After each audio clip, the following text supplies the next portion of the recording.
Take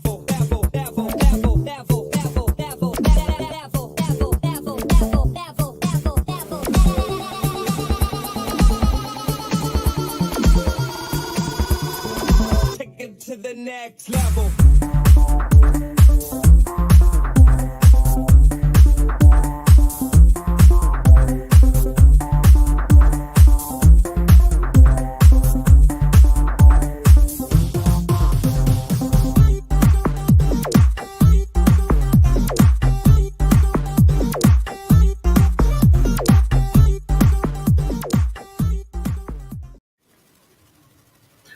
Good morning, ladies and gentlemen. Welcome along to Online Darts. Here we go. It is Pro Tour number 12 with us for the next 6 or so hours. Hope you can join us.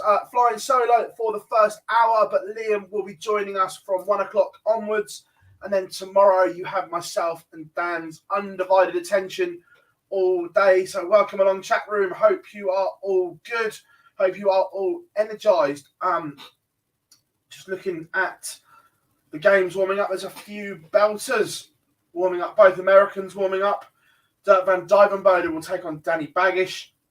Michael Smith against Jules van Dongen. I've not looked at the draw properly myself. So in the chat room, whack along any games that you think cut the mustard. This 99-pound... You go, am I not at Lakeside? Boise is at Lakeside. I will be heading to Lakeside after play is done today. So all good there.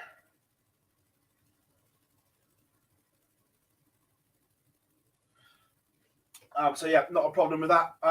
Women's darts, I will be there at Lakeside. Boise is already there.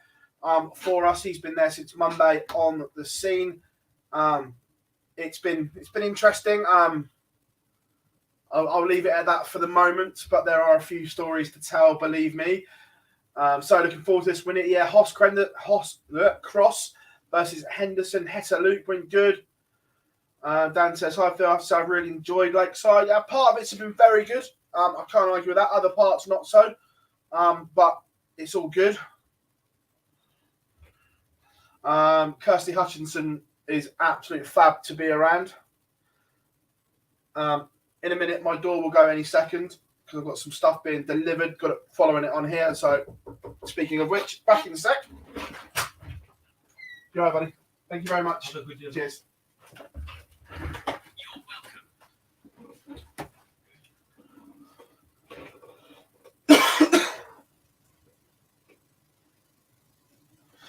All good. Please give KR3000. Look, I'll tell more once the tournament's done.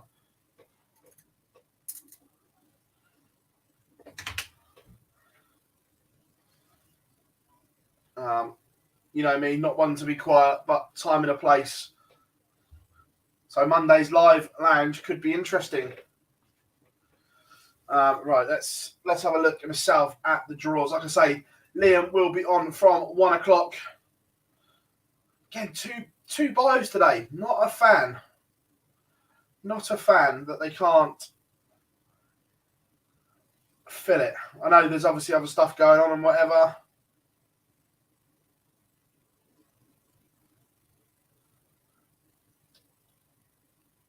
Joe Cullen, Kevin Dukes. I like that game. Does anyone know what games are being streamed yet as well? Has that been placed out? Not going to lie, I'm slightly lazy this morning. I had the extra hour in bed because it's been a fast-paced thing.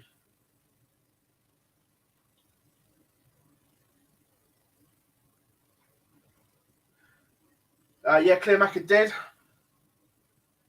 100%.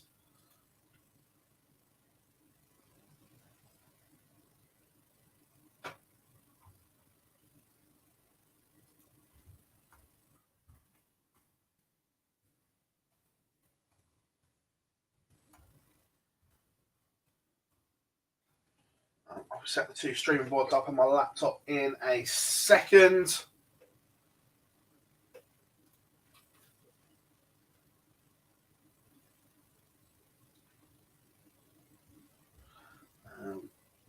Waiting for the games to go live.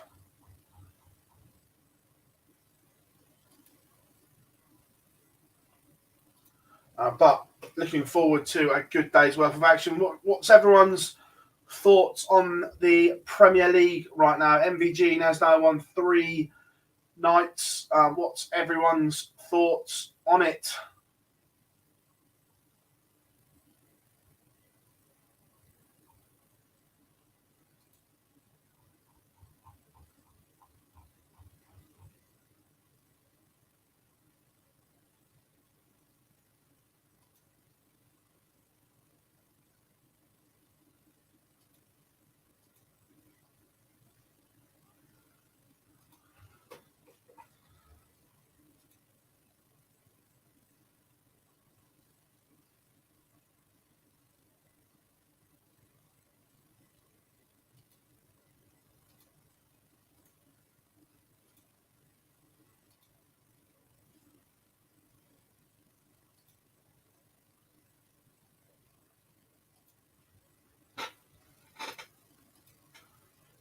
Right, just there.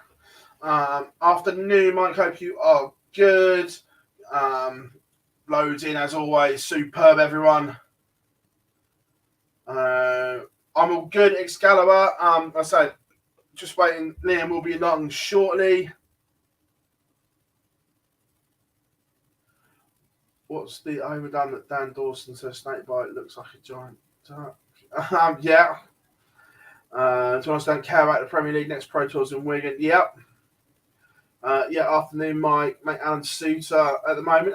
Just dropped off. Yeah, look, it's just life in the PDC. He started on the crest of a wave. Still a damn good player, but every player has ups and downs. Disappointing there has been PR withdrawals recently. I think that's one of the issues. Any chance you know what barrels Brian Roman uses? Not off the top of my head, but I will try and find out for you.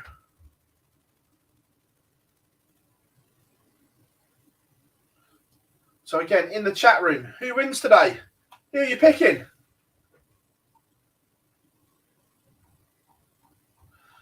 Mary is in from Australia. Hope you are good, Mary. How are we doing, Pete? All good. First game is underway, and that is Jose de Souza against John Michael. So play is good in Barnsley.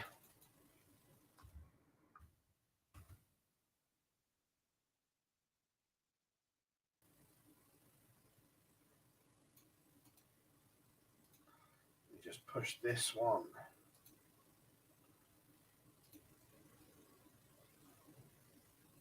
There we go. I'll crop it in a minute once we know. Is Whitlock using the old... Is Roman using the old Whitlock darts? I think they're based off of it, but I don't think they're the actual ones. Roman says, good evening from Malaysia. Welcome along. Pleasure to have you all involved. Peter Wright will play Jim Williams on board 3. So, all good. Get myself.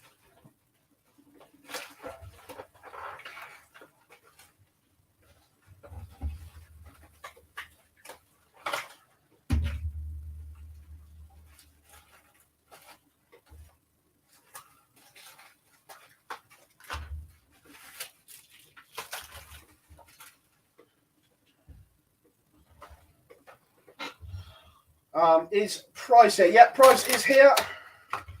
If you saw by his Instagram, he said that his hand felt 100% on Wednesday or Thursday. No pain. Look, it's still obviously not healed, but he said there was no pain.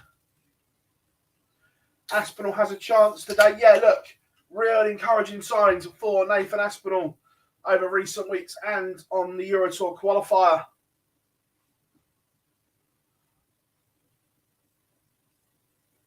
So, great stuff for the Asp.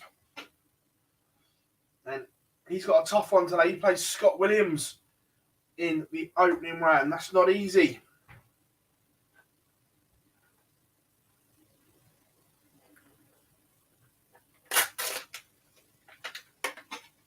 but this is what Pro Tour darts is all about. Bread and butter of the tour. Right, let's set up my stream boards here.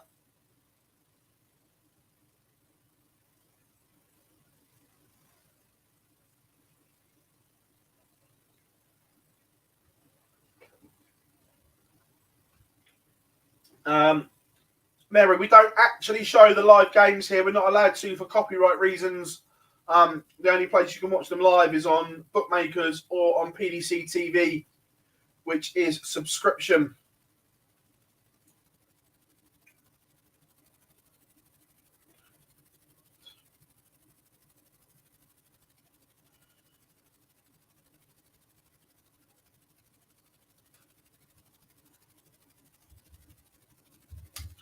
I keep saying it, and eventually you will have to have one. I think Dobes will have a good day today. Don't want to curse him.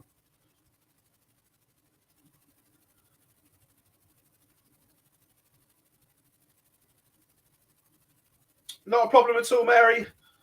And like I say, if we were to show them, it breaks copyright, and I don't want to lose our amazing channel that you lot have helped build.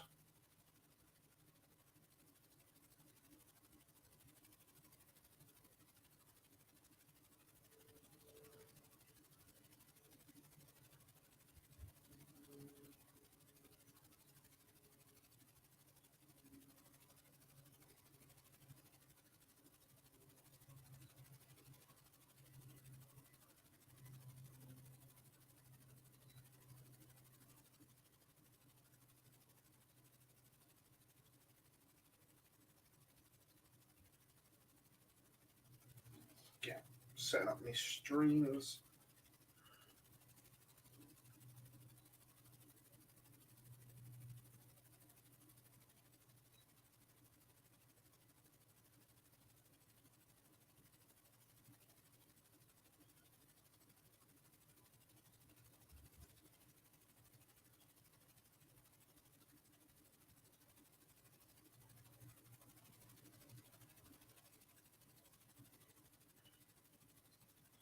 There we go. I've them up and running now so we can see what's going on there. How we doing? How we doing, Darcy? Hope you are good. Bunting's birthday today, Glenn says it is.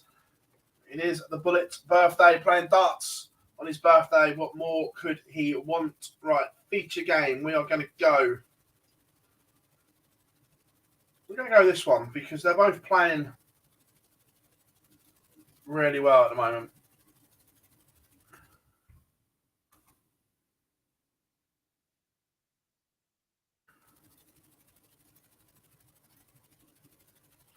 I have to say, Glenn, some of the pricing at the WDF World has been questionable. It's been a profitable week so far.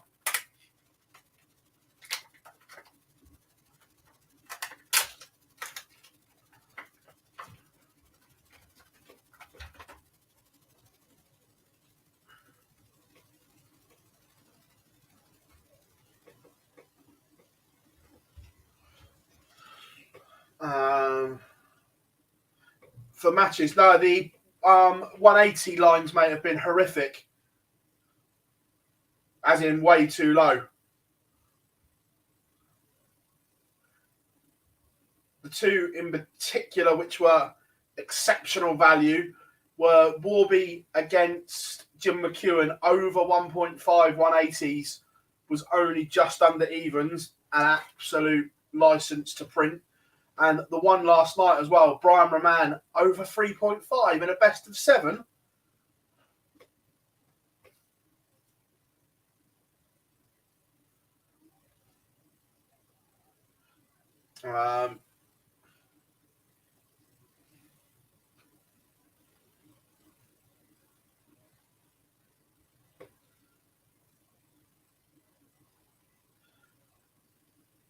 Lukeman is up early. Look, Martin Lukeman is playing exceptional darts right now. Not a surprise that he will be beating anyone right now. Playing so well is Martin Lukeman. Going to the darts tomorrow. Superb. I'll be at Lakeside in the evening. Once the stream is done, I'm on streaming duty this weekend. Boise is there.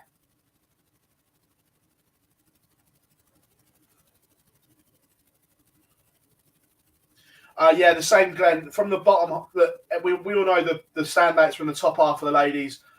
I was on Kirsty Hutchinson at 30-1 to make or 30-1 because I thought she had a great chance of making the final.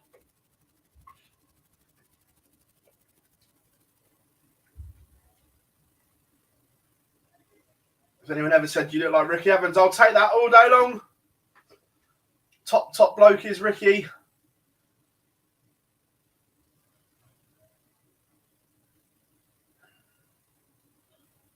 Yeah, as I was saying, I will be at Lakeside tomorrow once we're all done.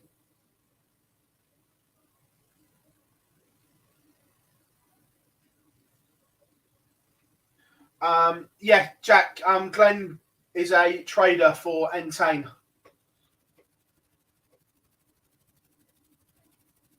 How we doing, Spud King? Michael Smith averaged 104 as he is 3-1 up on Jules Van Dongen. Remember, Van Dongen went straight from the Lakeside to Barnsley.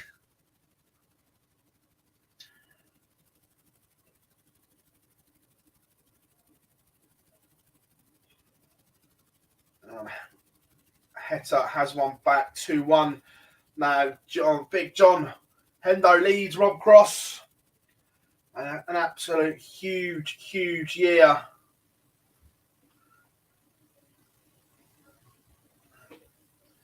For Hendo, but there were signs yesterday, just a few, that perhaps Hendo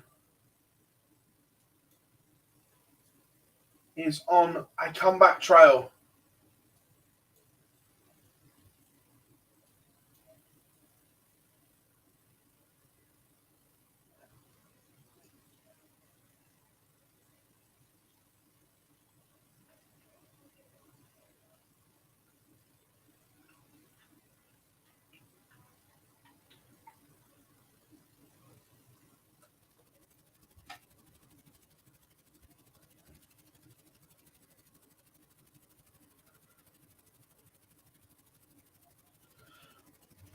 Right, what else have we got here?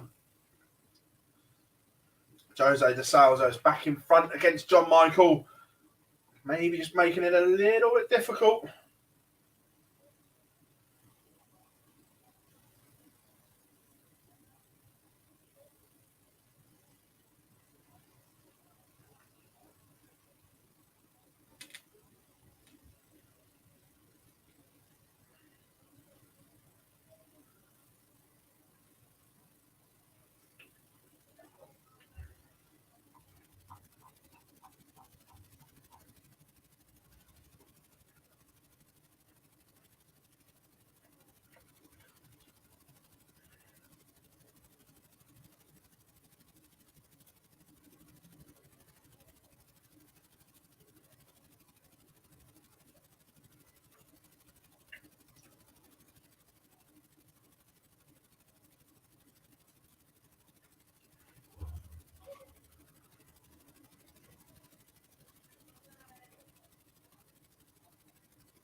What else have we got?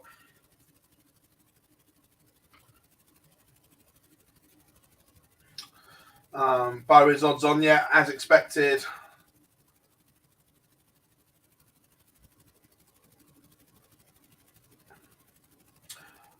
Ladies Darts, stay tuned. We will be running a competition for a ticket giveaway for the World Seniors at Lakeside coming up. So you never know.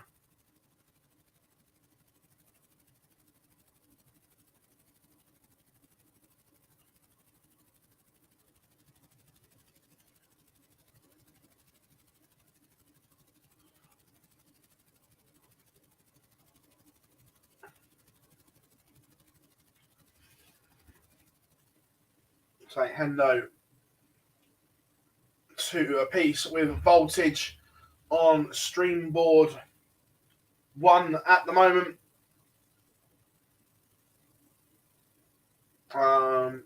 Humphreys, yeah, Humphreys flying at the moment. Ryan Searle is 2 apiece with Super Mario van den Bodengard.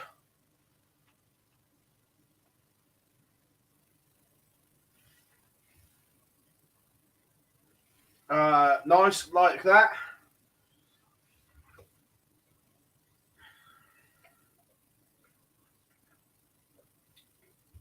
Danny Jansen 4-1 up on Eddie Lovely.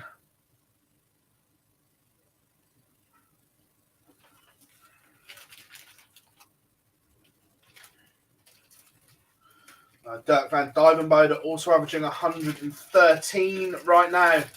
The Over Genius starting to find a little bit of form after an indifferent start to the year. Joe Cullen has spun his game around with Kevin Dutz. He was trailing 3-1, I think, but he's now 4-3 in front. So the Rockstar doing Rockstar things.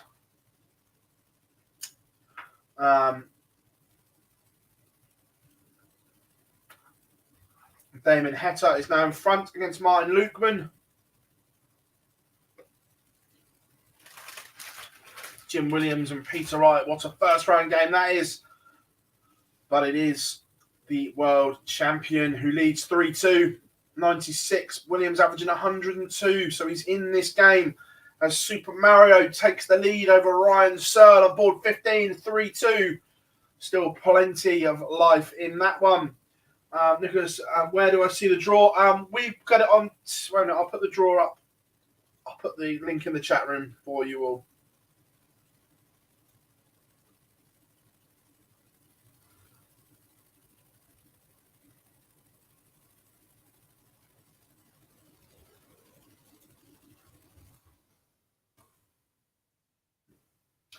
Stephen Burton is making a bit of a comeback against Johnny Clayton.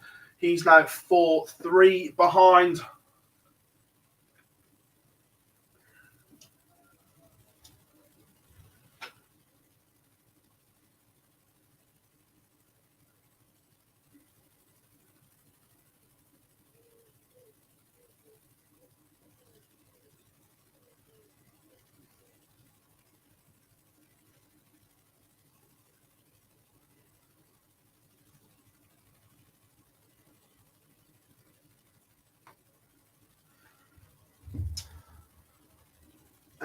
Tim, thank you very, very much for your donation. Much appreciated. Thank you for all your support as always. We love you all. Thank you. As Big John Henderson breaks, he's now 4-2 up on Rob Cross. And there is a result on board 6. The Polish Eagle will not be soaring in Barnsley today. He loses 6-2 to Steve Lennon. Both good averages, 99 and 98. But it is the Irishman who advances, and the Asp has gone. Scott Williams, a 6-1 victory over Nathan Aspinall.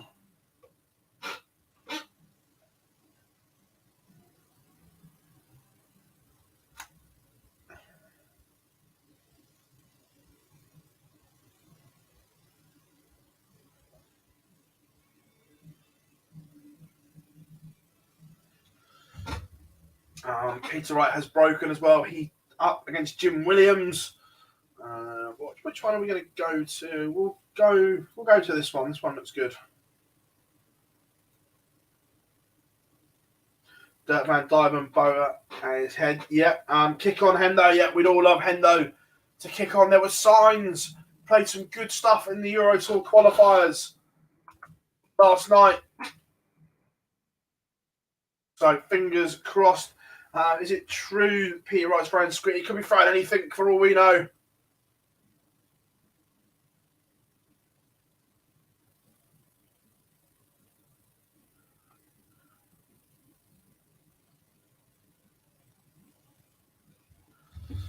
Searle is 3 apiece, but is behind. He's going to have to find a break of throw, as you can see on our feature game, as Super Mario has the darts.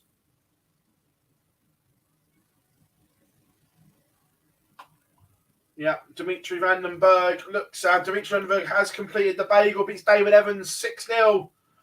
Joe Cullen also won away. Huge moments here. in the Rob Cross. And there it is. Hendo is now 1 away. He's on the hill. 5-2 in front against Voltage. And Dirk van Dijvenbode defeats Danny Baggish with an absolute whopper of an average. 109.81 for the Ober Genius.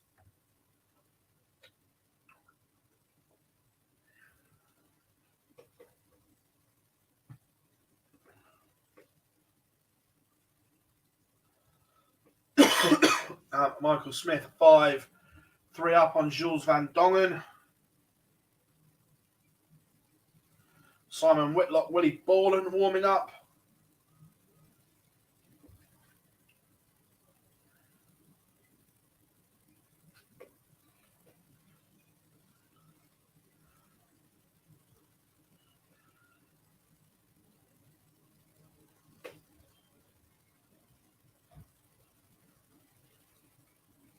Van Dongen has one back. He's now within one of Bully Boy.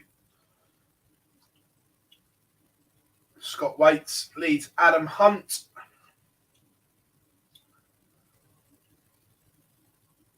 But I'm going to check in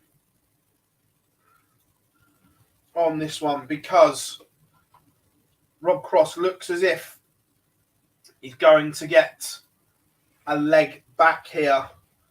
But it would only be a hold of throw.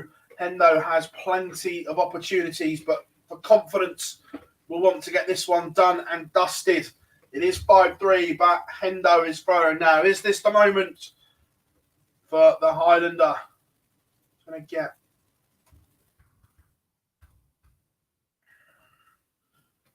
remember the race for the match play as well. Ricky Evans, Keen Barry, Menzel Sulovic in the 3 immediate danger positions. How are we doing, Paddy? Hope you are good.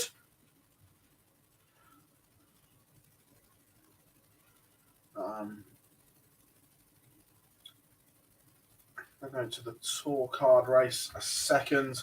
So we all know, we all want big John Henderson.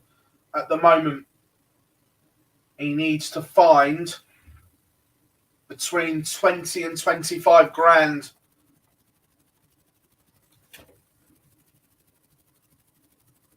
$74 at the moment on the tour card list. Needs to get back in that 64. But in terms of the live order of merit today, what changes could we potentially see? How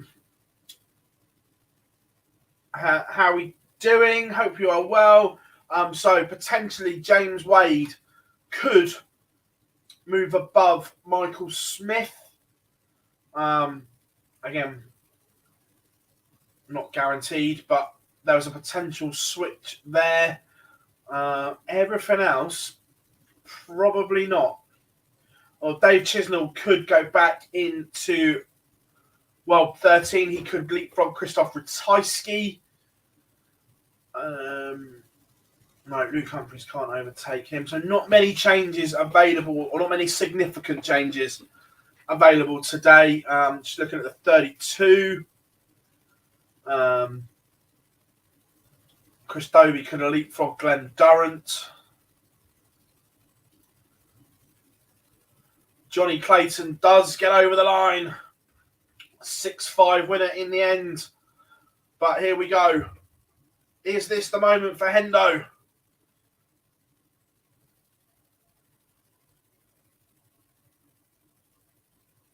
Is this?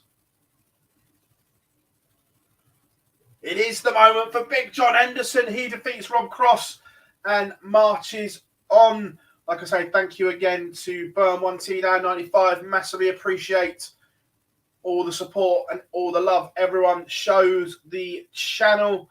But, however, there is something stirring on board 3. It will be Devon Peterson, the African Warrior, taking on this man.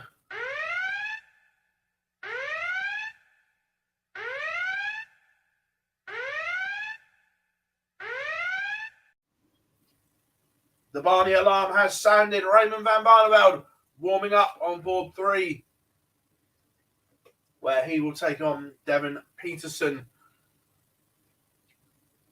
Ryan Searle has found that break of throw. Coolham with 115 average. Yep, sensational stuff from Luke Humphreys. But Big John gets the job done, and Barney is underway against Devon. Matthew Edgar is in action. He takes on Matt Campbell. Tough game for both. Having spent a bit of time with Matt at the Live League. Good, solid bloke to talk to. Someone asking about Adrian Lewis. We'll tell you what board he is on. Adrian Lewis is on board 11, where he will face the young Welsh prospect, Louis Williams.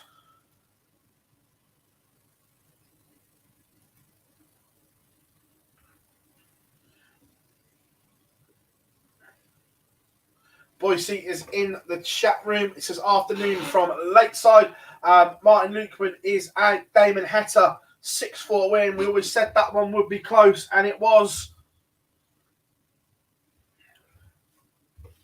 I was telling the chat room, Boise, that the live lounge could be interesting on Monday. The Joker, John O'Shea, has just got underway on board 8. He faces Peter Hudson. But has Searle just passed up an opportunity?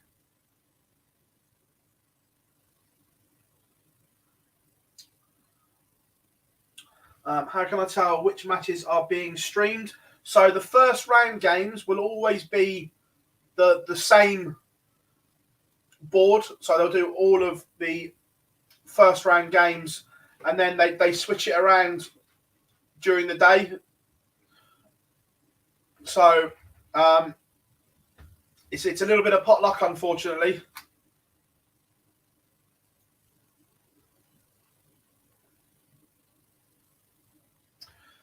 Tim says Aaron Binks is by far the best. Look, we love Binksy to death. However, anyone that hasn't follow Webby on Twitter and watch Owen Binks drop an absolute clanger. It was funny though, Binksy. We still love you. On stream board 1 next, it will be Ross Montgomery against Florian Hempel. And So, and Super Mario going all the way. Willie Borland has taken a 2-1 lead over the Wizards, Simon Whitlock. And Glenn says, I'll try and post the streams in here. Top man. Danny Jansen is 1 away from being Eddie Lovely.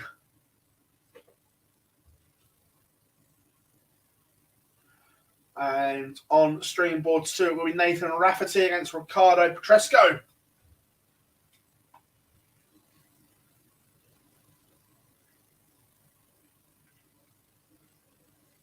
Do I think MBG will win this year's Premier League?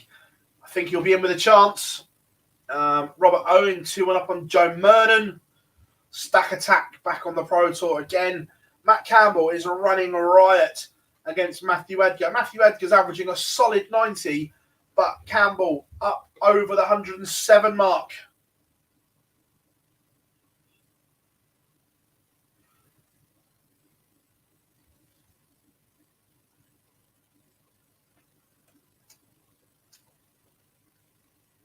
And Peter Wright does get the job done in a last leg decider against Jim Williams. That went all the way to the Noble. And Ryan Searle with a ton-topping finish, 102 to defeat Super Mario. Good, tidy game, that one. Both around the ton mark.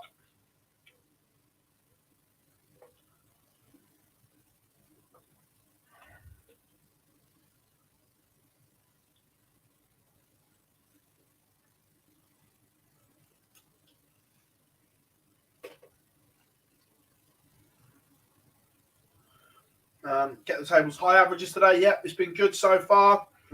Predictions on Big Mensa against Ted Everts. I think Mensa has the better game, but we haven't seen enough of him, to be fair. On current form, I'd probably side with Ted, but we all know Mensur Suljovic can go berserk at any point.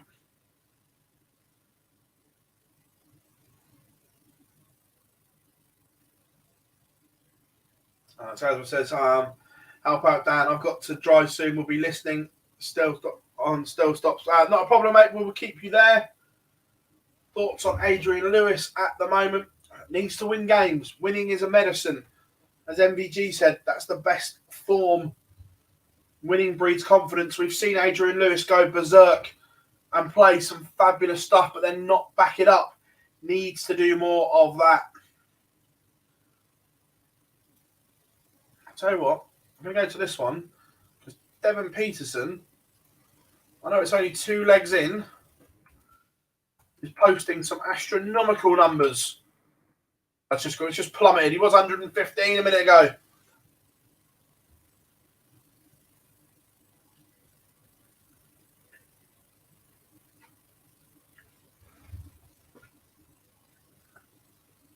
And Matt Campbell, take a bow.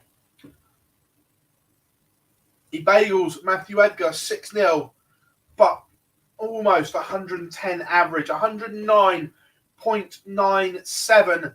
That, Matt Campbell, is world-class arrow slinging.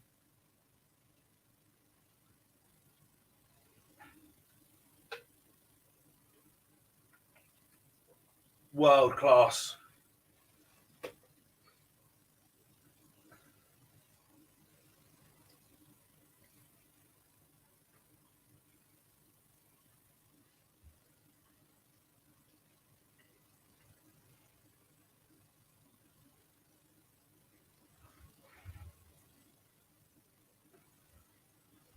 Willie Borland 3-1 up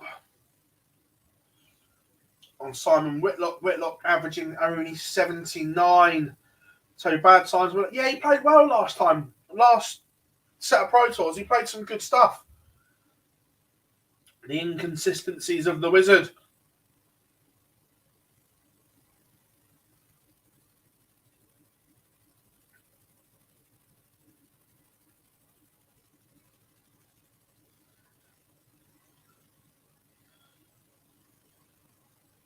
Edgar had no chance. I know, look, when someone does that, doesn't matter who you are, that's just world-class darts.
Wow, fair play. Jim McEwen, only at Lakeside yesterday, and now he's at Barnsley.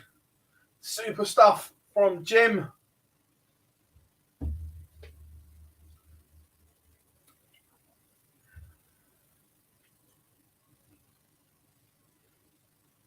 Willie Borland.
Devin Peterson 3, now 4-1 up on RVB.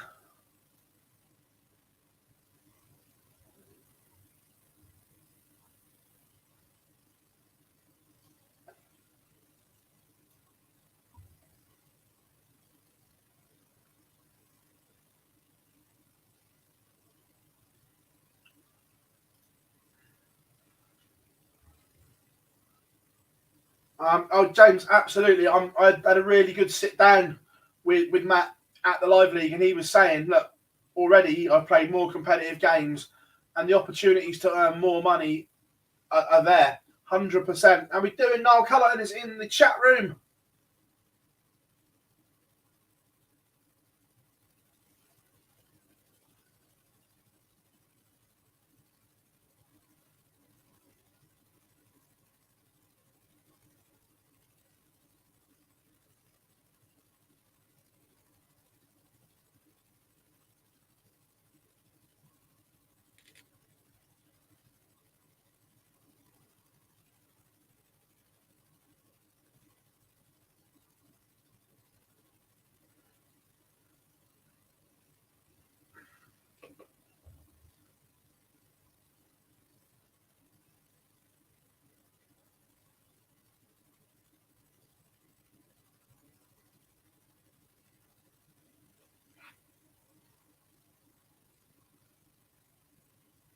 I'm awake, Lendl. Don't worry about that. Just multitasking at the same time.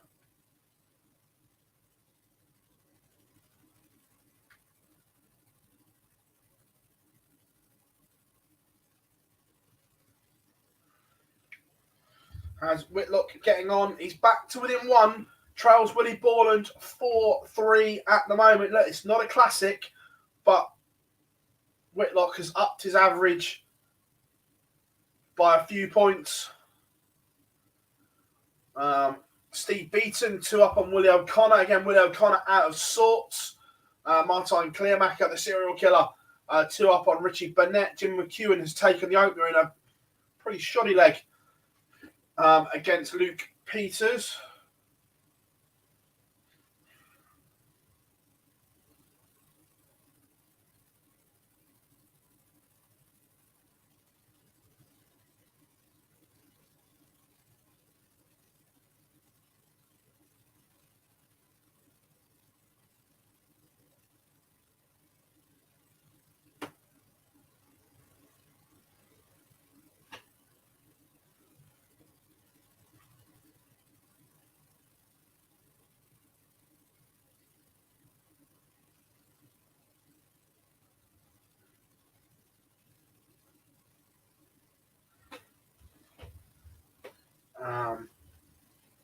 Peter Hudson has raced into a 4-2 lead against John O'Shea. John O'Shea's average has dropped by about 10 points in this one. Brett Claydon up against Vincent van der Voort. Again, not a classic from either.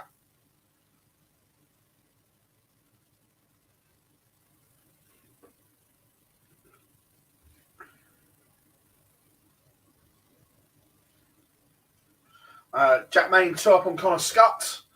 Richie Burnett has one back. Luke Peters levels it up. Adam Gowlas 2 apiece with Luke Woodhouse.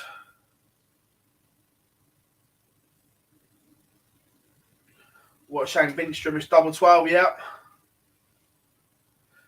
Whitlock now level 4 apiece. George Killington 6-3 win over Gert Ninches.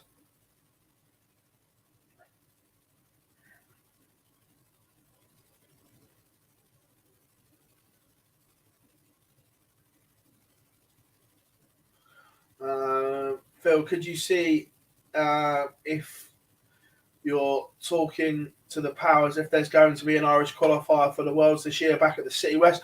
I will ask Niall, not a problem at all.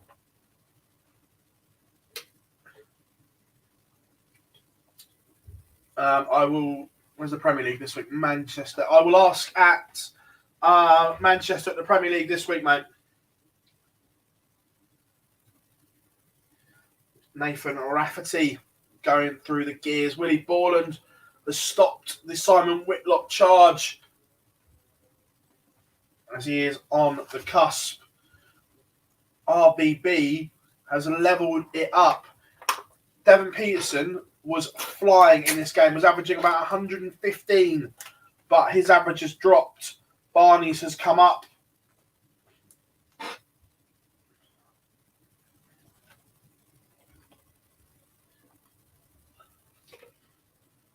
Vincent van der Voort has a leg back, but still trails by 2 to Brett Claydon. Ricardo Petresco. Well, Phil, what are you drinking? I've got a can at the moment of sugar-free Monster. Again, DMs are open Monster. You get featured quite a lot on our stream.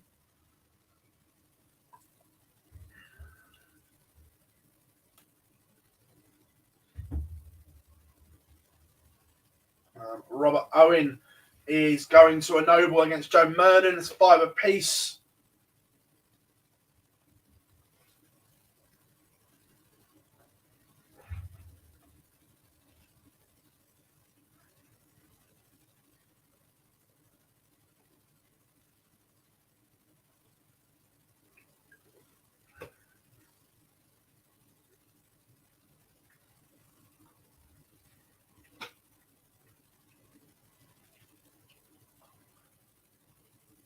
Ricky Evans, Mickey Mansell, both averaging 99, 3 all in that one. Willie O'Connor has a leg on the board against Steve Beaton.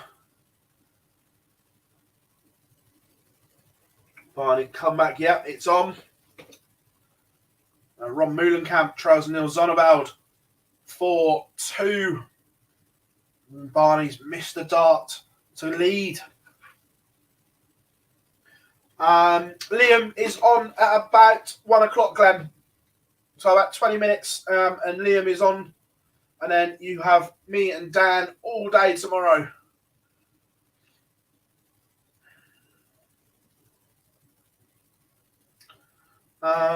Phil, did Jim McEwen lose that match yesterday, or did Neil Duff win it? Look, I wouldn't say Jim lost it, although he had 2 chances and missed 2 match darts. It was still, even at 3-0, for me, it wasn't a 3-0 game. I still thought it was a really balanced game. So if anything, I think Neil Duff won it personally. Ross the Boss struggling after a promising start. Yeah, completely. Just watching it on the stream now, his darts are very wayward at times. Just dragged one into the little one.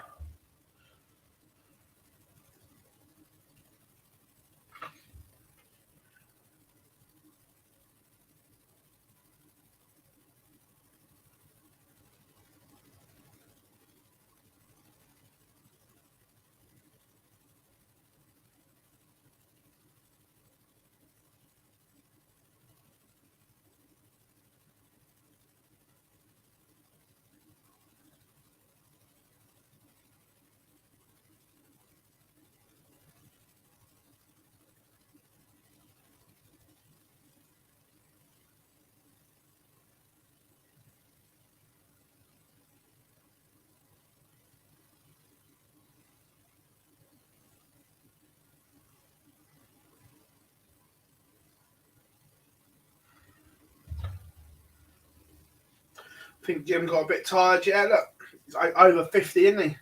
So, but that was, look, it was a good game.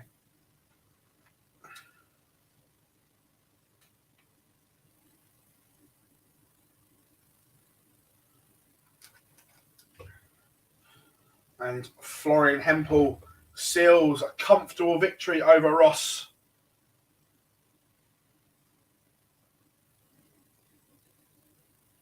Yeah, no, look, I agree. More set play for me as Barney and Dev go to a noble. It is 5 apiece.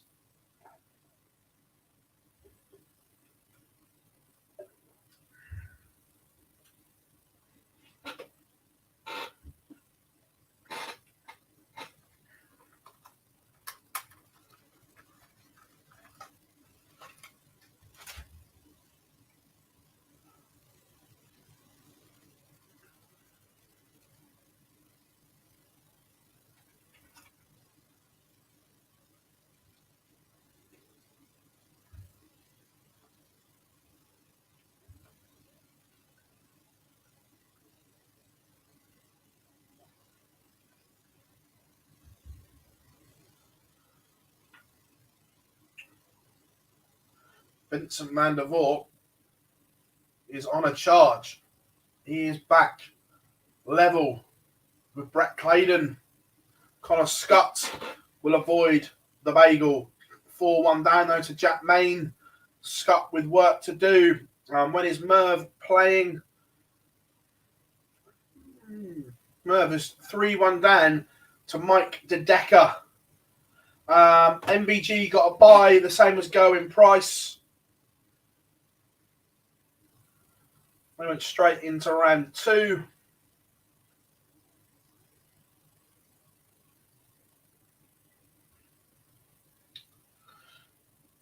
Phil, what are you making of some of the some of them going mad when Richard Binkster broke? Look, it is what it is. Barney has won. He was in a hole against Devon Peterson, but the Dutchman spun it around and RVB gets over the line. We will hear the Barney alarm again today. We'll stick a bit of Merv King on.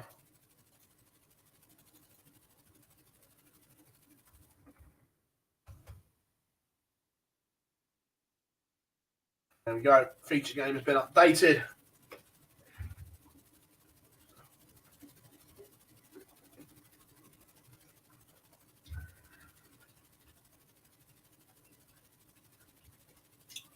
Nathan Rafferty.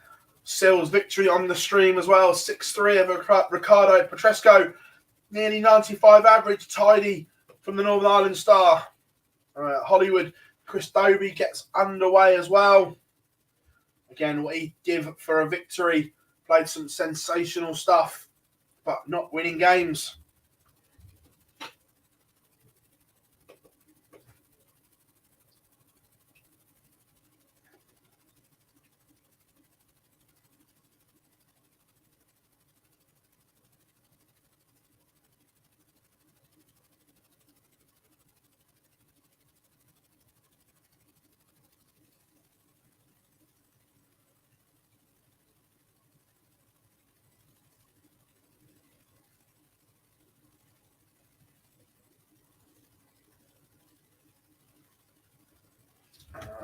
Gaulas in front against Woodhouse 4-3.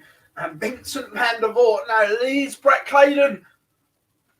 Big Vinny is on the march.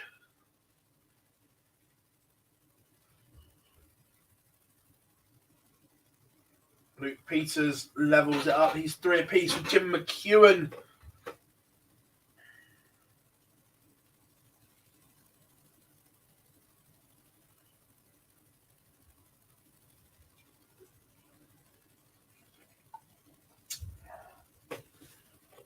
Martine Clearmaker, Richie Burnett tied at 4 apiece.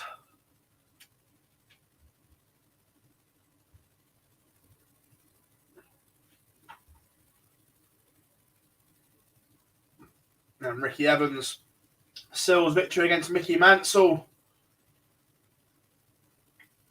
As you can see, Merv King is in a world of trouble against Mike De Decker.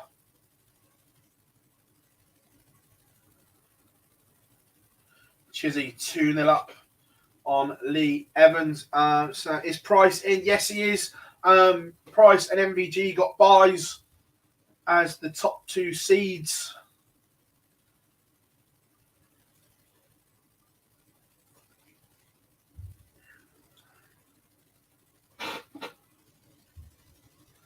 Brett Claydon levels it up. We are going to a noble between him and Big Vincent van der Voort. Keep an eye on this one.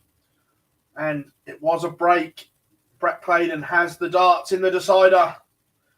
Has Vinny missed the trick? Missed an opportunity.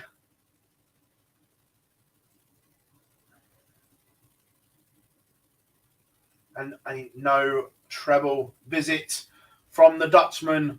Well and truly advantage Brett Claydon in this one.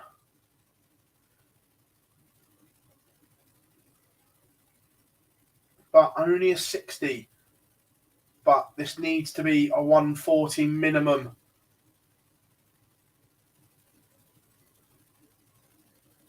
$55 The writing looks on the wall for Vincent van der Voort. 2 trebleless visits leaves the Dutch destroyer in a world of trouble, especially when Claydon fires in a 2 treble visit. Now van der Voort needs a maximum just to get level. And again, no treble. Things will be getting bulldozed in Barnsley shortly.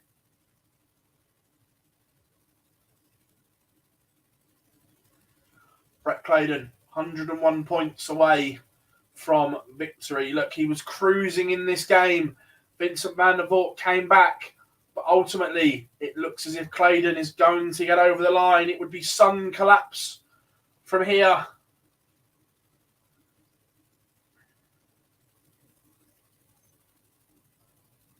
Tees up tops.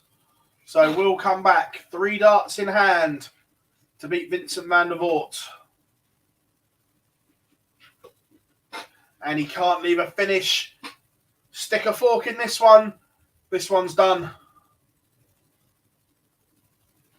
Just a matter of when. And Brett Claydon's bust 40.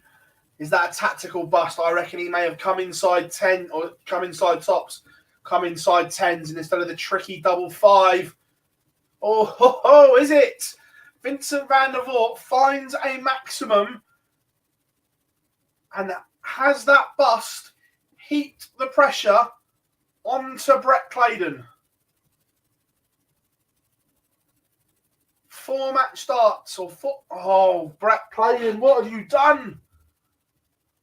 3 visits to the board to get rid of 101.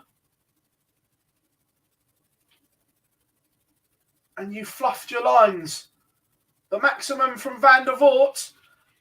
And he takes out double 10. Somehow, Vincent van der Voort, from absolutely nowhere, started this leg, with 3 trebleless visits. 58, 55, 60, 85, 43 were his first 5 visits to the board. And then 180, 20 and 1.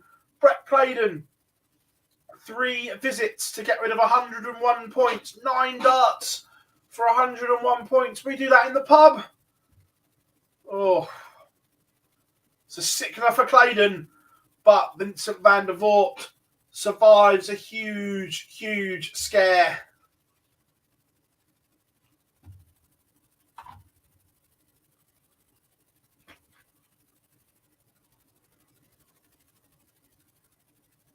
Let's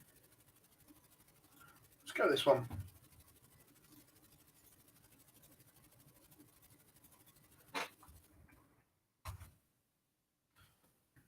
Let's go. The UK Open champion Danny Noppert against Josh Rock. This should be a tasty little encounter.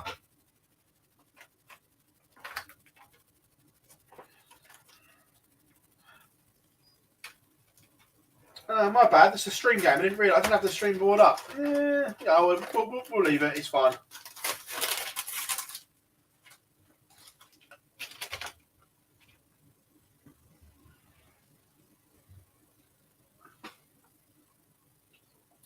James Wade, 3 to the good against Stu Wilson, the machine, averaging a ton.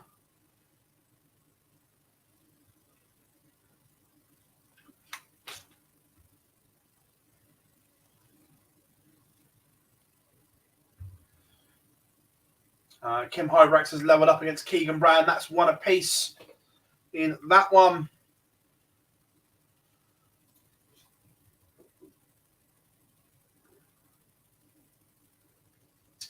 Our pleasure, Tommy. Thanks there. Where can I watch the stream match? On PDC TV or one of the bookmakers if you've got a funded account. Jim McEwen is 1 away, 5-3 up now on Luke Peters. Jeffrey Dejuan and Roby John underway. Look, the signs that Jeffrey Dejuan maybe turned a corner.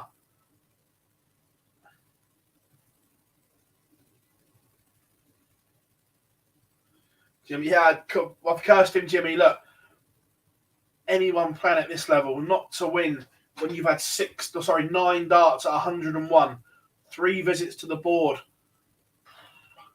Criminal.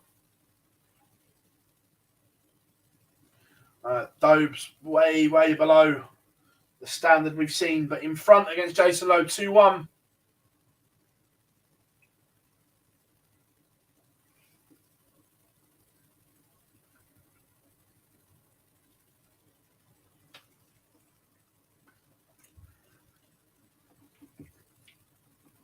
Gob is in the chat room. Glenn, thank you very much. Next 2 streaming games will be Johnny Clayton against Ricky Evans, going Price against Danny Jansen. Tommy Phil, what do you think of the WF World Championship so far? It's been good. There's been a lot of good things. There's a few things not so good, but overall, it's been good. We'll talk about it more on the live lounge on Monday.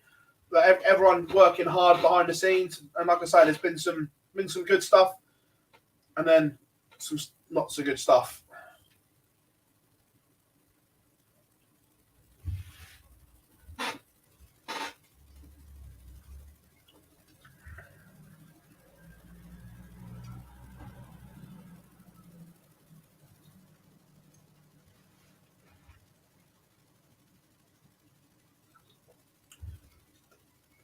I think Murphy and Nico have been absolutely amazing. Dozer was really good on comms as well. Leonard Gates walking into John Cena is up there with the darting moments of the year so far. Just absolute genius.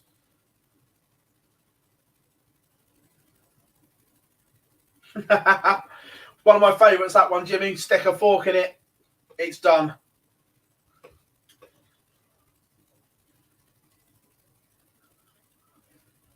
Birthday boy Stephen Bunting, 4-1 up on Jake Jones, averaging 103. How we doing? Cameron, I'm good, mate. I'm good. I agree, Phil. Yeah, look, Nico and Murph have been absolutely top class. Nico as a pundit as well, exceptional.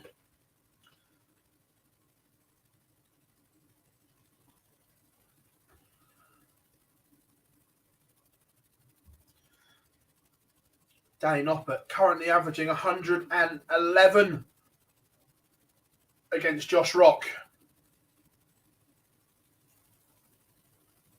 Oh, he's had a bad leg. It's dropped by a point. It's only 110. Nice to see Dozer there. Yeah, but Dozer was really good on comms as well. Really good.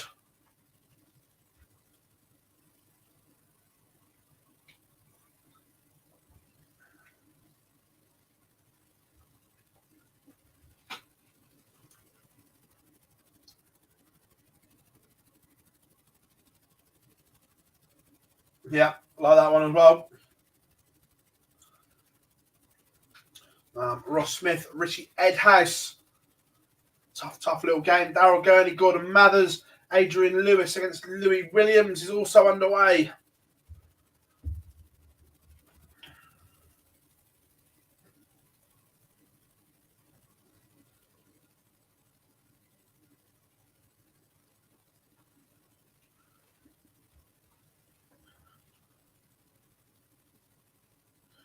Luke Peters has taken this one to a decider.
Josh Rock does have a leg on the board to stop the Danny Noppet onslaught. Barry Keane one behind to Max Hopp, and James Williams does serve the bagel on Stu Wilson. All the damage done early on when James's average was well over the ton mark. Stu Wilson averaged 94 and a bit. Nothing wrong with that. Dobes 4-2 to the good over Jason Lowe. He's upped his average considerably. Now nearly 96. Lou Williams taking the opener against the Nat Assaults. Adrian Lewis in that opener.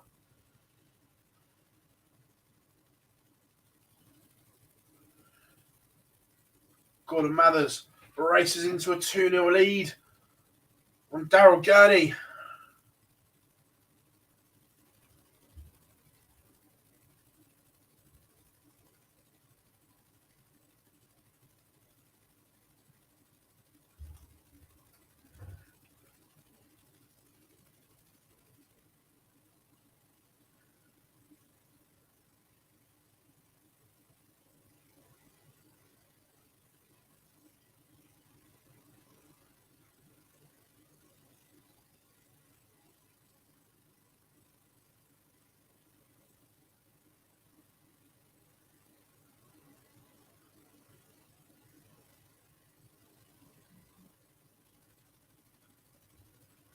And Luke Peters has completed a remarkable comeback to defeat Jim McEwen.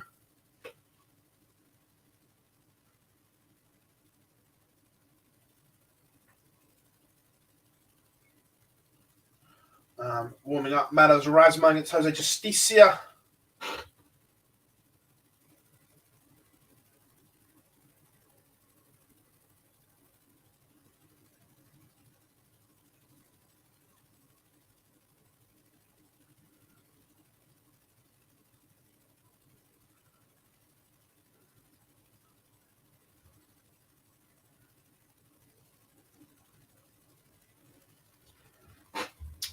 Danny Noppet now 4-1 up on Josh Rock.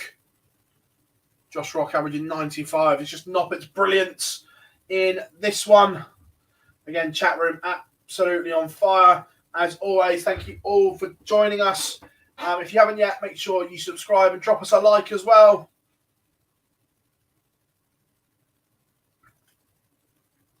Louis Williams now 2 to the good.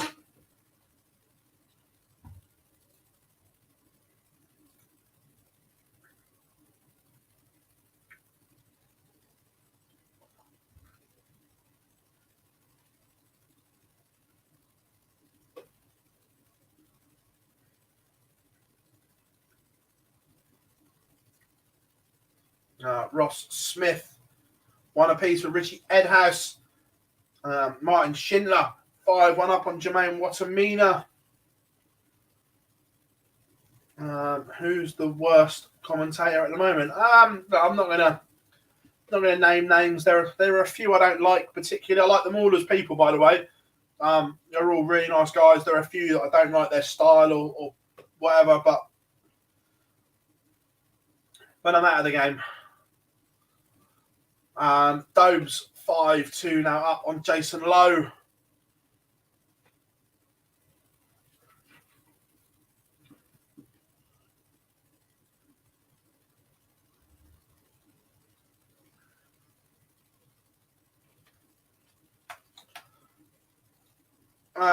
Glenn, I agree. However, there were factors. That was probably when she was at her lowest. So I can kind of forgive her.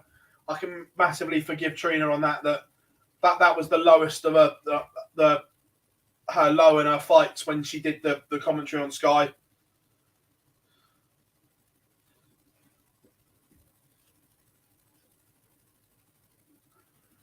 To be fair, I would love someone to give Lorraine Winstanley a go. I don't know if she can commentate, but whenever she's interviewed, Lorraine speaks so well. And I think that could translate into the game and give it another dimension. Keen Barry, Max Hopp, level 2 apiece. Gabriel Clement is over the line on stream board number 1. Martin Schindler also completes victory 6-1 over the machine gun. Jermaine Watamina. Shindiggity going about his business again on the Pro Tour. Gordon Mathers averaging 94, 3-1 up over Chin.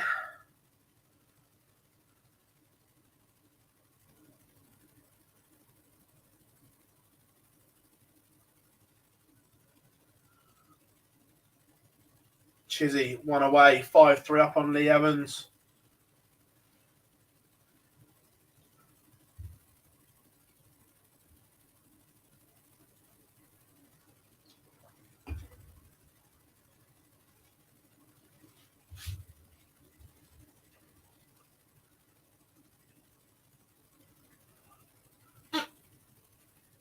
Roby John 5-2 up on Jeffrey Dejuan.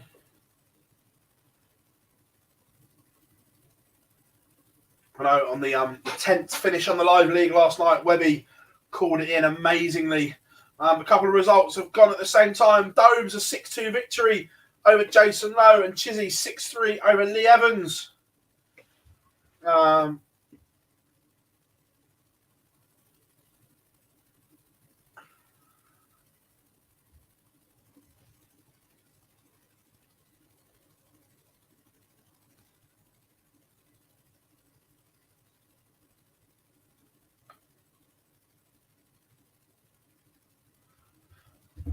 Who I think will win today.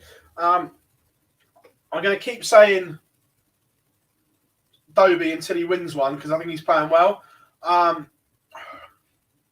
think Michael's a danger as always. It'll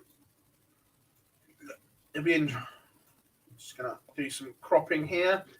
And if by magic Liam joins us, how we doing, buddy? There we go. Not too bad, Phil. You had a few technical problems there, but we're up and running. We are up and running. Pro Tour 12. Seen some big averages so far as well, but also a few disappointments along the way. Right now, Adrian Lewis only averaging 77 as he trails Lou Williams 3-0. He's done well recently in the last couple of weeks. Adrian really needs to start pushing on, and he just goes 3-1 down there. So it really needs to start upping that average. Did I see Rob Cross has exited early as well? Yeah, to be fair, Hendo played all right against him, to be fair. And look, quietly pleased that Hendo's got a victory. Yeah, first one of the year, I believe, is it? I think so, yeah. In the Pro Tours, anyway. Yeah. And also, Nick Fulwell just getting underway against Ryan Meikle. He bolted up the M1 from Lakeside. Same as Jim McEwen did. Brilliant that these players were afforded the opportunity to play in both or in the WDF World Championships, and they're here so quickly after exits on the Lakeside stage. Well, mind you, I think there'll be a few interesting interviews with players after Lakeside, shall we say. There are certainly one or two that are far from happy that the Pro Tour players were allowed to play. Well, that's understandable. That's gonna cause some controversy. In fairness, now they did earn their right, and it wasn't their fault that it was cancelled when it was. So there's arguments on both sides, really. Yeah, look, there's no right or wrong to this argument. It's personal opinion. It's almost the same as the PDC players that had the hump when they started to rank the Grand Slam, that players from other organisations were playing in a ranked event because it was taking ranking money out of it. Again, no right or wrong. But yeah, I think there'll be a few interesting ones once the tournament's done. I think players will maybe speak their mind a little bit more. Yeah, I'd imagine so. We're not short of a few moaners in the sport anyway, that's for sure. Oh, I love it. Darts loves a moaner. Danny Noppert does seal victory over Josh Rock. A tidy performance that from both players, 99 and 98 averages respectively. Noppert's was well over the 110 mark for the early stages in that one. Louis Williams has extended his lead over Adrian Lewis 4-1 now. Both players only averaging mid-80s. Poor standard in terms of averages, but it looks like the young Welshman is pulling away from Adrian Lewis as Christoph Kachuk moves into a 5-1 lead against Gert de Vos as well.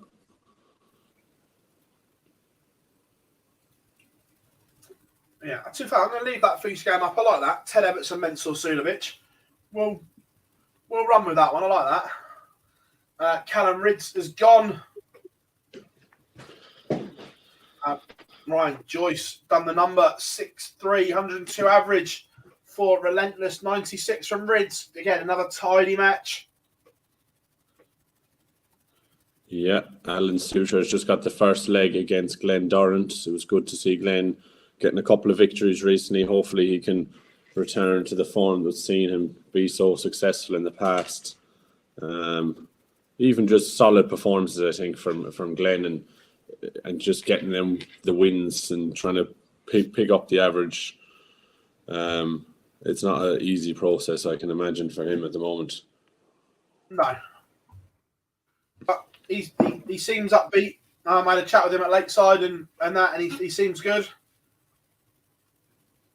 Yeah, it was great to see him doing a bit of punditry work as well. I know they've got quite a few of them ex-players involved on the WBDF side of things. I think Tony O'Shea was involved as well. Yeah, Wolfie as well.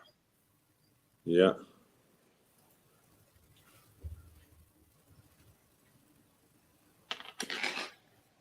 Yeah, no, it's been good.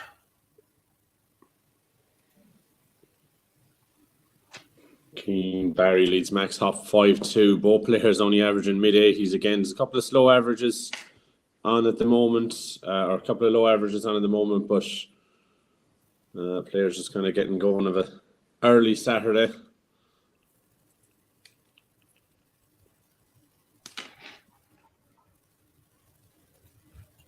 Yeah.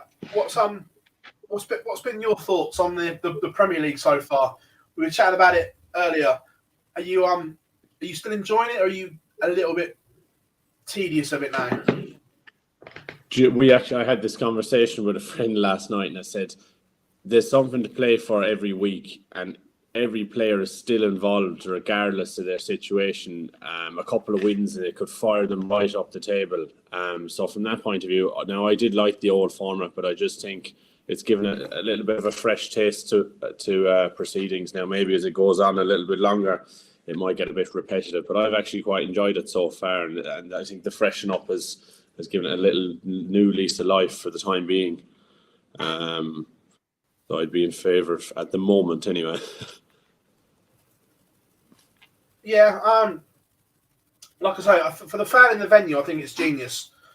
My only thing is, if I'm being honest, I'm a little bored of the same 8 now. Yeah. And look, it's going to be hard to get a format that pleases people. I mean, expanding the field, they could have freshened it up a little bit. It's a tricky one, really. Whether you go 2 groups or you extend the form of the number of players, but then you have to have shorter games. You have the time of the television. Do you think it'll stay the same next year? I think it will stay the same, as in it will be knockout games like it is. But I think there may be some other tweaks. But I think the knockout is kind of here to stay at the moment. Yeah. I mean, on the upside, like I mentioned there earlier on, a couple of wins. I mean, James Wade's got is it 2 finals the last 2 weeks in the Premier League? I could be wrong there. Yeah. So, so he's catapulted himself up the table. He's in contention, where if he'd lost a couple of games early doors, he's right down the foot of the table, and you can't really grapple your way up the table. It's very difficult if you're going a couple of losing streak. But from that point of view, I think, and there's a couple of players below him again, that the likes of Price and Smith, that we could see going to run for a couple of weeks and really push on. So that's an advantage of this format, I think.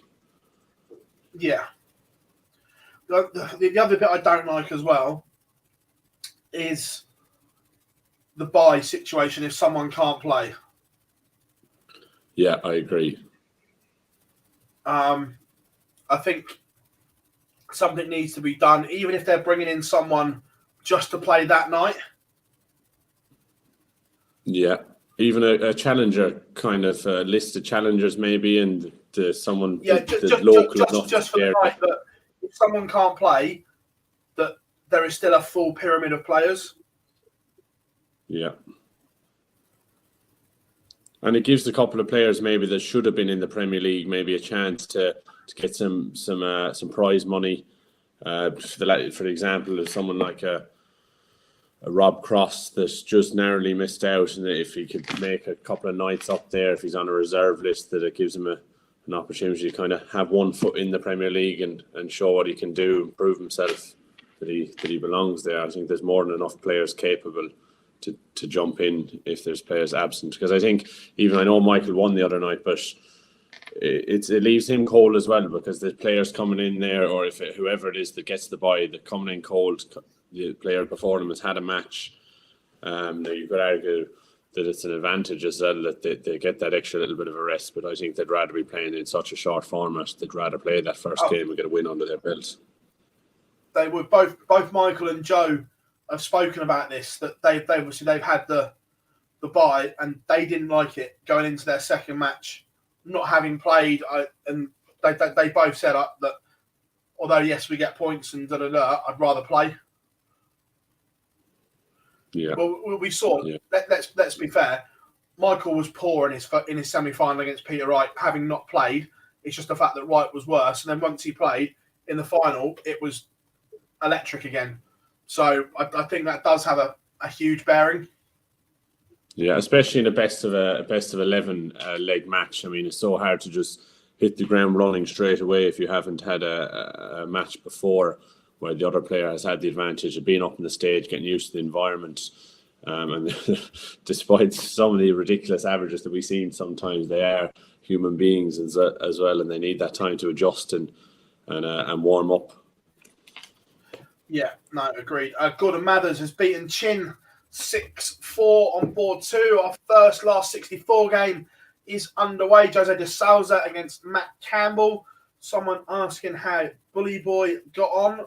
Just got you the score. He was looking good at one point, but doesn't mean to say it all went well. Michael Smith got 6-4 against Jules Van Dongen. Tidy game. Should get Wayne to play an exhibition match if someone pulls it. Yeah, look, get Webby and Wayne can rotate. Wayne will be running off the stage when he scores a 180. Look, this is a little suggestion. I can't remember who threw it out there, but maybe that you have 8 players, then after 4 weeks, the bottom 2 or 3 get relegated, and then you bring another 2 in, or another 4. Does that make sense? So you're constantly. Yeah. I don't know, but it might get messy, but it does keep it really fresh. I mean, that the excitement of 2 players coming in there would really keep it fresh and keep people interested after when it gets a bit repetitive after a couple of weeks. But no, look, for the fan in the venue, I think it's brilliant. But all good. Jonathan, Gary unfortunately tested positive for Rona. Johnny says, thanks for the streaming updates, lads. It's our pleasure. It's great to have you all along. Yeah, Jose Justicia's... Oh, sorry, Phil. Go on, mate. Just going to say, Jose Justicia has moved into a 5-1 lead over Mathers Razmal, averaging 100, really tidy there from the Spaniard. Alan Suter's 4-0 up now, and Glenn Dorrant. Andy Bolton and Jason Heaver's level at 2 apiece.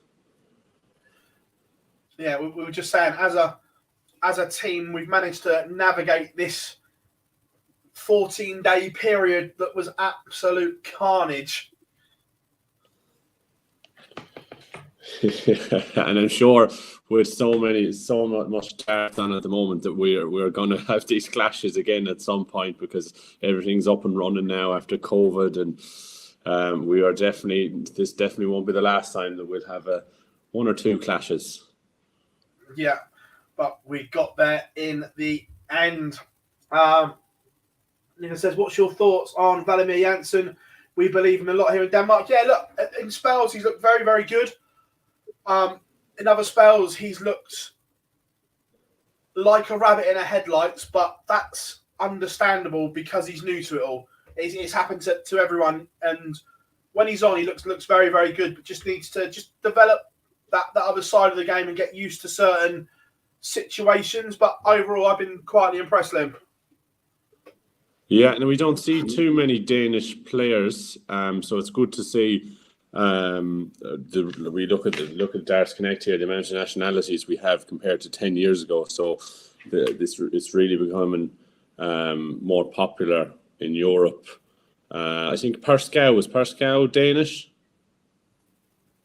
Played in the played in the BDO. Yeah. Pascal. That's the only Danish player that I can think of, maybe, that comes to mind. I could be wrong now with that one, but look, it's early days from yet. I mean, he keeps going, gets these matches under his belt. I'm sure he'll continue to improve, and it's just about getting the exposure and the experience of playing regularly on the circuit. You got Larson as well. Obviously, played at Ali Pali numerous times. Yeah. But yeah, no, it's good. Can definitely do the job, and I would presume he would get an invite for Copenhagen for the World Series. So again, it would be good to see him playing on that stage. Yeah. Maybe like the old Players' Championship format, winner goes through to the final. Yeah, something like that perhaps. Did Ricardo Francesco win? No, Nathan Rafferty played really, really well. Averaged solid 95. 10 seeds gone. Seeds are tumbling. MBG 1-1 with Scott Waite. Some astronomical averages in this one. Yeah, Scott Waite, I expect him to do a little bit better now that he's won his tour card again this year. I was a bit underwhelmed by his performance the first 2 years with his card. I'm not quite sure if he still works full time or not. I presume he does. So it'd be interesting to see if he can kick on now in the next 2 years. Yeah, I believe he still does work.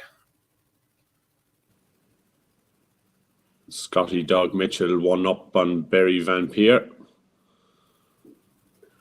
Yeah, chatting to Scott as well at Lakeside, and he was like, I'm playing really well, just need a couple of results. But overall, he's like really happy with the way he's playing. Yeah, and I mean, he struggled recently to get results. I mean, the World Championship was a bit of a disappointment, really. And I'm a big Scotty Dog fan, in fairness. And it was disappointing to see the manner of his defeat there, because we all know he's much better than that. So hopefully he can just keep picking up a couple of wins, getting a bit of prize money on the ranking, and start moving up. Did I hear someone say Chaz Barstow has a twin brother? Don't know if it's a twin, but he certainly does have a brother.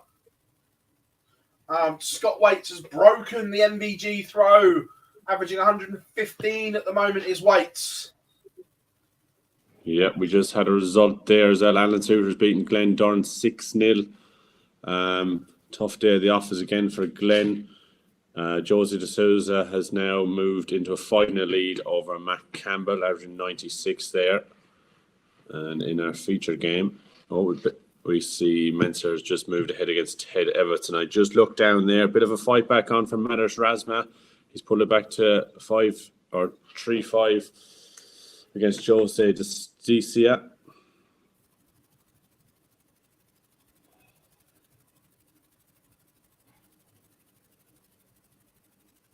What a game this is between Waits and Mangoin.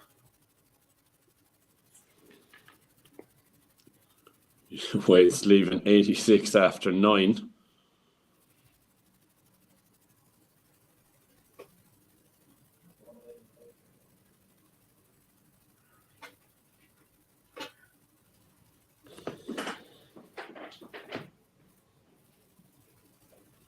It seems like a lifetime ago now that Scott Waits won the Grand Slam all those years ago. Yeah. I think, was it 12 years ago now?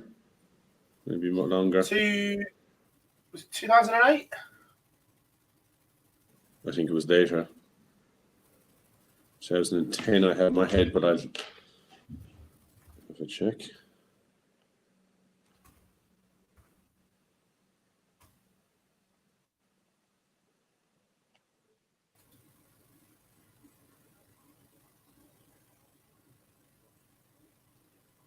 Yeah, 2010. 2010.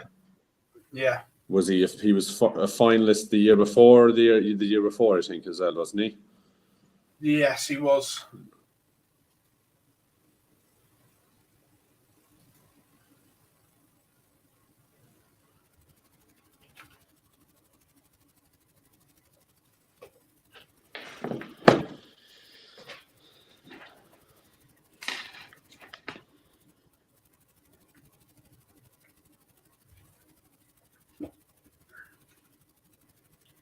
Oh, massive 180 there from Michael Van Gerwen to leave 1-2-1 after 9.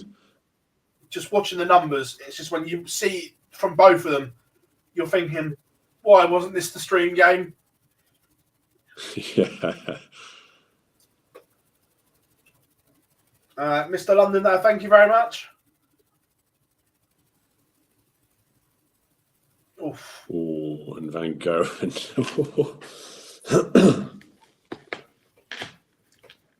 That stings. Be interesting to see if Waits can keep this going as he fires in a 1-3-5 to open up. Yeah.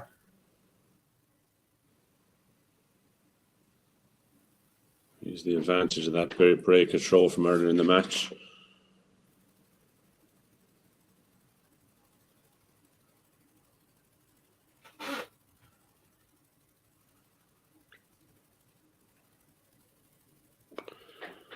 What's your thoughts, man, on the standard we've seen so far this week at the Lakeside, Phil?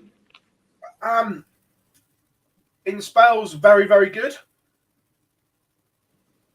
But look, I'm trying not to bash or sound as if I'm bashing it because I'm not. But I don't think it was ready for 48. Excuse me. I think the standard earlier on, some of it was horrific. But I also think that some of it has been exceptional. For me, it would have been better to keep it at 32 and 16. Does that make sense? Yeah, I agree. I wouldn't have made the field any bigger. And I think we probably wouldn't have seen some of them. Balancing the argument, I've said the same about the PDC, that since the move to 96, Scott Waits has just taken out 114 with Michael Van Gerwen sat on a double to break back. This is utterly ridiculous. 114 and 108 averages. Yeah.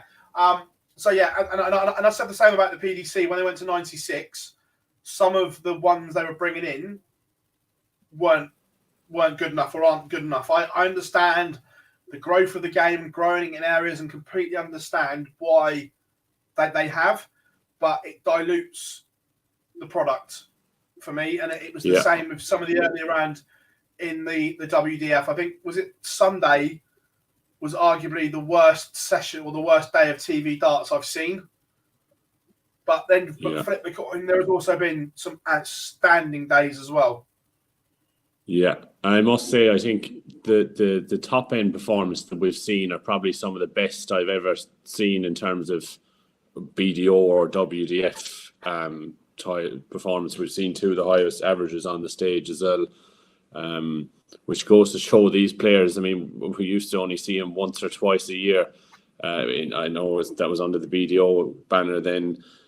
At the World Masters and the World Championships, they weren't really seen on television other than that. But I think these players have so much exposure now I mean, a lot of them are playing on the Pro Tour. They're playing regularly, whether that be on the online league as well. So that the exposure, the standard has increased.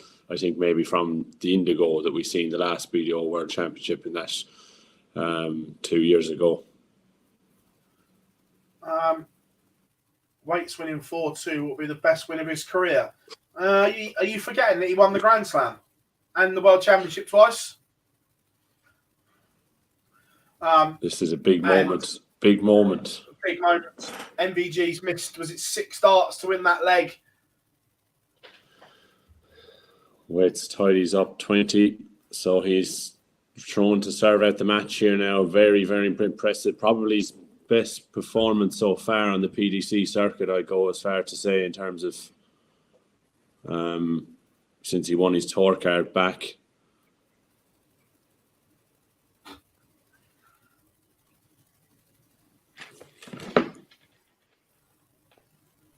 Bradley Brooks defeats Kevin Burness on board 15. Ian White 4-0 up on Jonathan Worsley as well. Andy Bolton seeing off Jason Heaver.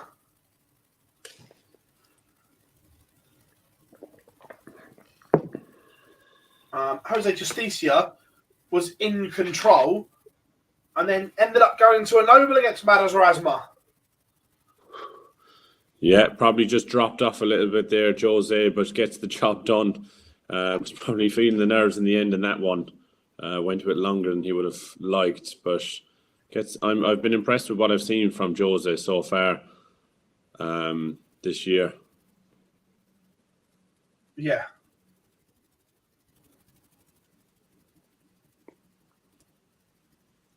We're also going all the way between Damien Mull and Steve West, 5-all in that one.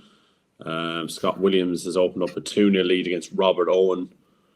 And Jimi Hendrix, or Mike Kyvenhoven, has just pegged a leg back against Jimi Hendrix. It's now 5-4 in that one.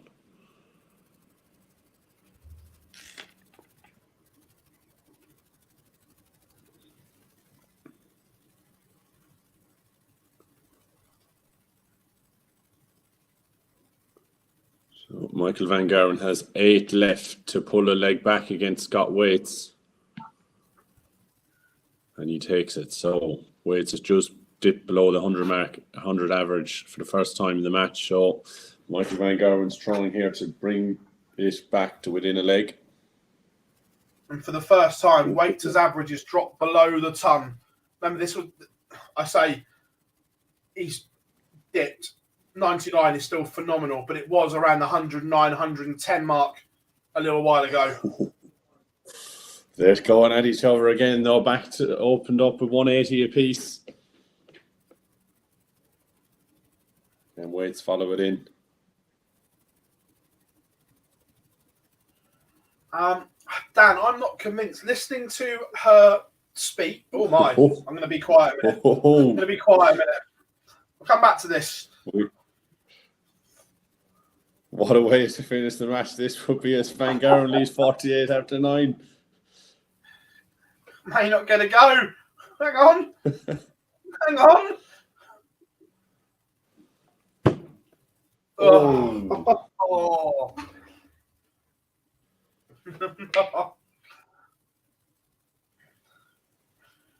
We all got excited. For 11 there. Oh, was that an 11? I think it was 11. What do you give for an 11-dart leg now? Oh, not a great start for Waits. Anyway, Dan, as I was saying, unfortunately, listening to Bo speak in the interviews and that, I don't think she's got any intention of playing much PDC. I think that she will do a lot more of the WDF and will only perhaps do the PDC Women's Series if it doesn't clash. If there's an event clash, I think she goes WDF. It's a bit of an interesting dynamic going on now. I mean, the opportunities have been presented to the ladies players. So There's a couple on either side of the fence now.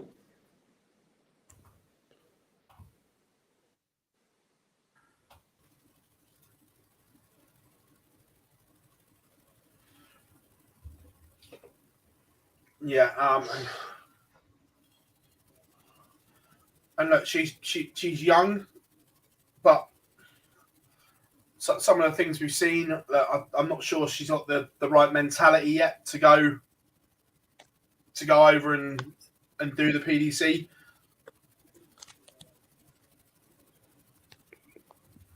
It's just a shame that if some of the ladies don't take the opportunity to go and do it, considering how much of how much exposure this will give them and how good it is for the game that they're getting these extra opportunities. It would seem a shame for many of them if they don't take that opportunity to go and play.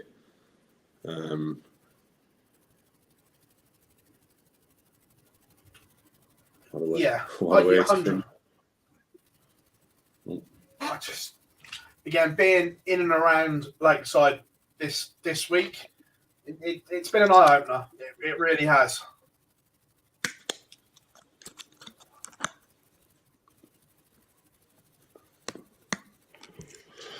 I mean, if I was a player, there'd be no doubt. Oh, I just stopped that there because Scott Waits has got the job done. Michael Van Gowren is out. A 6-4 win for Scott Waits.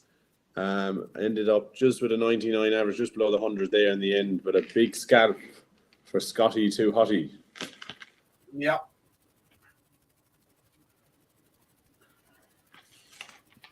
Yeah, it's been an eye opener seeing some of the bits that we've seen this week. It really has. Yeah, and I just if I was a top player, which I'm not, unfortunately, but I would be taking, from my point of view, I'd take every opportunity that I could get to play in events, regardless of what organisation or banner it's under. I just think to improve, I just think you have to be playing as much as possible, getting the different exposures to crowds, etc. But look, I suppose some of them have their reasons. Yeah, and sadly, there are still a lot that have got the wrong mentality, shall we say? That darts now can change your life, and there are still a lot that you see using it, for the want of a better phrase, as a complete jolly up. Yeah, and I think it's now that we're kind of seeing that how many opportunities that the players have. I mean, the starts, whether that be on the online league or on the PDC or WDF, it's every single week we have events going on, which is brilliant, and players can make a living out of it. It's life changing. A couple of big wins and on the stage or whatever it is that can do to your career. And if you have the talent, it's a shame you're not grabbing it with two hands and pursuing that. Yeah. Yeah, no, I'm completely with you. We had a result there, I think, just flashed up. Ian White has got the job done. It's disappeared to me now.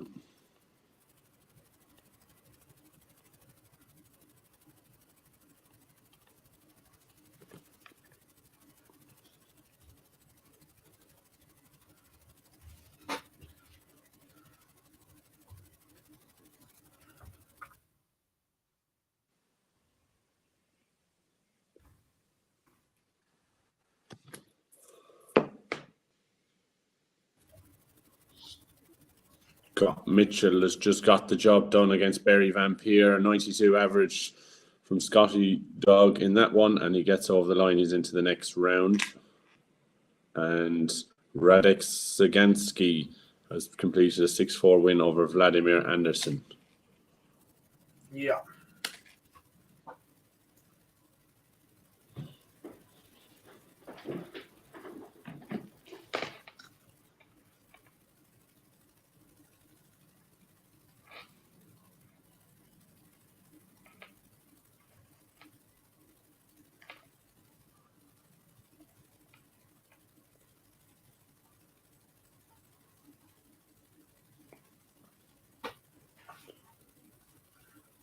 Yeah.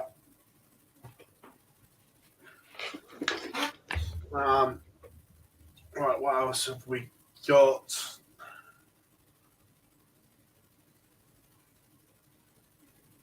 Michael Smith, Adam Gowlas warming up, as is Vincent van der Voort and Christoph Kachuk, to last 64 games.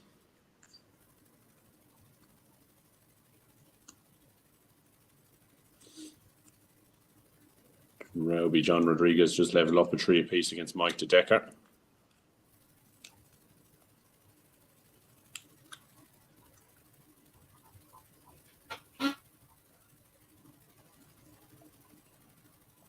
Today's winner, Steve Lennon.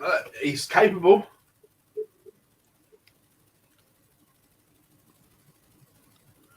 Certainly is. There's no easy feat in that match with Simon Whitlock.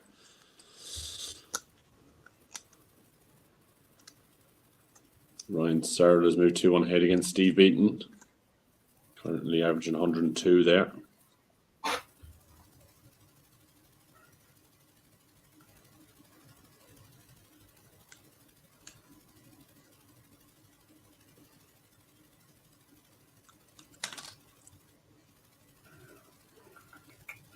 Again, come and say hi in the chat room, everyone. It's a good little game here between Scott Williams and Robert Owen. Yeah, I mean, Scott Williams has been fantastic this year, really. You know, we see a lot of them on the online league. As we have Robert Owen, I really think he's... I'm not a fan of the way he's darts lying the board, but he's a really tidy player, as Robert Owen as well. Yeah. 100%.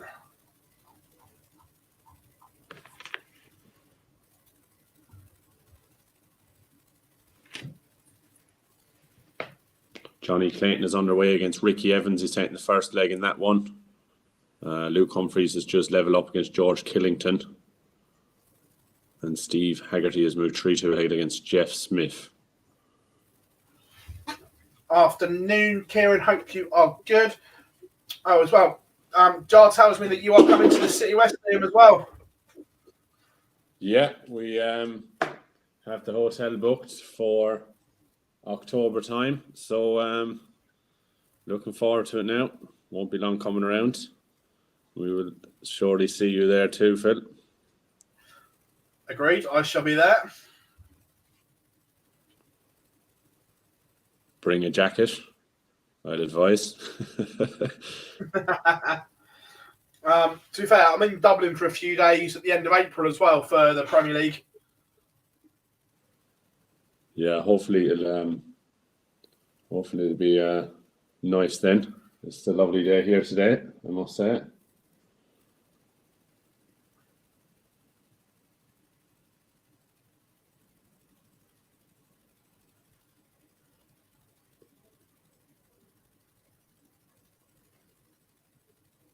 Scott Williams has just leveled up against Robert Owen, 4 apiece.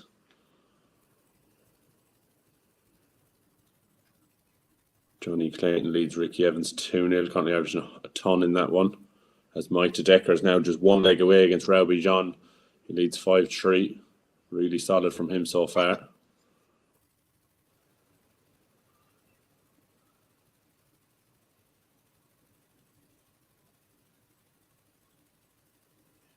Gathering Price will be on stream board 1 next.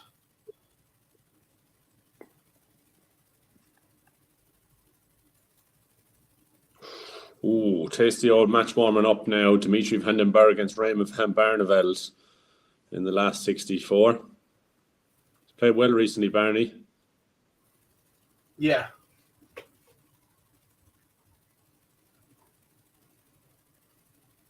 Do you think he has one last push in and Phil for a big one? I hope so. Could you imagine? I'm not going to lie, I would like Eye of the Tiger at the Winter Gardens one more time. Yeah, I mean, that would just be incredible. The roof would be blown off.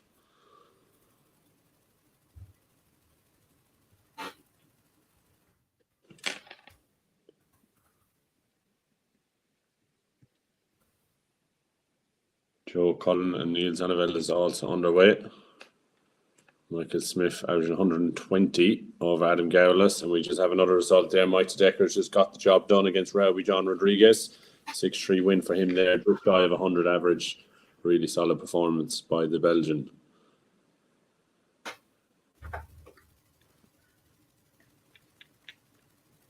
Yeah.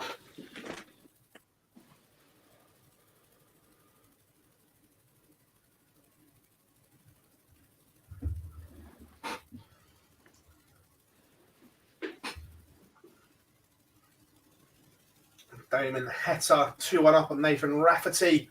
Again, tidy little game. This one is Vincent van der Voort somehow is in the last 64.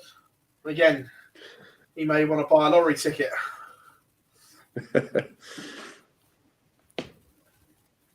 Really tidy sell from Luke Humphreys at the moment. Currently averaging 173, one up against George Killington.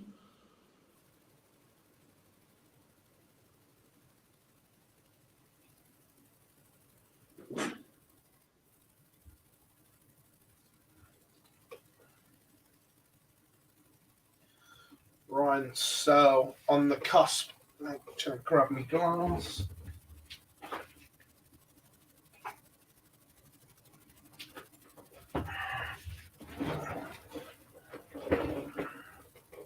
How we doing, Matthew? Hope you are good. Again, welcome along, everyone. It's a bumper day here on the Pro Tour. Bully boy Michael Smith averaging 120 at 2-0. Not bad. Not too shabby. Gowron Price is currently warming up against Danny Jensen or Jansen. Robert Owen has just got the job done in our featured game. 65 goals in 3 and a good win for him over Scott Williams. So he's into the last 32. So a very impressive performance for Robert Owen. Oh, stack attack can play. There's no question about that one. However, sorry, my fault, gents. But you know what's coming, boys. You know what's coming. Someone's just getting underway on board 3.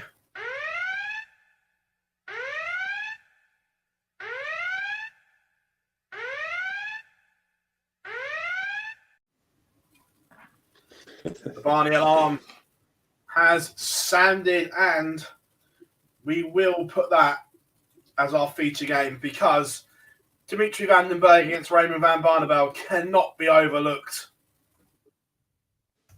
No, what a match. We have a result. Steve Beaton has been defeated by Ryan Searle, a 6-1 win for Searle in that one. 93 average, Beaton a bit below par, 83 average from him, but Searle gets the job done, 6-1.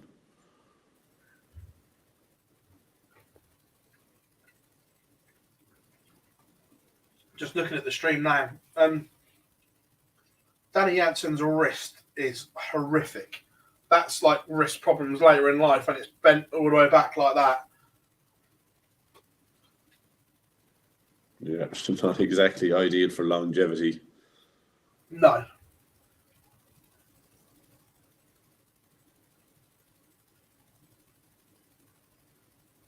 And Barney has taken the first leg with a break, so he leads 1-0. Johnny Clayton is certainly not hanging around either. He leads Ricky Evans 5-1, currently averaging 106 in that one. A couple of big Tom plus averages going on at the moment. Heta leads Rafferty 4-1, averaging 105, as is Luke Humphreys. He's level with George Killington.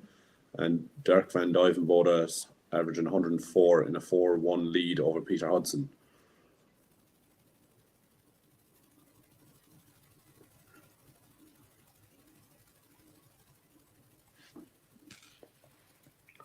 Oh, you won't see too many legs won by Gowron Price as bad as that first one over Danny Jansen.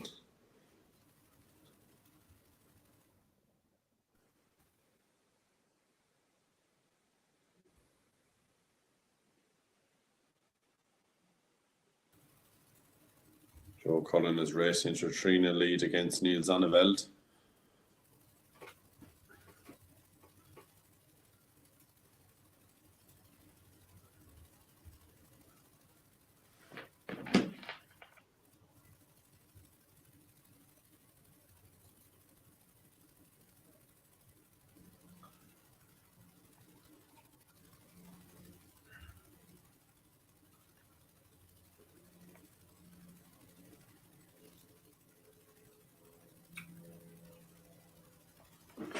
Pete asks you, Liam, is Rob Cross your favourite player?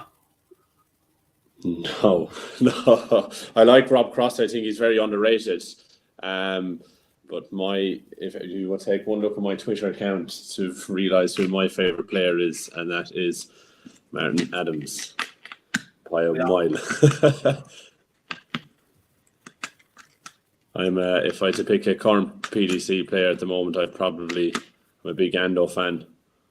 I just think when he's on, he's cooking. I like Scotty Dog Mitchell as well, Glenn Durrant. Yep.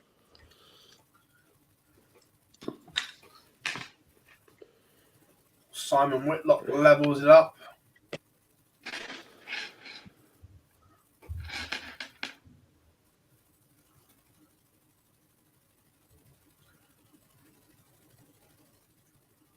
Van der Voort is going somehow still up in this game. He's averaging 3-2 again, or he's 3-2 up against Krzysztof Kachuk, only averaging 84, but he's winning. That's what matters.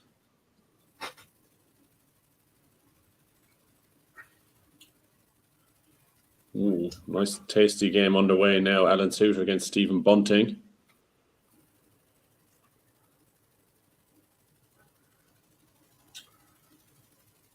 TK says, Steve Hegarty has just got in the job done over Jeff Smith. Dirk Van Dijvenbode looks as if he's going to post another ton-topping average over Genius flying at the moment. Who's my favourite player? So, going through kind of the generations here, because I'm old. My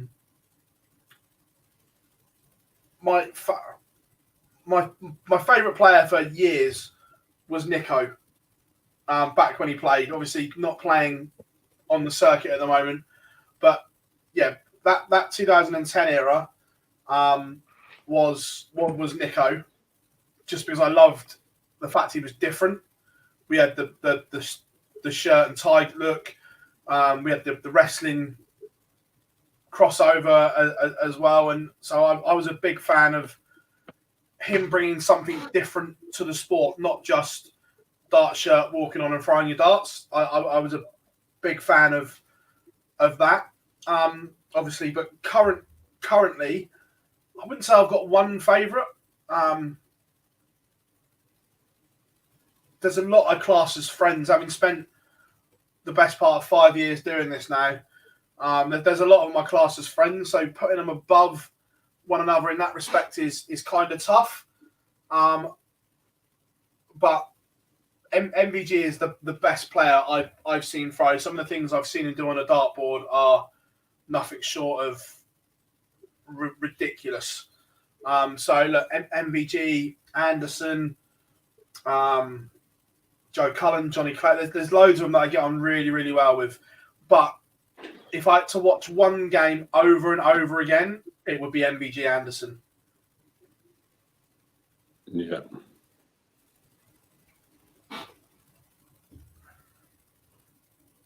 Just had two results there. Luke Humphreys has got the job done over George Killington, averaging 107. And the other one has just escaped me.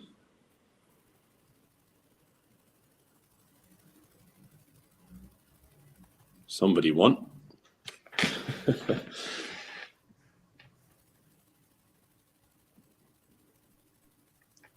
I mean, when Ando and MVG are in full flight, I mean, at the moment, it's not quite working out with the form-wise, but, I mean, it's just a play. You could sit there and watch it all day long. It's just so natural. It's just terrific when they're on song. Oh, completely.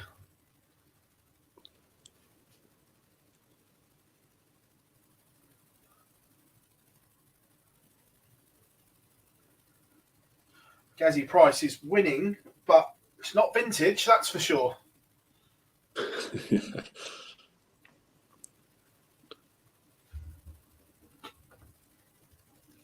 It's not going up dramatically, that average. He's just moved 3-1 ahead now, but it's still a 79 average.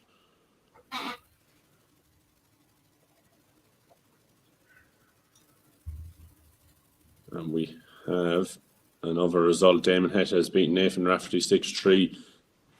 Really, really good form at the moment is Heta. He gets the job done.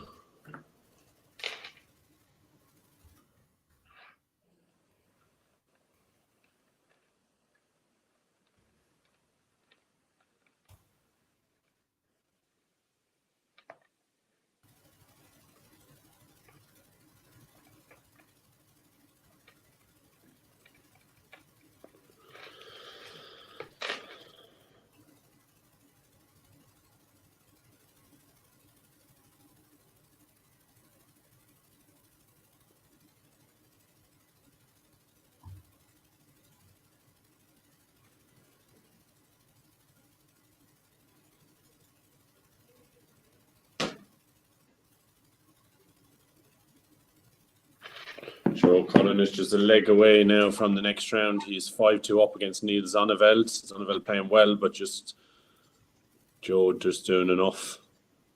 Government Price's average is increasing slightly. He's now 4-1 up against Danny Jansen. Probably won't get a better time to beat Price, Danny Jansen, with this kind of average going on at the moment from Price, but he still leads 4-1.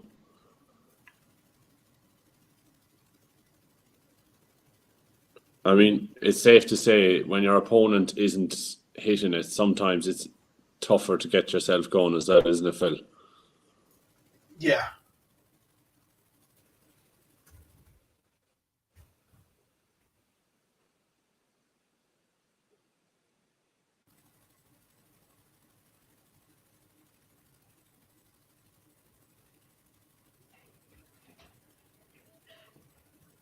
Oh, yeah, 100%. Centrally, Stephen Bunting 2-0.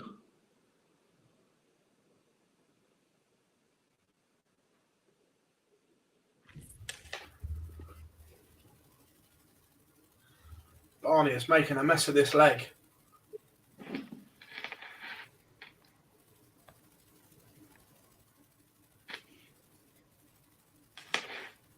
Brendan Burke can't take advantage.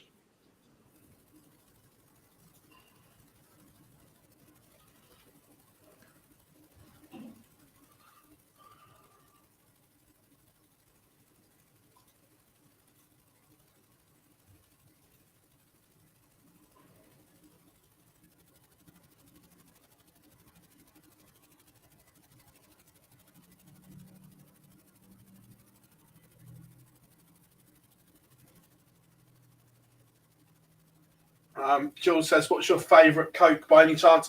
Mine's Cherry Pepsi Max by an absolute mile, and everyone knows that. Yeah, I'm a Coca-Cola original.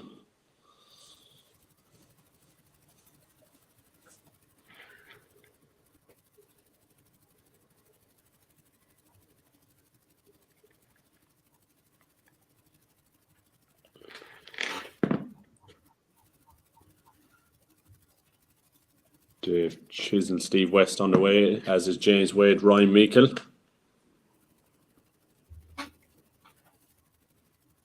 We have a result. Joe Collins beat Neil Zonneveld 6-3. Simon Whitlock also beat Steve Lennon 6-3 as well. So this couple of these top 64 games now coming to a conclusion.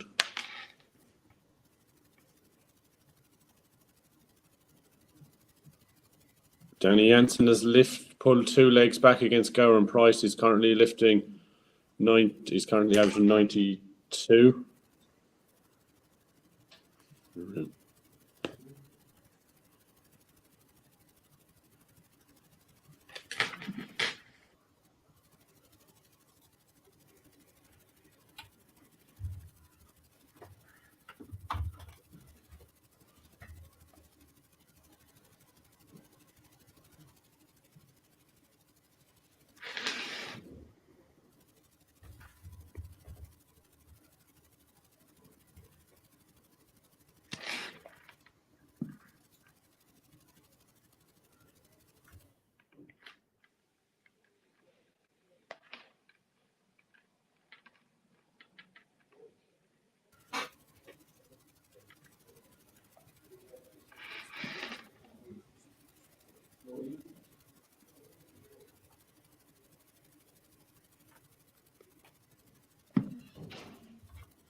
Bradley Brooks levels it up against Ryan Joyce.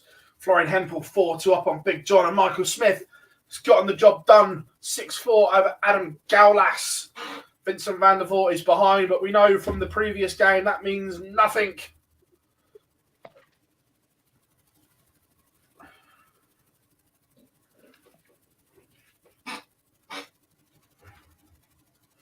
What are you drinking right now as well? Cherry Pepsi Max right now. Do you think Schindler or Keane Barry will get to the top 20? And if so, who will be first? On what we've seen so far, for me, Liam, I don't know if you agree, I think they can both get to the top 20. But right now, I'd say Keane does it first. Yeah, very close. I mean, they're terrific young players. I'd say from what we've seen recently, I think Keane will get there before, but certainly for the future, these two players are going to be right up there for me. I mean, it's just phenomenal how talented they are at such a young age. I mean, they don't seem to fear any kind of stage or opponent, and I certainly definitely be backing them to win a big one or two in the future. Yeah.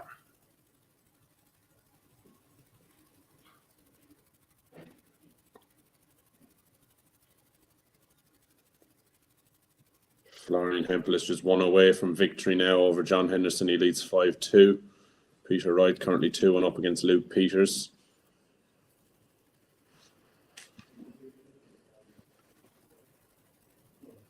Garen Price has mismatched starts, I think, to beat Danny Jansen, but is coming back for double 5 to get over the line. And he takes it in 1. So Garen Price gets the job done. It wasn't pretty, but a 6-3 win with only an 87 average over Danny Jansen, but he's into the next round.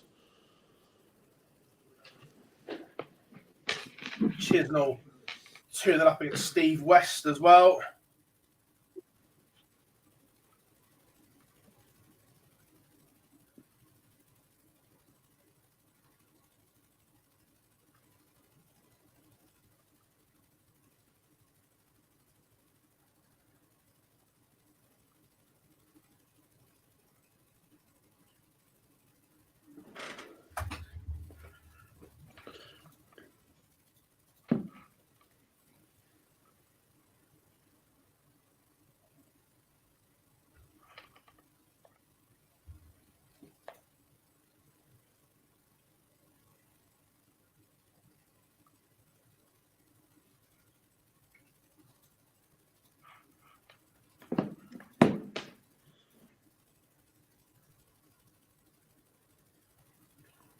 Peter Wright has moved into a 3-1 lead over Luke Peters.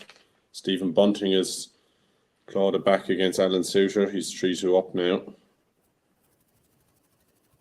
Vincent van der Voort is going all the way with Christoph Kachuk. The last leg decider there.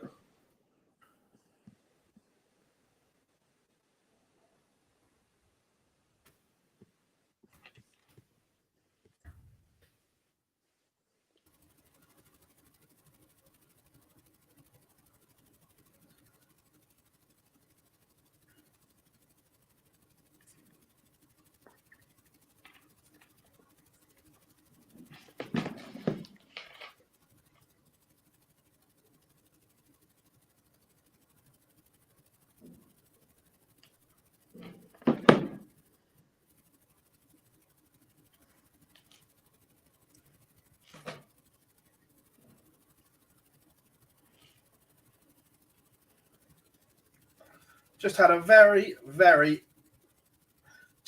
interesting WhatsApp from someone that shall remain nameless. However, they are sat in a pub with our very own Lee Boyce watching the football on the big screen, which I have to say his team aren't doing very well. I'm watching us on his phone.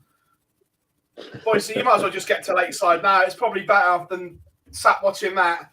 But thank you very much as always, Boyce, and the other two that are with him watching along.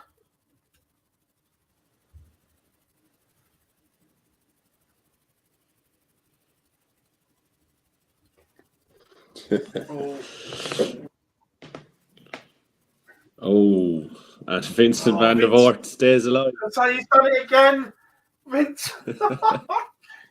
Oh, how does he keep doing it? And I can imagine, despite his victory, he won't be impressed with his performance. 6-5 win, though, for Christoph Kachuk with an 89, just shy of 90 average there. So a win again for Vincent as Peter Wright moves 4-1 ahead against Luke Peters. Steady 95 average, and we have a result in the feature game.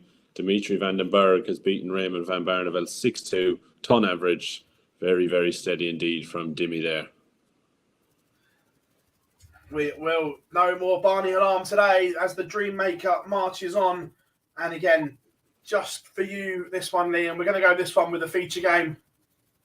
I think you might know where I'm about to go.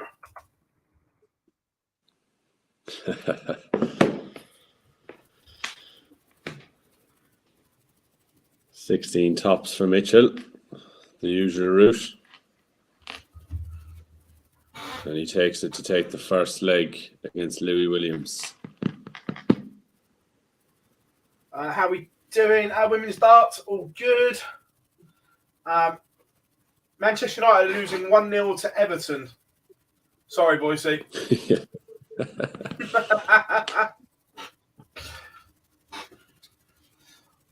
Oh, Barry Keane is on the stream board against the Dutch serial killer, Martijn Kleermaker. To be fair, even though he looks like a serial killer, he's actually a really nice bloke, like proper nice. James Wade's had an absolute stinker against Ryan Meikle. He's 2-1 down, averaging 75.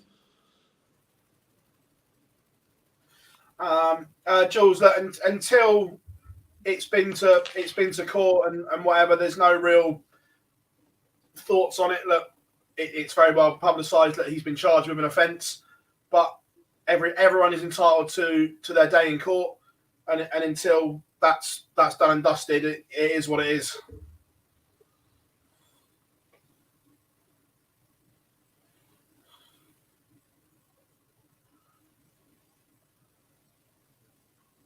There normally is an exclusion zone at these events. There certainly was during COVID.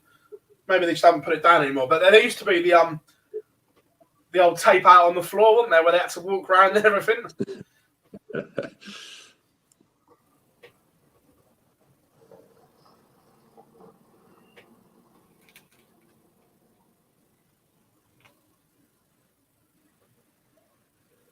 Poor old Ryan in the comments. It's his birthday and he has COVID. A shout out to him. Oh. Yeah, massive shout out, Ryan. Hope you have a great birthday. And we are keeping you company whilst you're at home, mate. Hope you're not sick with it. Hope you've obviously, look, it's never good to get it, but hopefully you're not ill, which is good.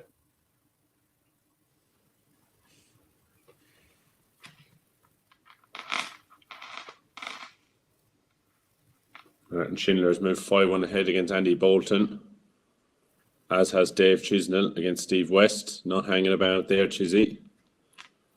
Chris Tobe, he's currently averaging 102 now against Jimi Hendrix. He's 3-0 up.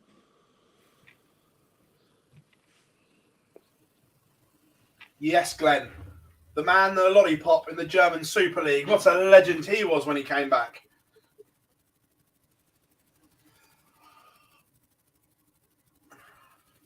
The old stop, go.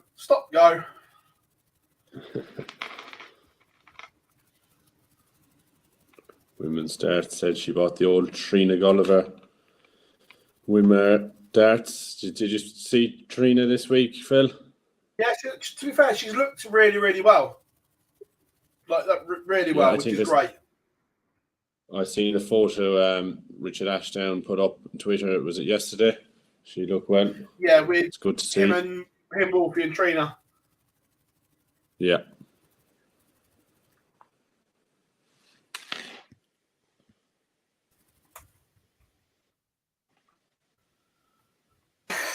Yeah, it was good to see them so looking well. Stephen Bunting is just one away now from victory. He's 5-3 up against Alan Suter, as is Ryan Joyce against Bradley Brooks. Richie Adaus averaging 114, or Sean Wilkinson at the moment. He's 2-1 up.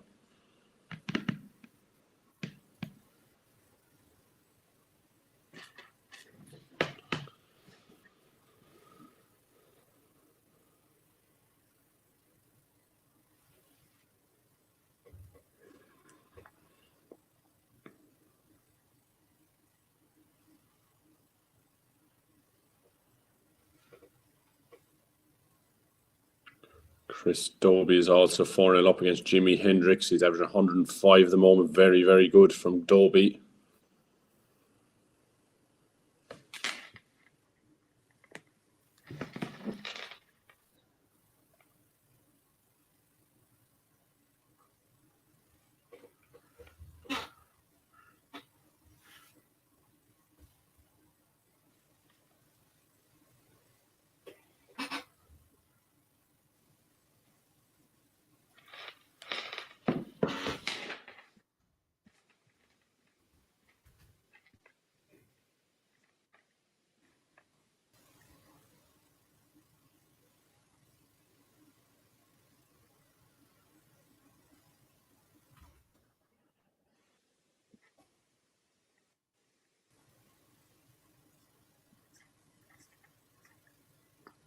We have a result again. Jack Main has got the job done against Brendan Dolan in the last leg decider, 6-5.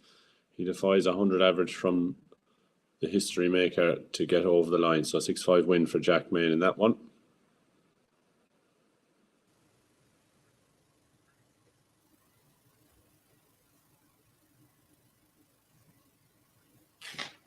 Red's popping up everywhere. Ryan Joyce gets the job done, 6-3 against Bradley Brooks. And Stephen Bunting has beaten Alan Souter, 6-3 as well.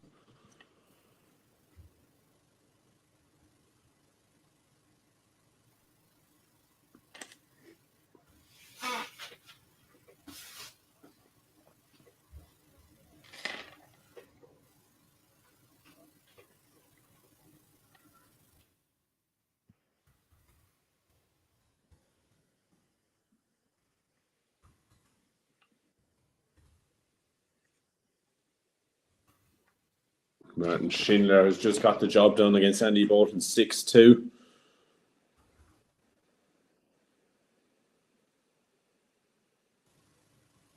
Chris Dobie is going right out his business in this one, averaging 109. But it's gone 93-21. He's opening 2 visits as he looks to get a job done here and complete the whitewash.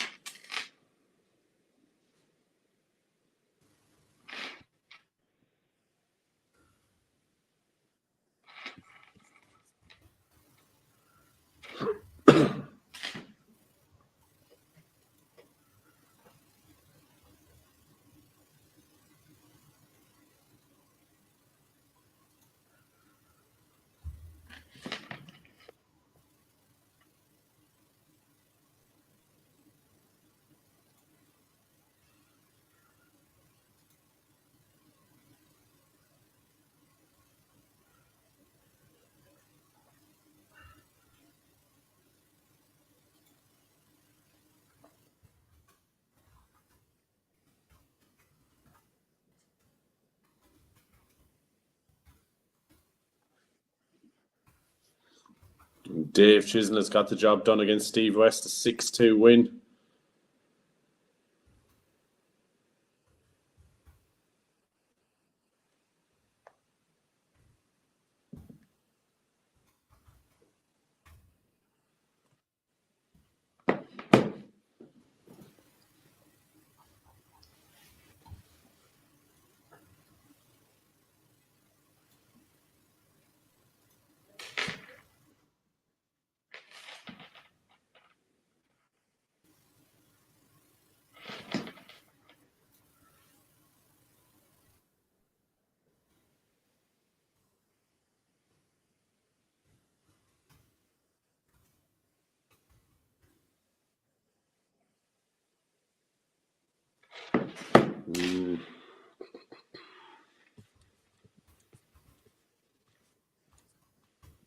Dave Chisnell beat Steve West 6-2 in the last 64.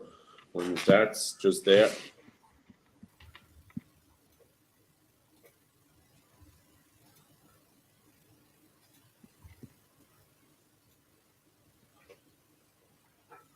Jimmy Hendricks, the fight back is on. In the same little upturn in fortune for Keegan Brown over recent weeks as well. Again, a man that's talk hard is under threat, so good for him. Yeah, I can't remember where you had the conversation. Was it maybe on? Anyway, but it was recently about him keeping his tour cards, and I just think if he can get a good year under his belt, I think he has a great chance of keeping it. He's a great player. He's kind of been caught up in the whole COVID situation with his job in the last couple of years, which hasn't helped. But hopefully he can keep hold of his tour cards at the end of the year.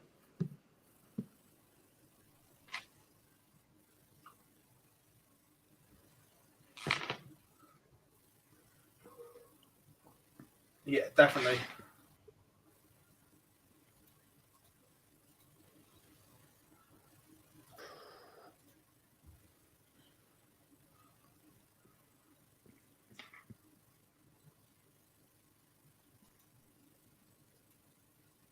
James Wade has level up against Ryan Meikle, only averaging 87.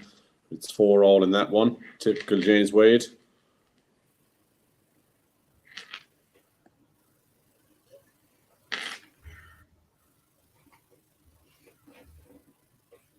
The fight back is on for Jimi Hendrix. He's now won 2 legs on the spin against Chris Dobie. Dobie still leads 5-2.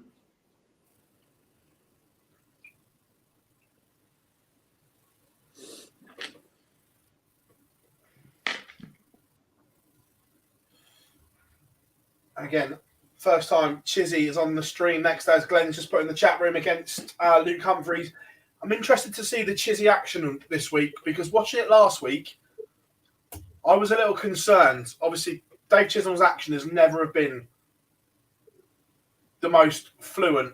But last week, the pause at the back of the backswing was too long for my liking. Yeah, I mean, in fairness to Chizzy, the longevity that he's got out of such a ridiculous throwing action has been quite remarkable, really.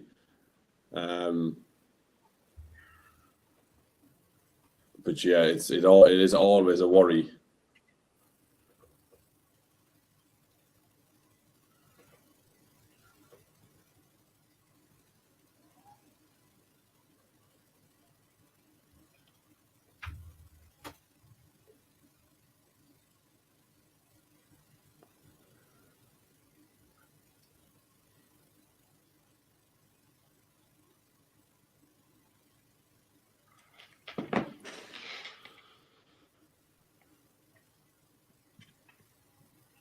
Ryan Joyce warming up.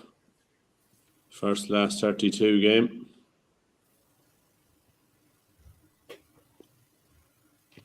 Richie Edhouse, or Sean Wilkinson's just put one back against Richie Edhouse, 4-3 in that one now.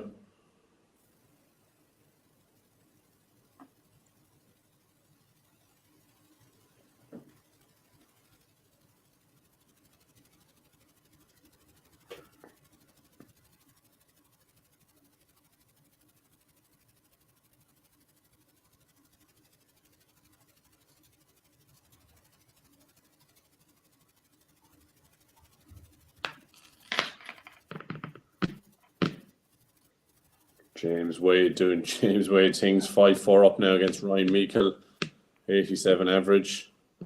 And Chris Dobie has got over the line against Jimi Hendrix. 2 legs on the spin there from Hendrix, but Dobie gets the job done. Ton plus average, and he is into the next round. Another ton topping average from Dobie. And again, surely he can't keep losing games playing this well.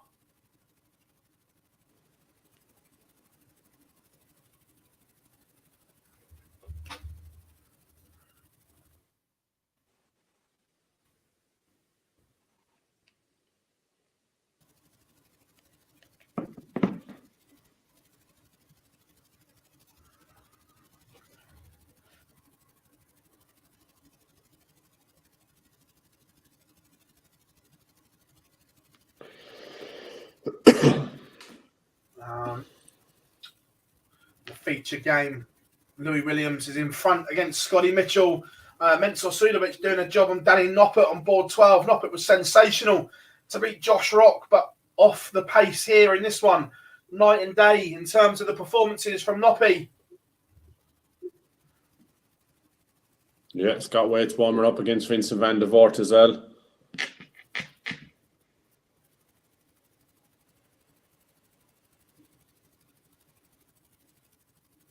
German giant Gabriel Clemens has moved 4-2 ahead against Andrew Gilding, 108 and 109 averages from the pair there. Not too shabby.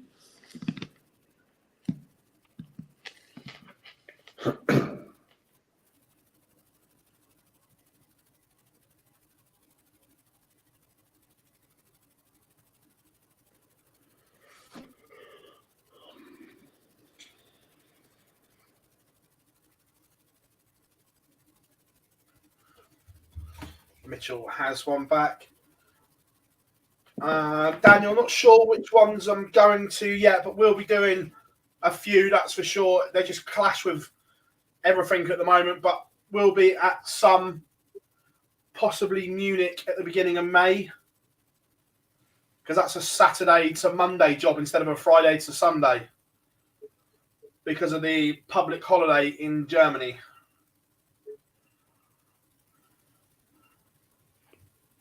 Just two results that have come up there now. James Wade wins 6-4 against Ryan Meikle. And Mensa Sulovic has beaten Danny Noppert 6-1. So a good result there for Mensa Sulovic.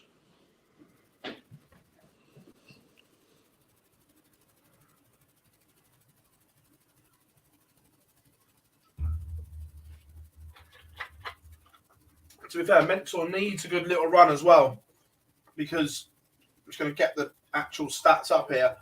Having missed the last one, he was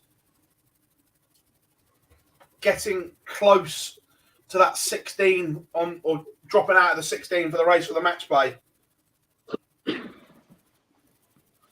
Yeah, he's improved and recently, Mensa.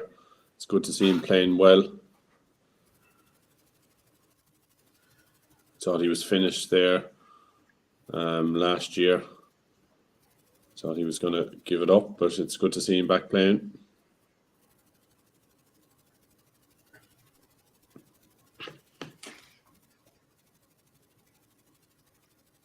Big opportunity here for Mitchell, needs to take it. Williams goes 58, 58, 55, followed by 95. So big score here for Mitchell. It's on 40. That does put the pressure on Williams.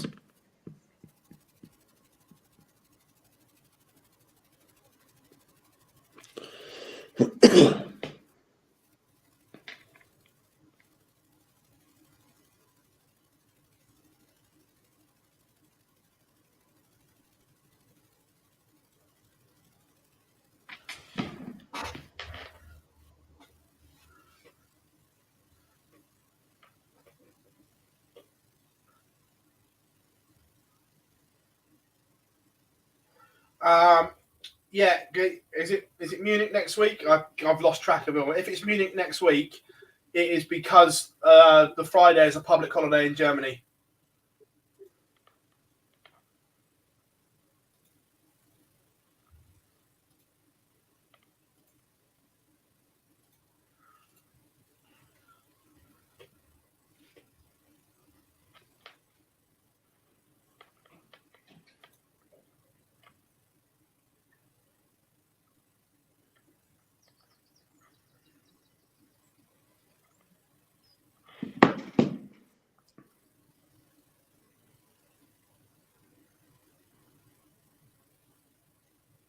Richie Edhouse has got the job done against Sean Wilkinson, 6-4 win.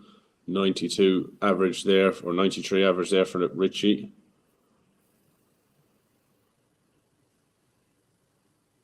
Maritime, Clearmaker and Keane Barry has gone all the way. It's 5-all in that one. And we are underway with Scott Waits and Vincent van der Voort and Ryan Searle and Ryan Joyce. That's a tasty game warming up as well between Johnny Clayton and Martin Schindler.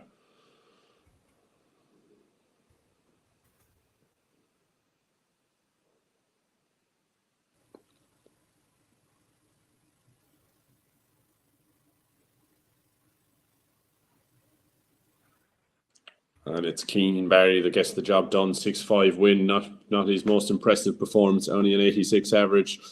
But Keane Barry is into the next round. And we're also gone all the way in the match between Jose Justicia and Steve Haggerty.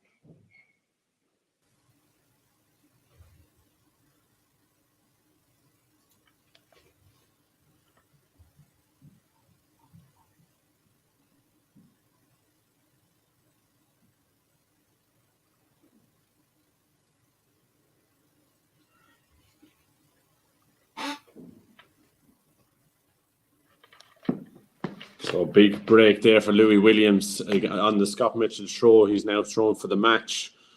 So Mitchell is under pressure. Robert Owen and Stephen Bunting is underway. Another decent match, that one.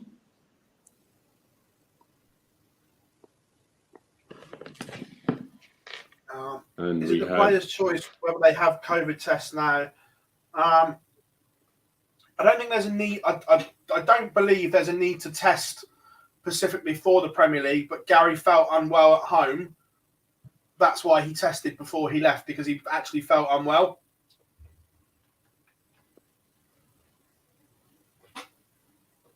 Jose DC gets the job done against Steve Haggerty, 6-5 win. DC is into the next round.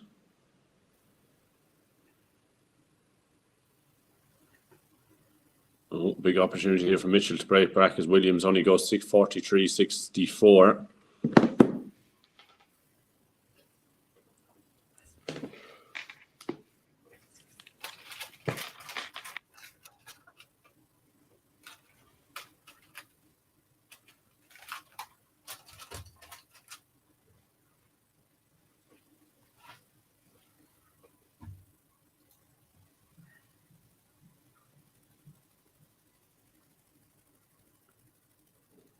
The curse again. Scott Waite was sensational in beating MBG. Now he's 2-0 up on his best mate Vincent Mandeville, averaging just 88. Vincent is still mid 80s again, and I wouldn't be surprised if he turns it around again. He seems to have the luck on his side today. That Jonathan, I'm not sure.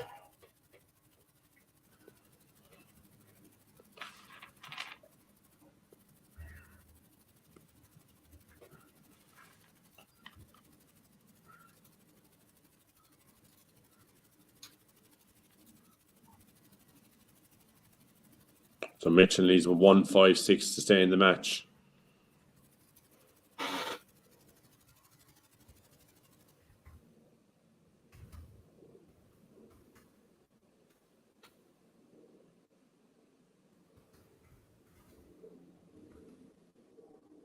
Can't find it. So Williams to come back for a 56 to seal a 6-4 win.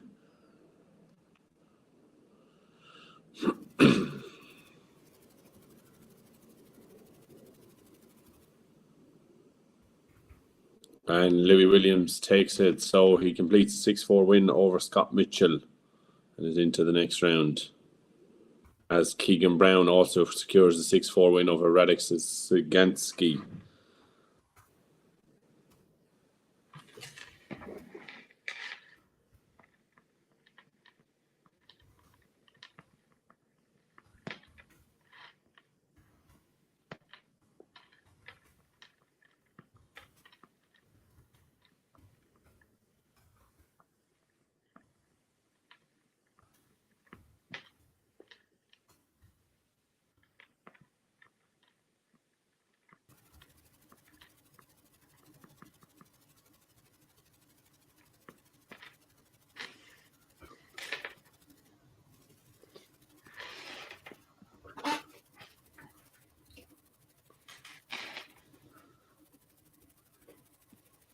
Luke Humphreys has taken the first leg against Dave Chisnell.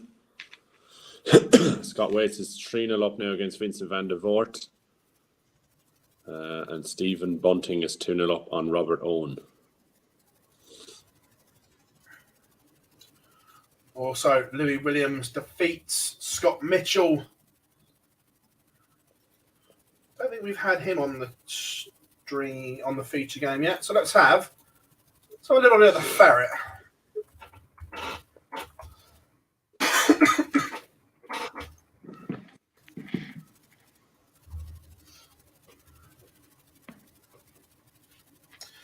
Football. How long till the match play? Match play is in July, but every ranking point could be huge in the race for the Winter Gardens. Just gonna have a quick look at the Chizzy throw compared to last week. So let's have a look. probably not the best time when he's on a finish because it cuts away. We'll have a look when this leg resets.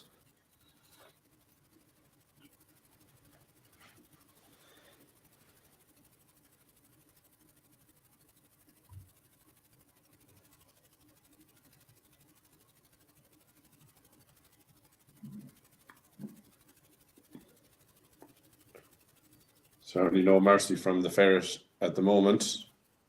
No. Afternoon, Andrew. Hope you are good.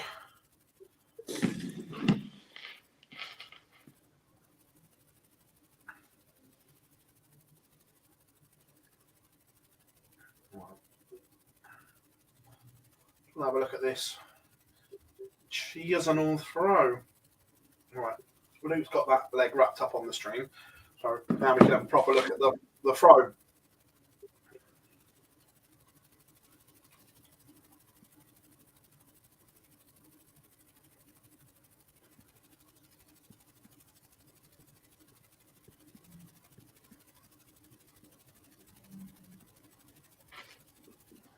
It's still quite a long pause for me at the end of the backswing.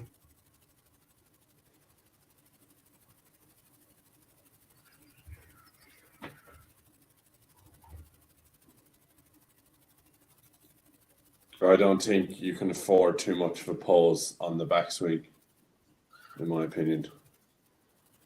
It just disrupts the rhythm, and that's when things happen, when it's that extra pause that I don't like. Ugh. Yeah. just leads to darts being dragged all over the place. Yeah. I'm not a fan. Gordon Mathers has run away from beating Ian White.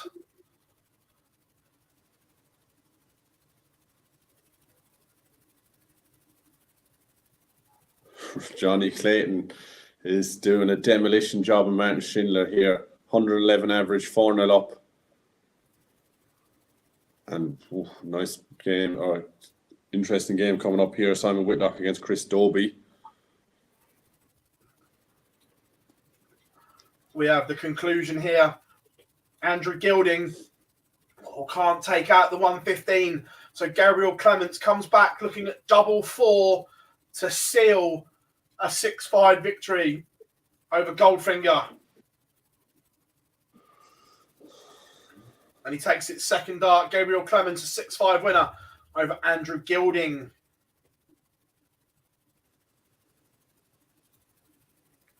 Robert Owen is underway against Stephen Bunting. He's got a leg in the board. Bunting leads 3-1 in that one. Jose de Souza is taking the first leg against Mike de Decker.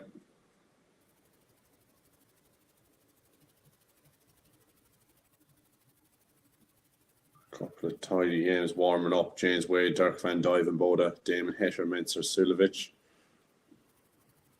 Garvin Price, Keane Barry as well.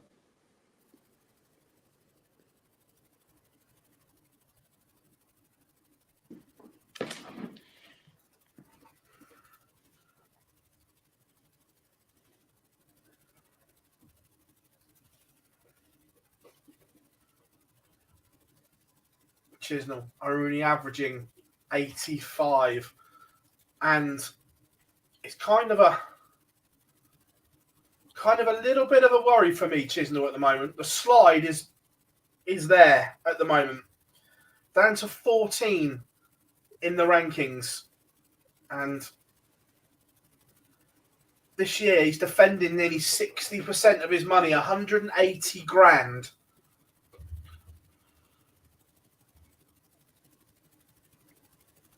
What have we got coming up? Let's have a look.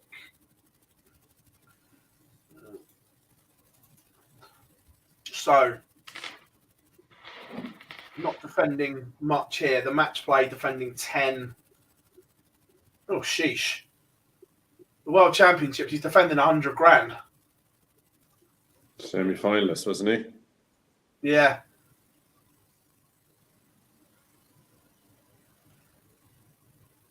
Defending 13.5 at the Grand Slam, 25 at the Grand Prix, 10 at the match play.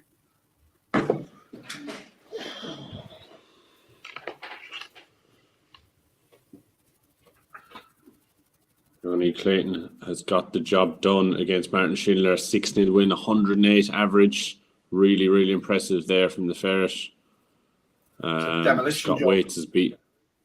Yeah, absolutely. Scott Waits is 5-1 up against Vincent van der Voort. Looks like his luck has run out.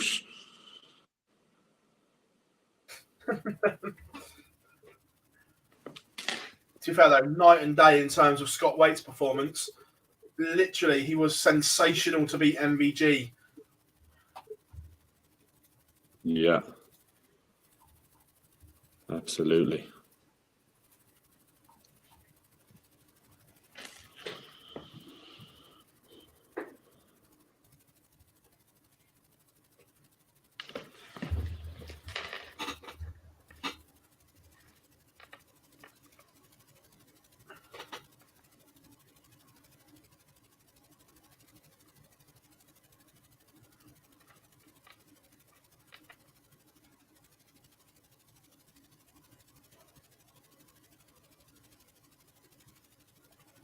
Just a quick scroll through Twitter. A lot of unhappy Manchester United fans. Sky will do a feature about 2 hours chatting about it now. No doubt.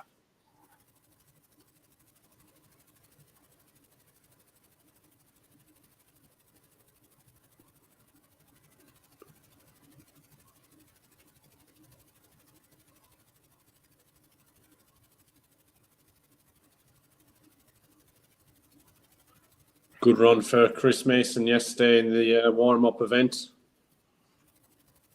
Yeah, superb from The World Mace. Seniors. Good to see him playing well. Yeah, 100%.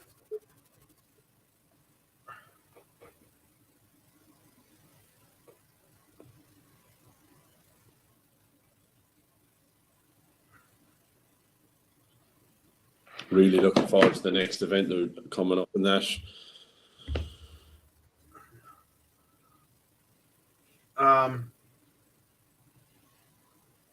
Tempted to come over? Or can you not? Yeah, I was hoping to get to the last one, but I couldn't make it. But we never know.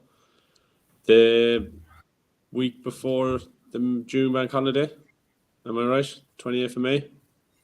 Yeah.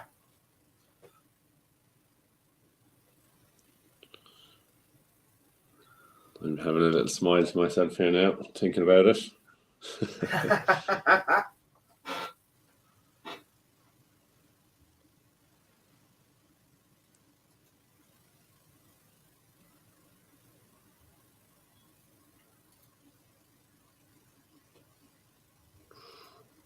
Michael Smith averaging 105. Go on, mate. Michael Smith averaging 105 but finds himself 2-0 down against Richie Edhouse.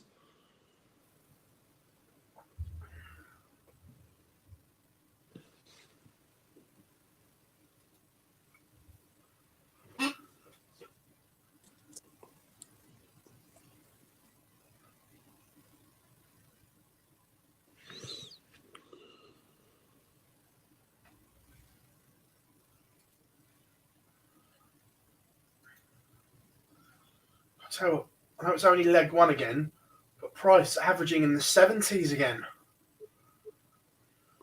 Yeah, really unusual that Yeah. for a player who's so consistently high, produces consistently high standards all the time.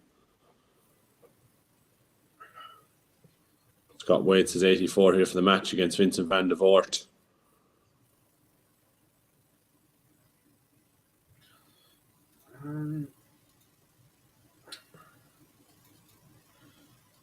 Two seconds, Jamie, and I'll have a look.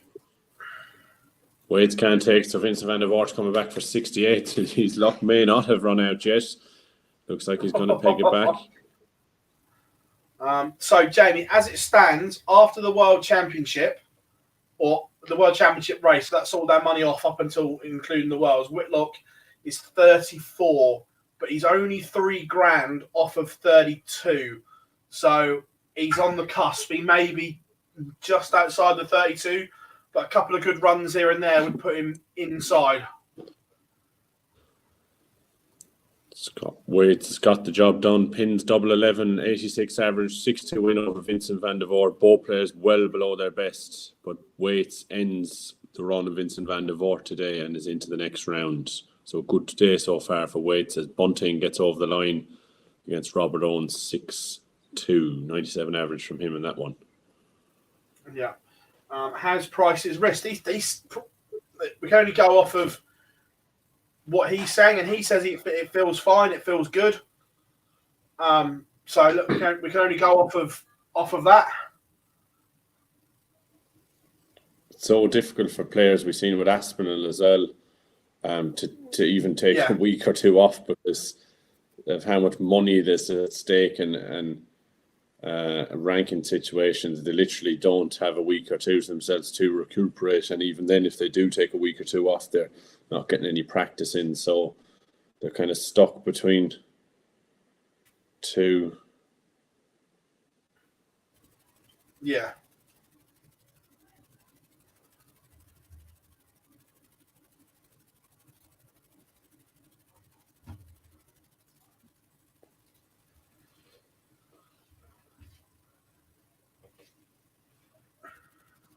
And it's probably something that's going to occur more often now with the amount of darts that the players are playing. I mean, back 10, 15 years ago when they didn't have as many tournaments, there was a chance for them to recuperate and recover. Yeah, look, especially when you're in the Premier League, because it's tough.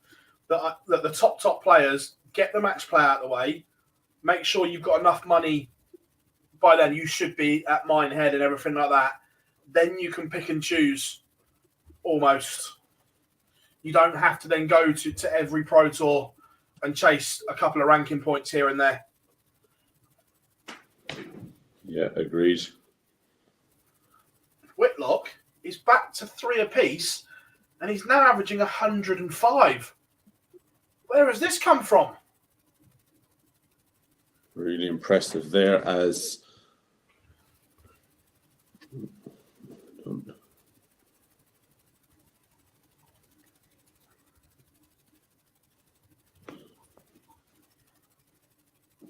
Damon Hatter having a mare so far, 2-0 down against Mensah, only averaging 72. And Jose Justicia and Peter Wright are going at it 2-1 to Jose at the moment. And they are averaging 108 and 112 apiece. Yeah.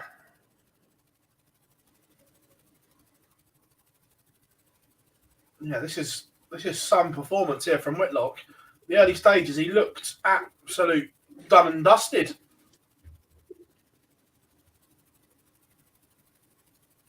Luke Humphreys has dispatched to Dave Chisnell. Again, Chizzy only averaging 87 in that one. Dirk van Dijvenbode impressing again, 2-ton topping averages in his first couple of games. And he's now around the 98 mark. And he's 3-1 up on James Wade. Just delivery arrived there, Phil, so I'm going to have to pop out off No for worries, a second, buddy. if that's okay. No worries. Not a problem, mate. Well, Liam goes and sorts his delivery out. I will keep you bang up to speed and up to date with everything. Joe Cullen 2-0 up on Louis Williams. He's averaging 111 is the rock star. Keegan Brown has taken the opener against Dimitri van den Berg. That's more like Gezi, back up around the 95 average mark. Dobie does win that leg and stops the Simon Whitlock charge. Lakeside was okay. I'm probably heading back tonight after the Pro Tour. How do the players grip their dart? I'm having a bit of a crisis. Do they use their... Look, Sam, gripping a dart is the same as holding a pencil. It will be different to everyone. The one thing I will say is just find a grip that feels comfortable and feels natural. Don't try and copy anyone else's grip or mimic everyone else's grip. Just almost get your darts in your hand and just rotate them around naturally and you'll find something that feels comfortable and feels natural in your hand. But don't try and copy anyone else's.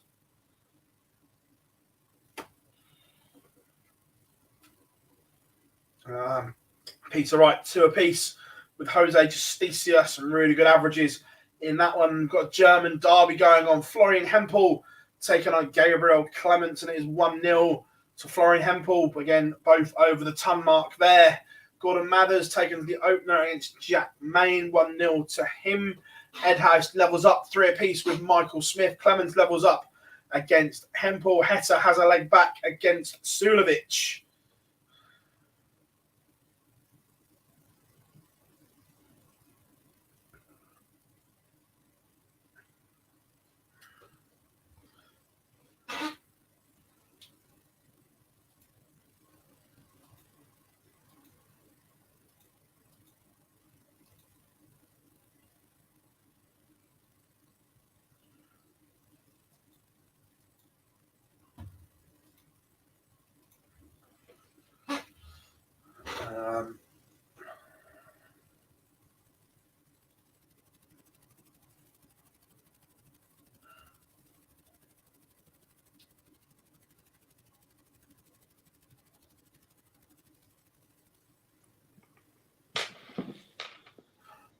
Any idea where the third World Series event might be, PB?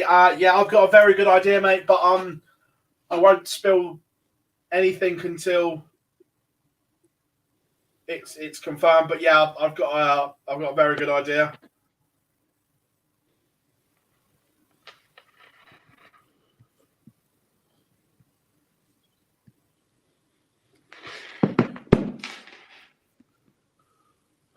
Simon Whitlock playing really, really well here against Chris Dobie. Still averaging 105. Yes, very, very good game. Has 97 to break the throw of Dobie at a crucial time in the match. And Dobie only hits a 25 to leave 160. So Whitlock now 97. Well. Gob's just popped up in the chat room and is obviously listening in Reading. Anyone that listened to me and Gob, when were we on together, Gob? Was it last Friday? Anyway, whenever me and Gob were last on, Gob accidentally told the world where it was. Didn't you, buddy?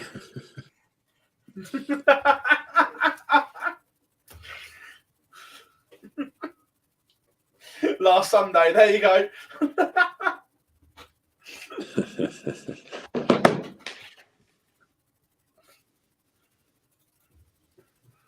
Jose has got the job done against Mike De Decker, 6'3", 94 average from Jose, quietly going about his business.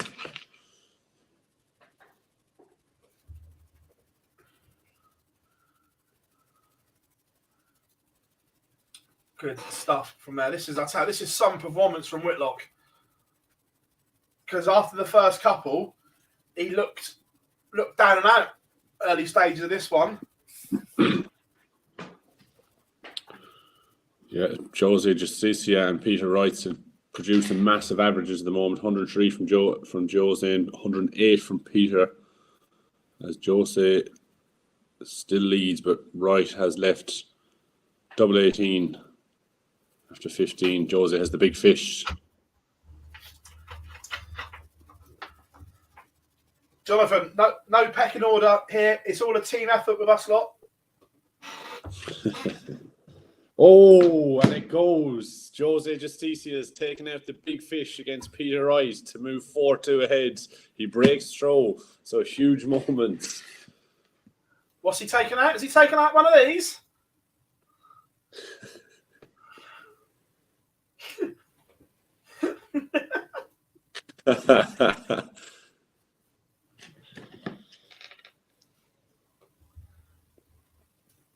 Taking out one of them?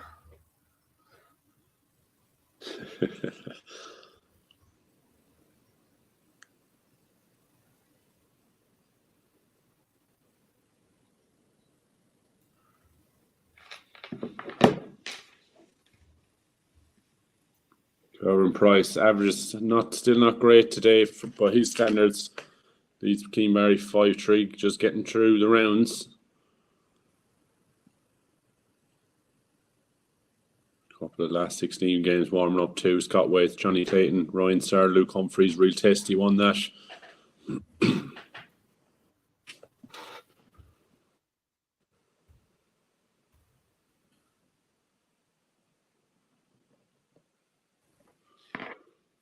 Oh, now you've said that, I'm going to blow yours out of the water.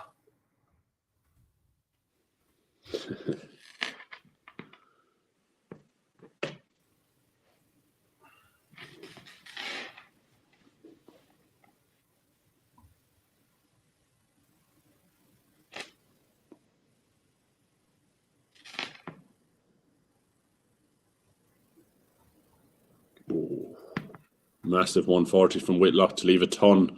What can Dobie do? 96, so a ton for Whitlock for the match.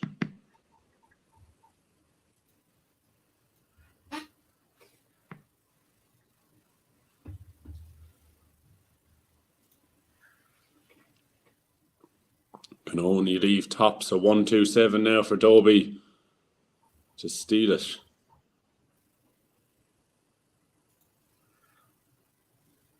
Ooh, and he's missed the bullseye. So Whitlock will come back for darts at tops.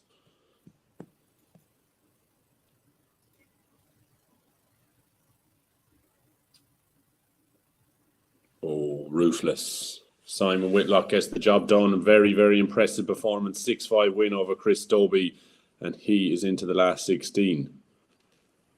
It's impressive from the Wizard. Write him off at your peril.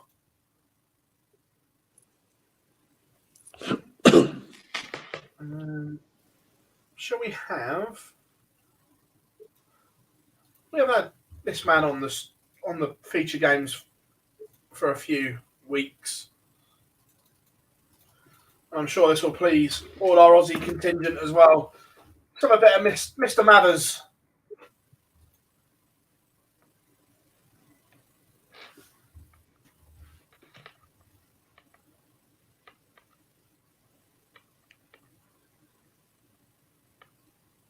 And Gerwyn Price has got the job done against Keenbarry. Only a 92 average from the Iceman, but he's into the next round. And Joe Cullen, very impressive, 106 average in a 6-1 win over Louis Williams. He is into the last 16. Jose Justicia is also on the verge of a victory over Peter Wright. Wright fighting back in this leg that he has the throw in, but Justicia just a leg away.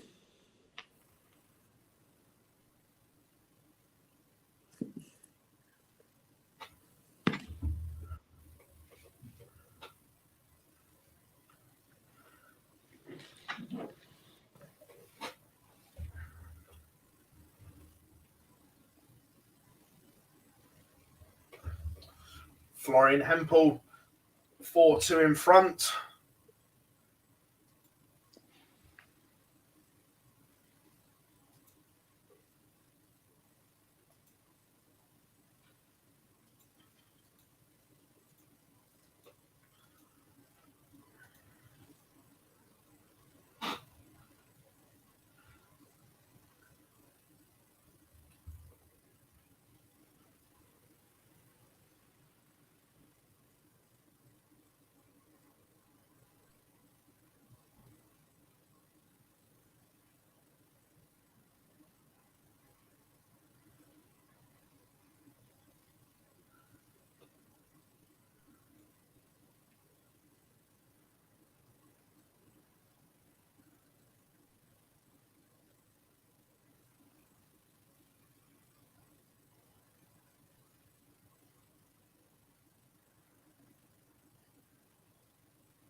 Oh, Justicia fires in a 1-2-4 to open and then a 45. So a big chance for Peter Wright to put some pressure on here as he looks to claw himself back into the match, and he fires in a 1-2-1.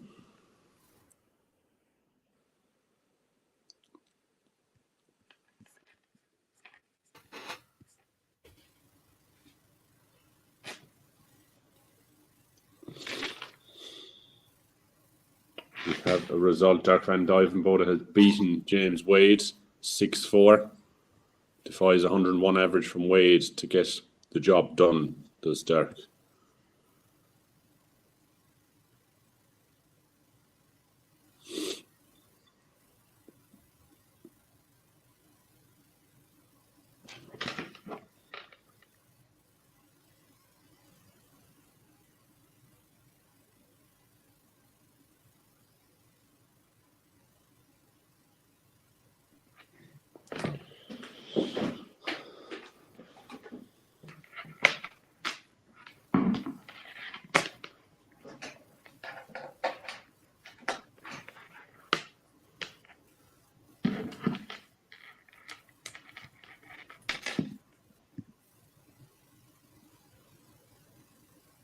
So Justicia has 57 now to knock out Peter Wright, and he can take it. He's missed darts at top. So Peter Wright is coming back. 130 now to stay alive. Huge check out.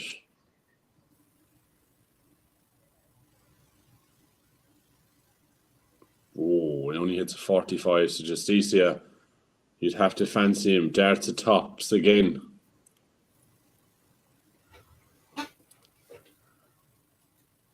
And he takes it in one. So a highly impressive performance from Jose Justicia to knock Peter Wright out. A 6-3 win for the Spaniard.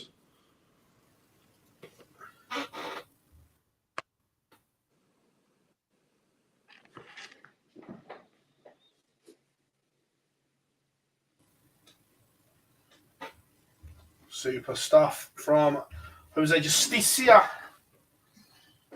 Again, good little run from Gordon Mathers here today as well. Yeah, if he can get the job done here into the last 16.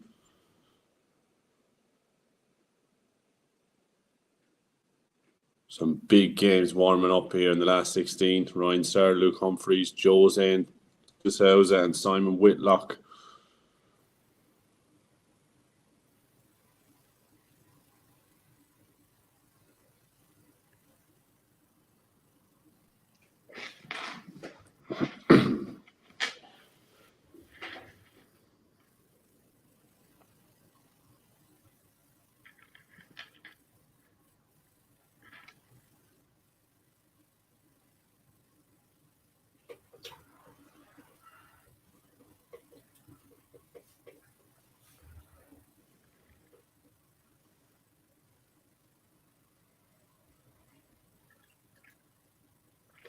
Damon Heta, Mensur Sudovic locked at 4 apiece.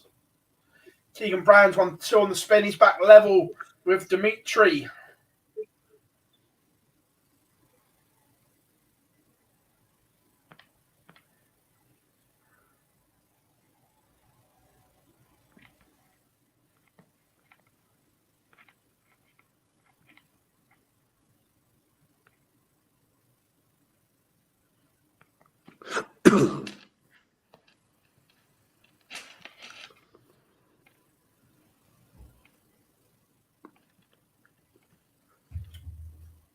So it's an interesting last 16 lineup warming up. Just a couple of the ties, everyone. Jose D'Souza, Simon Whitlock, Ryan Searle, Luke Humphreys, Scott Waits, Johnny Clayton.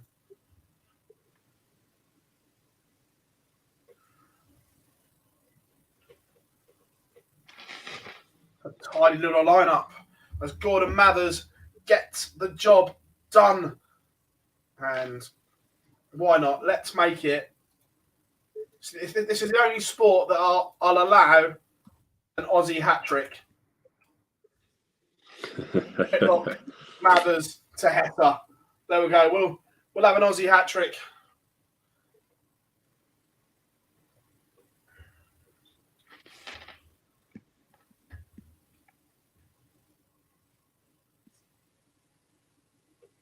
Heta was struggling in the early part of the match. He's done well to get himself back into this. Absolutely.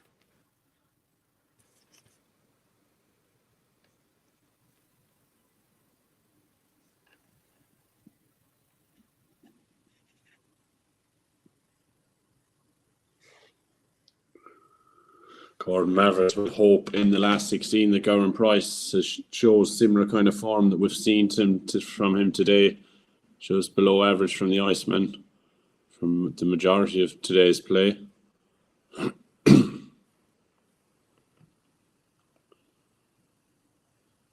Yeah, he was better in his last round game. Again, maybe just taking a game or so to warm up the Iceman.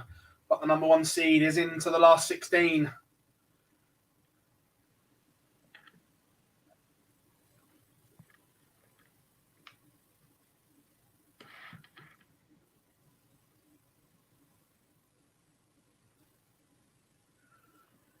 Just saying, I know Gob's keeping us up to date with the World Senior stuff. Huge respect to David Cameron, not the former PM, the Canadian, making the trip over from Lakeside to Reading to play in the World Seniors today.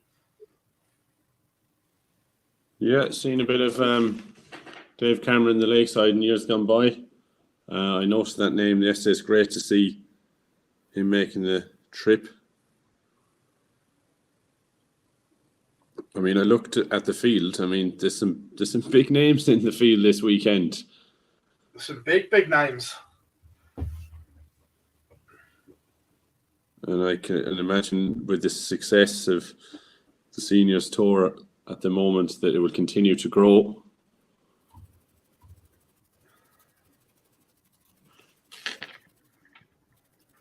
No, Price cannot be world number 1 today.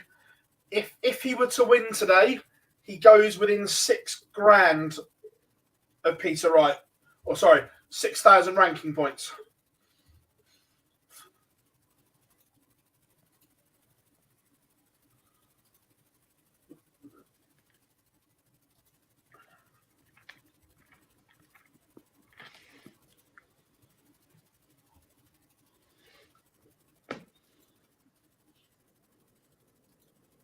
So we are underway in the last 16. He's also into the final 4. Super stuff. God, I'm guessing then if he wins, I'm guessing he's not going. Well, I'm guessing he'll come back to play in the World Seniors then.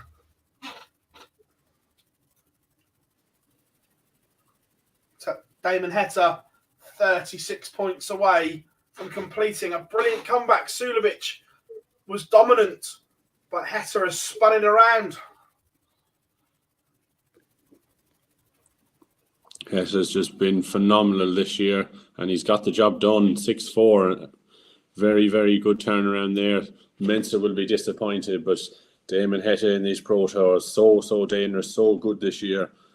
And he's into the last 16 again.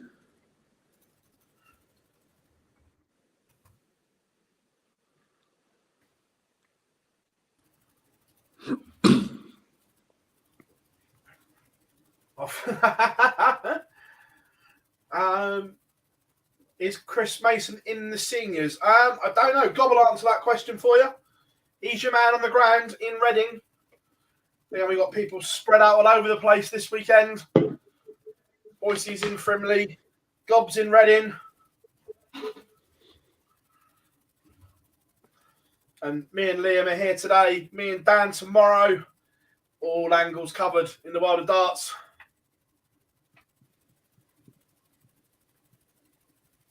Luke Humphreys is not hanging around in this last 16 tie against Ryan Searle. 115 after 2 legs. Averaging 115, may I say. Scott Wakes, big chance to break the Clayton Fro early doors, 47. He has. Can he take it? And he does in 3, so massive for Scott Waits. Breaks the Johnny Clayton Throw early doors.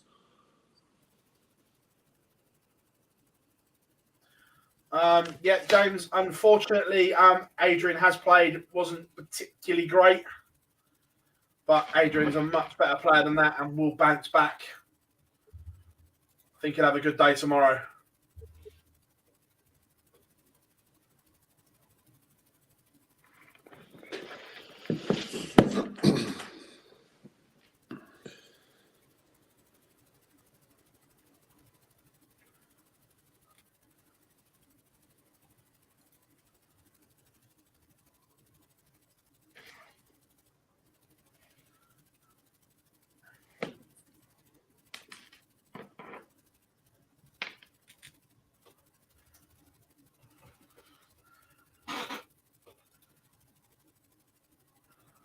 God, I hope you've got this Pro Tour stream on one of the big screens in Reading so everyone else can keep up to date with what's going on.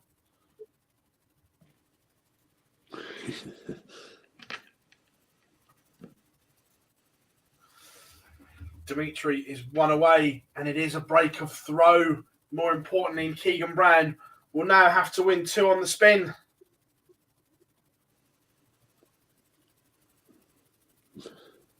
Matthew makes a very good point for you, Phil. Yeah, don't worry, we'll get it all in. There may be a little bit of Fergie time going on when the fourth official puts the board up.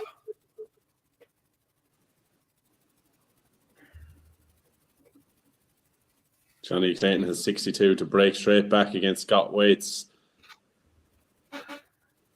And he takes it into clinical. So big opportunity missed there for Waits to double his advantage.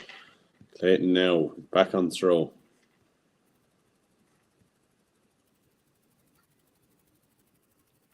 Luke Humphrey still is averaging 107. The moment 3-1 up against Ryan Searle. It's Dimitri Vandenberg. Keegan Brown again seems to be taking an age.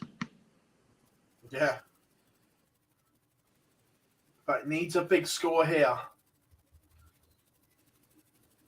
Tell you one thing, Simon Whitlock is going about his business today. He's taking the first leg against Jose de Souza.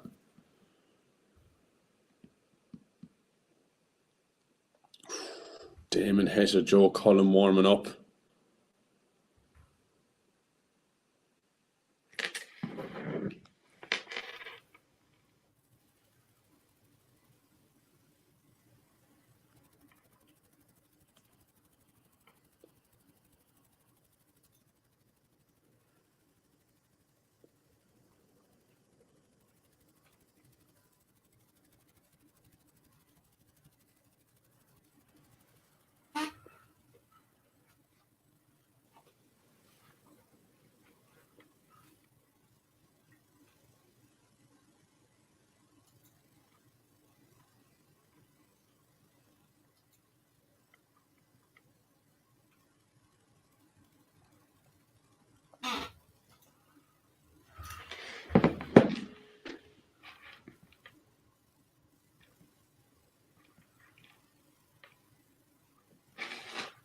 Johnny Clayton has moved to one in front. Waits with a 41 visit there, so a big opportunity for Clayton to jump all over this mistake from Waits.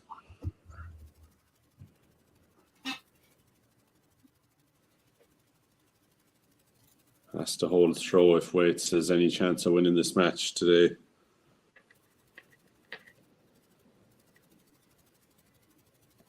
Keegan Brown does break back. Dimitri Vandenberg did the hard work and then couldn't seal the deal.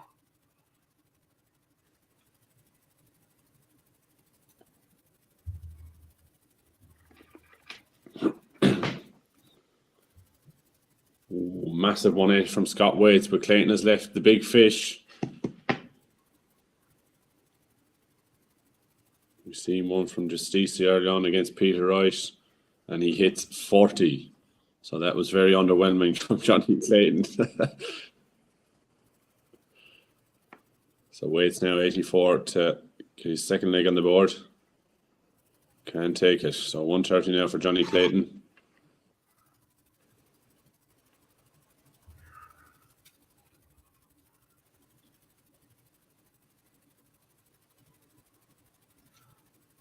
I'll tell you what, this is a much needed run for Keegan Brown.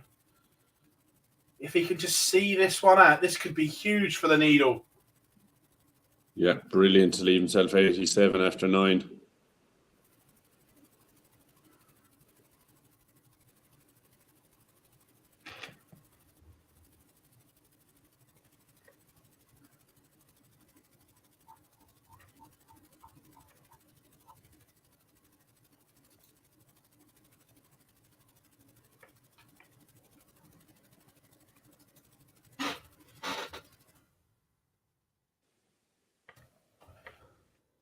Could be huge.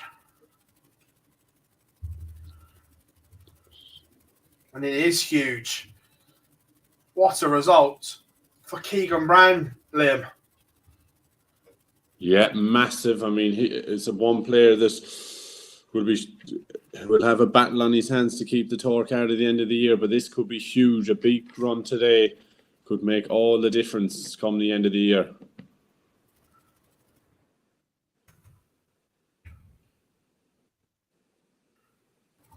What does that do for Keegan Brown?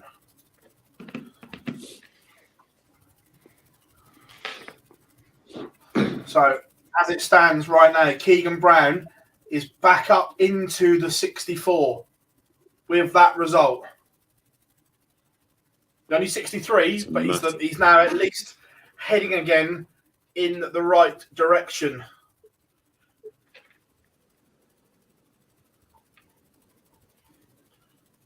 We'll give him much needed confidence as well to progress. Yeah. Simon Whitlock is under 2,000 ranking points away from Ricky Evans in the race for the match play. Another couple of wins would put Keegan Brown back in that match play race as well. It's all developing.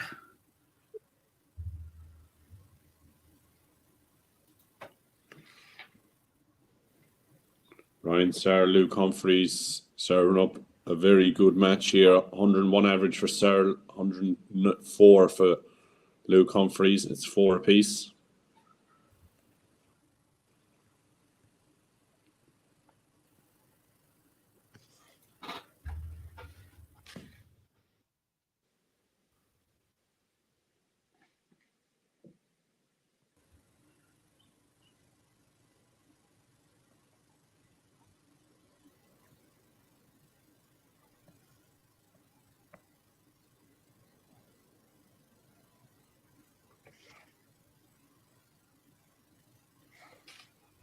It's interesting.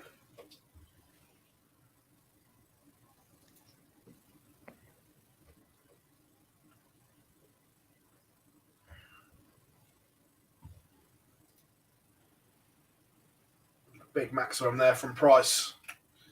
Gets himself back into this one.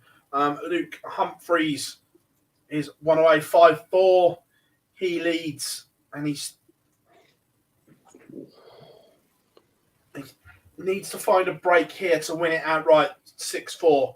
But Serler's gone ton 171, Liam. It looks as if we're heading to an oval in this one. Yeah, just looking at the Clayton Waits game. Scott Waits left himself double 10. Clayton takes out 118 to move 4-2 ahead. So a crucial break at a crucial moment in the match. It's going to be tough for Waits to fight back against Clayton at this stage. Due to Clayton's ability. 5 apiece between Searle and Humphreys. We're going all the way there as well.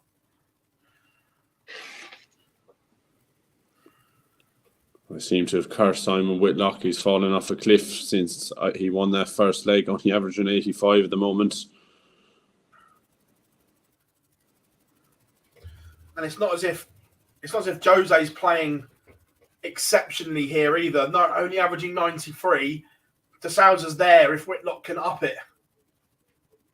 Whitlock, I reckon, went 7 darts in to a 9 in that leg. Still on here, 180, 180, 81. So I reckon he goes treble 20, 19. 19s. Pulls one of them maybe.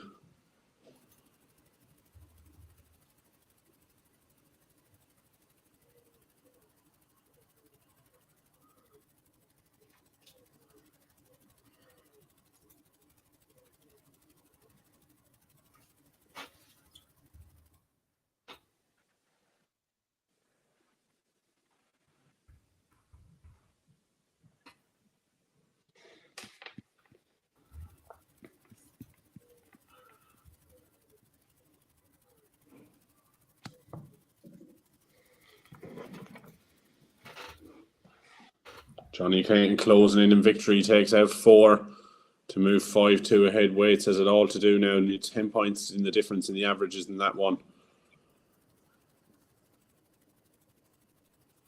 Jose Justicia is going about his business nicely today. 2-1 up against Stephen Bunting. He is.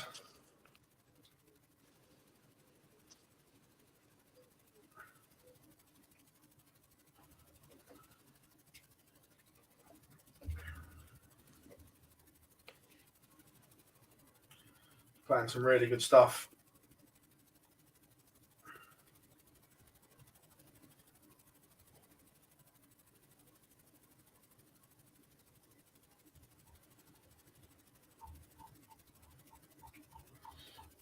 Keegan Brown, Michael Smith will be on stream board 1 as well. Let's not have you in our chat room. Let's remove you.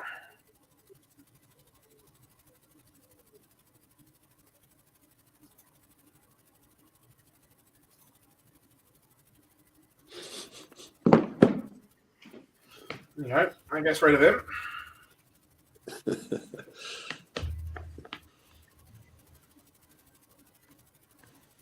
What we do. None of that in our chat room, thank you.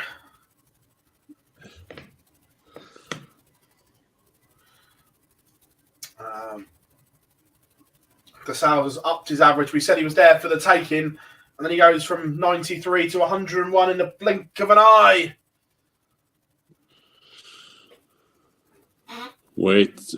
Johnny Clayton now is 62 to seal an impressive win over Scott Waits.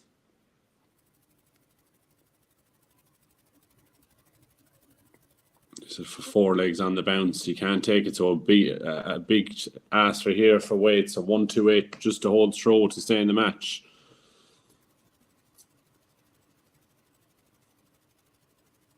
So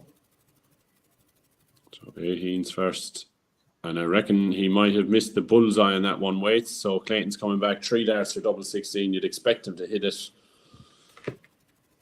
And he does in 2. So Johnny Clayton gets over the line against Scott Waits. He's into the quarterfinals. 6-2 win and a 98 average from the Ferret. Yeah, Ryan Searle broke Luke Humphreys in that final leg. It went all the way, but it was Ryan Searle with an impressive 103 average to defeat Coolhand. But Luke Humphreys had a really good day. Consistently high averages from Coolhand. And that can only be a matter of time until he gets that breakthrough into the... How far is he off of 16? Yeah, really, Humphreys. He's only 27 grand off the top 16. He's going to be close. Yeah, definitely. Whereabouts is Damon Het at the moment? Is he in it, or is that just outside? No, at the moment, Hetter is 21, but let's go to the tour card race because this takes off all the money.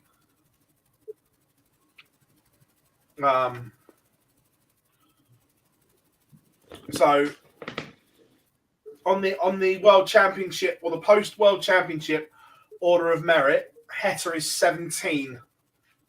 To be fair, the post World Championship order of merit, Luke Humphreys is 9. Yeah. I mean, them 2 players are definitely, the form they've shown over the last year or so has definitely warranted a place in the top 16 there. Brilliant players, and I'd say it's only a matter of time. Right, obviously, there's prize money to go on this. Obviously, this is just the cut-off and things. So, as it stands, if you wiped it all, you'd have Wright, Price, Smith, Wade, MVG, Clayton, Cross, Noppert, Humphreys, Searle as your top 10. Humphreys, Searle.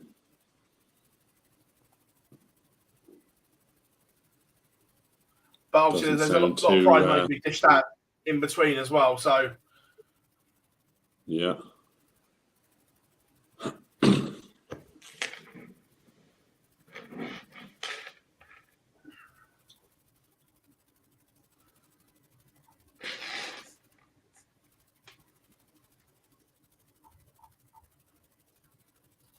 right, back to it. Dirk van Dijvenbode again. The Ober Genius has put into performance today, currently averaging 100, nearly 105 as he leads Florian Hempel 3-zip. Yeah, kind of gone on the radar a little bit, Dirk, today. Yeah. If he keeps this up. Another player that probably expected to kick on a little bit more post lockdown. When the crowds returned, hasn't really done it, but hopefully now you can see him return to his best form. Simon Whitlock gets one back against Jose de Souza.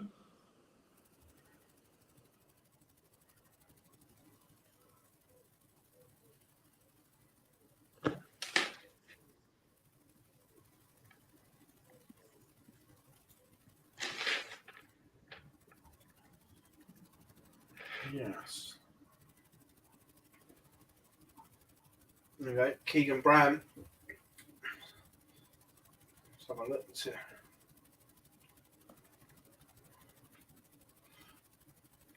Plays Bully Boy. First time Keegan Brown's been on a stream for a while. I know he's been playing with them for a while, but have a proper chance to look at his ball starts since he moved manufacturer. Yeah. Not too much different, to be fair, to the old ones.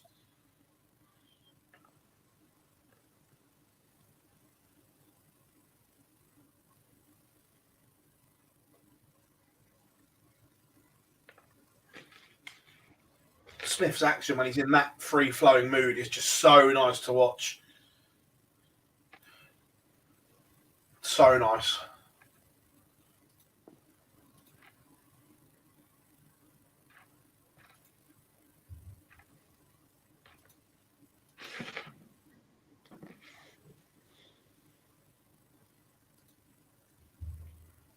Dirk now averaging 109 over Florian Hempel. He is smashing it at the moment. Doing all right, isn't he? Both players. Both players started with a 180 apiece. Dirk fires in a 140 and Florian Hempel follows in 134. So not too shabby from Florian either. Dirk's left 85 after 9. So the average will be bumped up even further if he can convert that 85.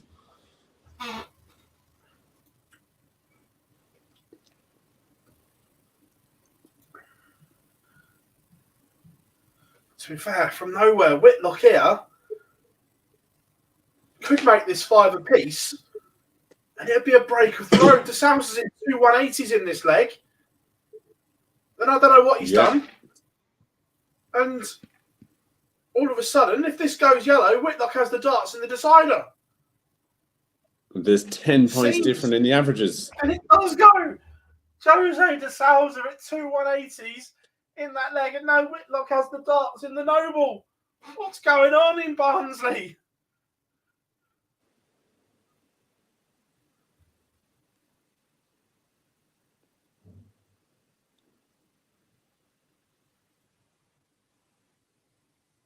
And then he starts only with 59 to open up. Oh. Pressure on now if Jose can fire in something big. This is the thing, though, with Jose. Oh, finds a maximum. This is the thing with Jose. he can hit 180s for fun. However, you always feel you've got a chance if you're hanging around him, don't you? You always feel that he will give you an opportunity. Just be in and around, because he's not clinical on the outer ring. No, I mean, if he does sharpen up on the outer ring, you could imagine how good he would be. And then he's counting as well. He goes from a very good player to world class. Yeah, definitely. Again, this is why I worry as well. When he leaves himself 266, he's likely to blast in a maximum. But if this says 140, I'd be cursing and swearing, because he got away with it. Because you shouldn't be anywhere near upstairs on 266. First start, maybe, and then you have to go downstairs. I don't know why he's gone 20s and an 18. Or he might have gone up 20, single 19, single 19. Yeah, potentially. Um, Whitlock now 50 for the match.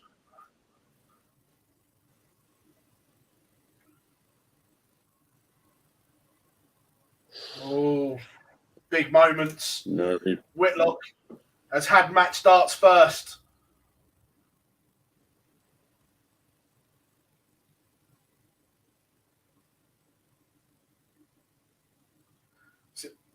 I was about to say, I'm more confident in the 108 going when he's only got a dart at the end of a combination than I am with 3 darts clear in his hand at 1 double. I wouldn't be surprised if he went 2 bulls, double 4. Yeah. But the Wizard has turned this one around somehow. Simon Whitlock is into the last 8 and he is doing bits today. Also, Gordon Mathers is in front. Damon Heta is battering Joe Cullen 5-0. Is it going to be a day for the baggy green? They're both averages very low there when I checked the last time, and Heta has just flicked the switch. We've seen it in that final against Gary Anderson there a couple of weeks ago. Just flick the switch. And I mean, if he has this extra gear in him, Heta, that not too many players have, and he's flicked that switch again, and now he is 5-1 up. Cullen's got 1 back, first leg on the board. It's a long way back from there, though. Yeah, Dirk van Duijvenbode, 5-1 up, has 66 left to finish it off.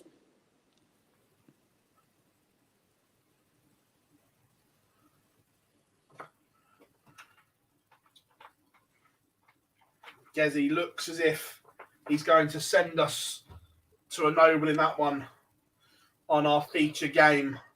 Also, Keegan Brown leads Michael Smith 2-1. This is going to be a huge. If Keegan can get a result over Smith, it's huge for him. I'll say the Keegan Brown throw looks really nice again today. Look, we know obviously the job he does away from darts the last 2 years, that darts hasn't been at the forefront of his mind, and we massively appreciate obviously working for the NHS over the last 2 years has been just so demanding. But now, as we're coming into kind of normal again, Keegan Brown is picking up. Really good to see. Yeah. And we have a result. Damon Heta, 102 average again. Highly impressive. 6-1 win over Joe Cullen. And he is into the quarterfinals. And he will play Johnny Clayton, if I'm correct.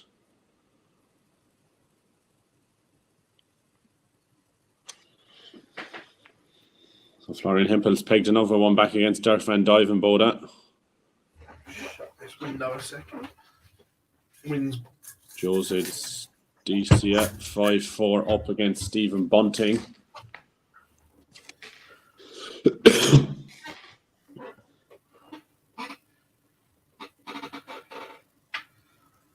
But all eyes on the feature game. Is it going to be another baggy green hat trick? Gordon Mathers on throw. Oh, that's a bit good. See how Price can respond to put any bit of pressure on. Not bad.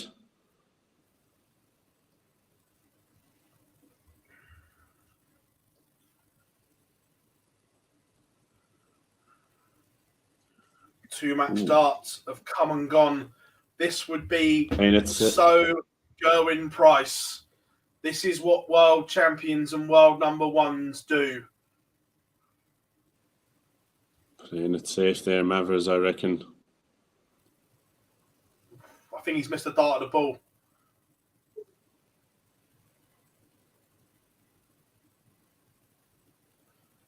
Jose just sees Stephen Bunting. It's gone all the way. And It is a baggy green hat trick. Gordon Mathers joins Simon Whitlock and Damon Hetta in the last 8 of the Pro Tour. Absolute scenes. The Aussies are taking over. It's an Aussie invasion.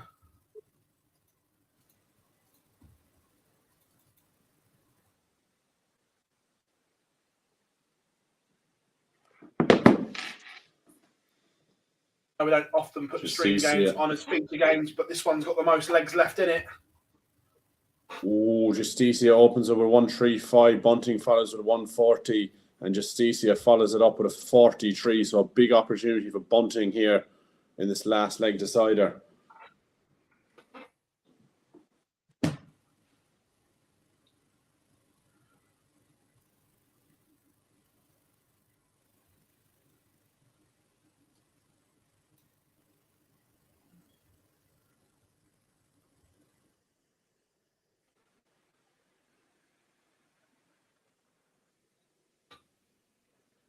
So Bunting first to a finish, leaves 136. So what can Justicia do here? It's had such a good run today.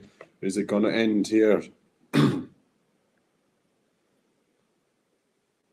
Oh, only a 58. So Bunting, 6 starts at 136.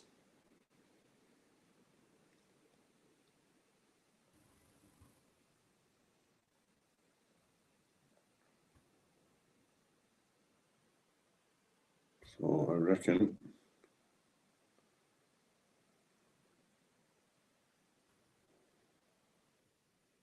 Bunting leaves 16. Justicia can only hit 65 to leave 140. So Bunting has darts to win the match.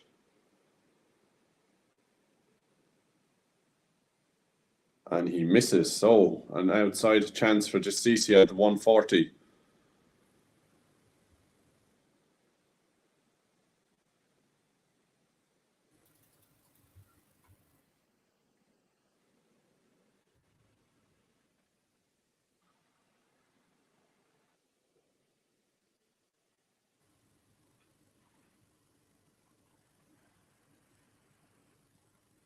Oh, can only hit 30 to leave 110. So Bunting back again for darts at doubles 8.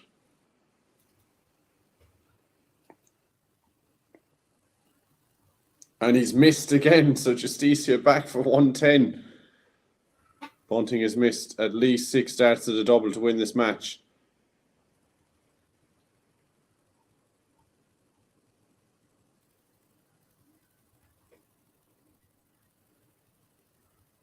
Justicia can only find 54. So Bunting in the madhouse, double 1.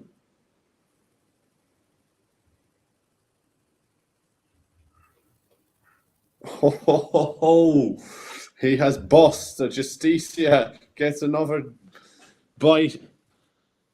Our go at this now, 56.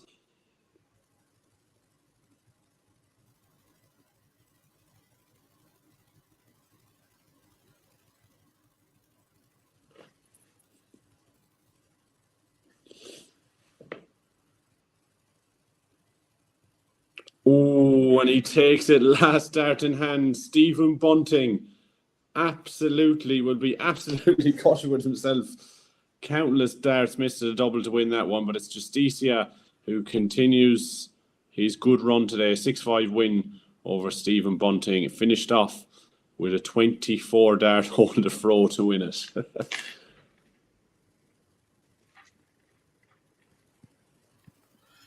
Ouch.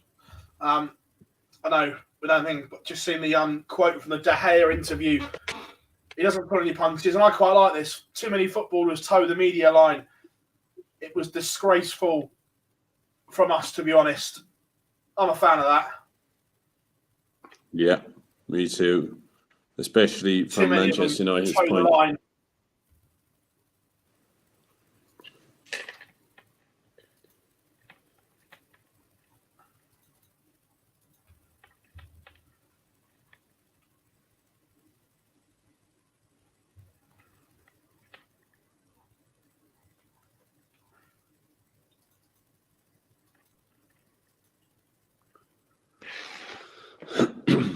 So just the one last 16 match to finish us off. Keegan Brown and Michael Smith. Keegan, brilliant opportunity here. Can go just a leg away from the match.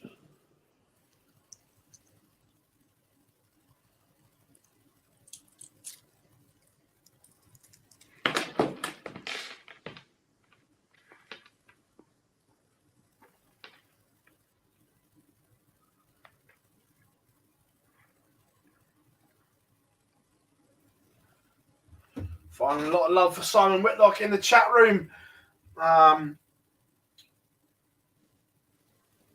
James, there's a huge chance for Whitlock here to go on the Pro Tour at 32 match play. Yeah, absolutely.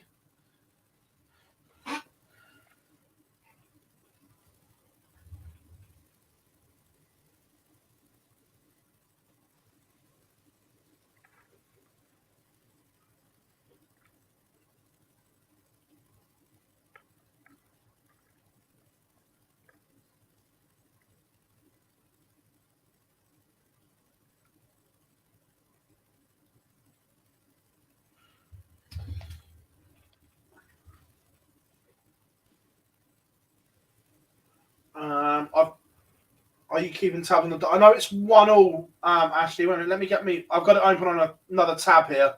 So yeah, I am. I've got it there.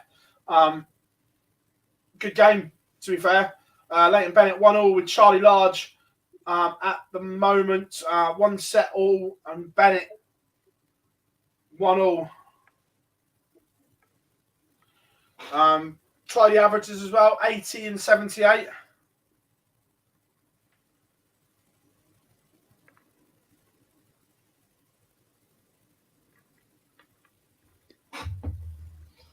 Tim says, hope Dirk wins today.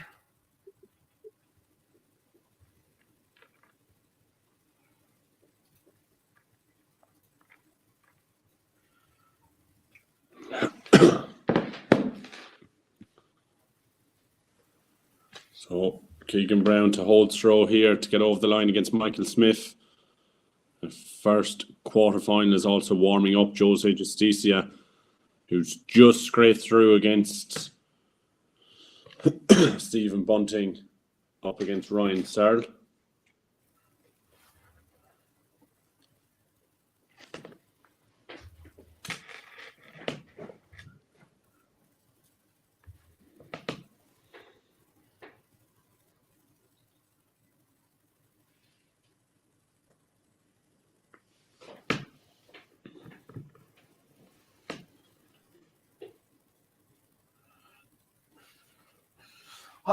Obviously, I haven't watched any of the game because we've been streaming along here. But Harry Maguire is getting absolutely panned on social media. So I'm guessing he wasn't very good today. I seen a clip of him calling for handball when his own player handled the ball. That was one of the clips that I've seen. Michael Smith, this is.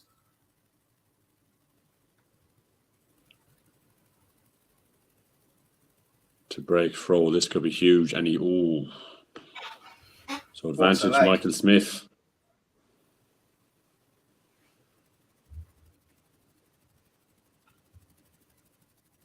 Not easy to break Smith on his own throw with the power scoring that he has. Only a ton. So gives Keegan Brown a chance.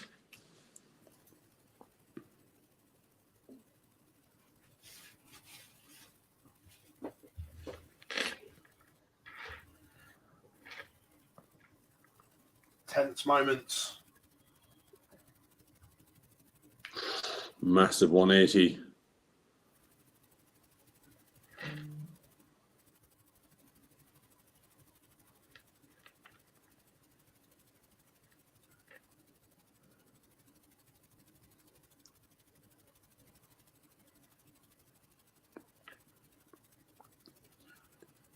Bully Boy showing his mettle here.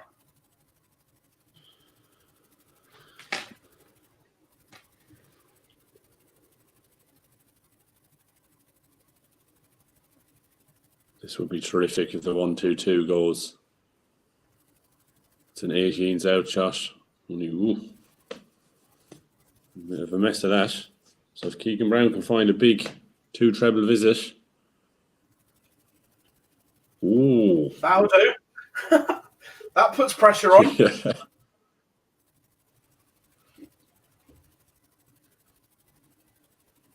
Not the easiest check. Oh, and it goes. That's a fabulous game of darts. Yeah. 74 is not the easiest check out to take out. 54 double 10 or 42 double 16. Yeah. So we have our quarterfinal lineup.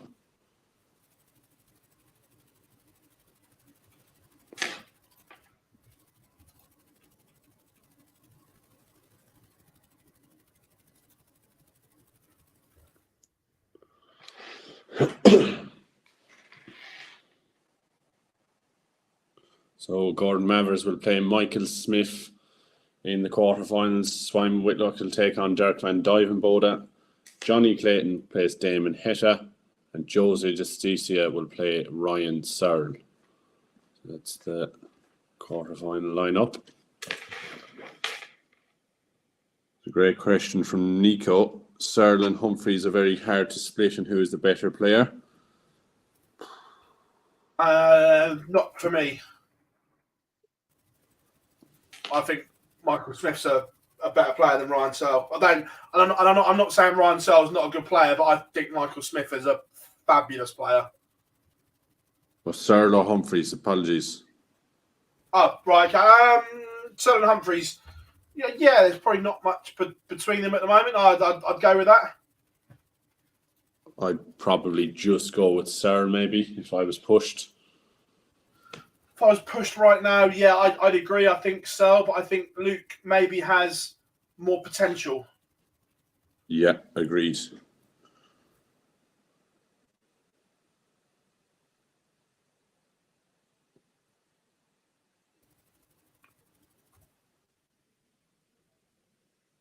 Do you think Barney will ever break into the top 20 again? It's a good question. To do that, he needs to get to more TV events. Yeah. If he can get to their TV events, I think he's a danger. But it's getting to those events first. But if he gets in the match play, I think he needs to put himself in the conversation. You need to be getting in obviously the Worlds is a given, but you need to get in the Worlds, the match play, the Grand Prix, and then top it up, European Championships. The Euro Tour is so important over the next 2 years because you think we haven't had a proper Euro Tour for 2 years. So that money is now off of the rankings. So you've then, over the next 2 years, got 26 events that you're not defending money at. Yeah. And at 25k a pop, if you can win 2 or 3 of them, all of a sudden you rock it. So I think the Euro Tour is huge.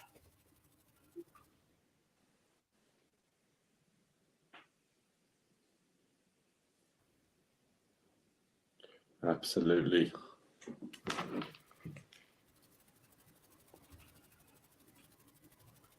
Let me just flick back. The boys' game at Lakeside is going all the way. 1 set all, 2 legs all. And this advantage Bennett due to a big maximum. It was 3 trebleless visits. Then he found a maximum and tees up 92 after 15. Charlie Large, how much pressure can you apply to this 92? Enough. Down to a 2-darter. This 92 may have to go.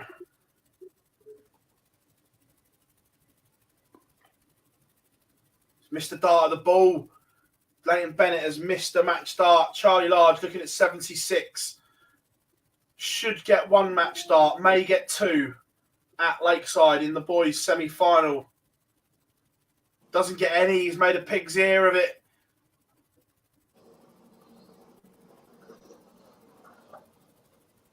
So, Leighton Bennett's missed as well. And that changed very, very quickly. I'm not watching it. I'm only watching it on Dark Connect. But that went in very quick after the Charlie Large score. They may have been rushed. And Leighton Bennett is out.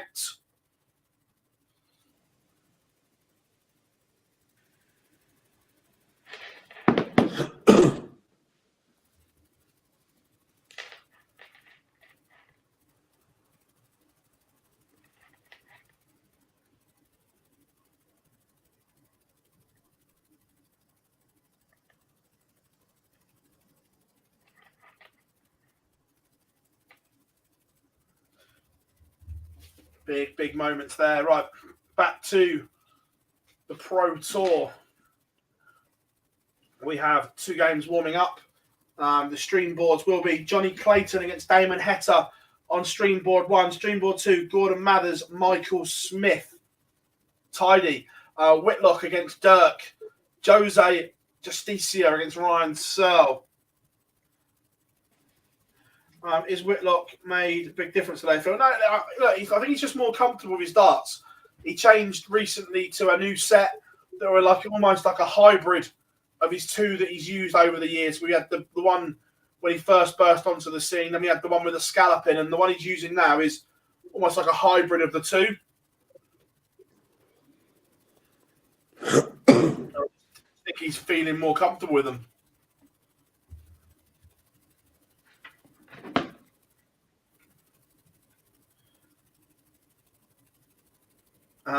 Yeah, we did see Maria fall off the stage.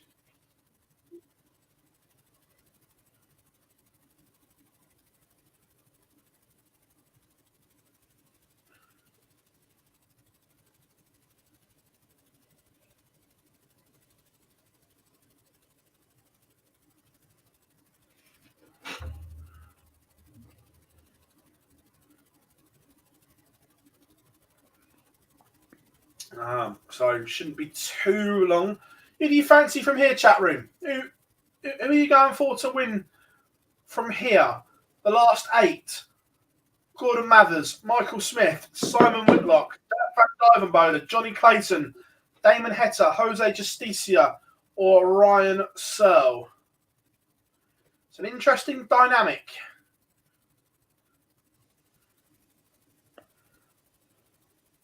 Yeah, a couple of big names in there. It's really hard to call.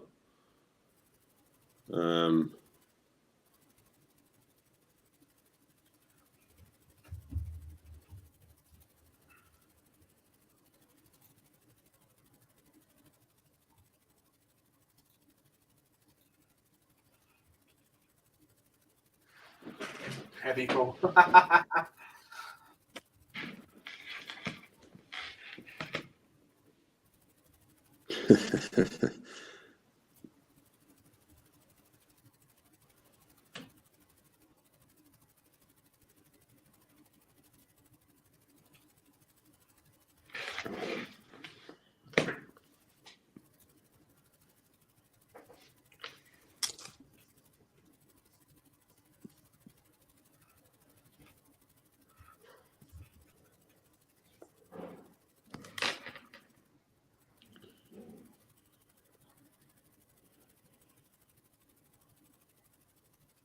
Seen 1 or 2 tweets on Twitter about over the top celebrations from Leighton Bennett. No, I like it. Yeah.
Couple of shouts for Ryan Searle.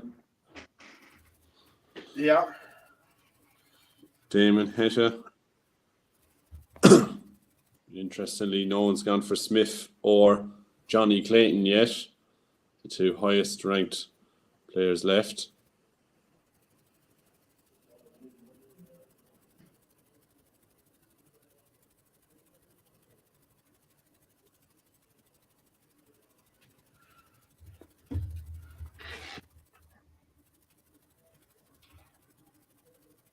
To be fair, I will change the feature game in a second because that one's on the stream and we try not to use the feature games as the stream because people can watch them. So we are going to go Dirk van Dijvenbode against Simon Whitlock on 1, and we'll put Ryan Searle on the other one because the others are on the stream.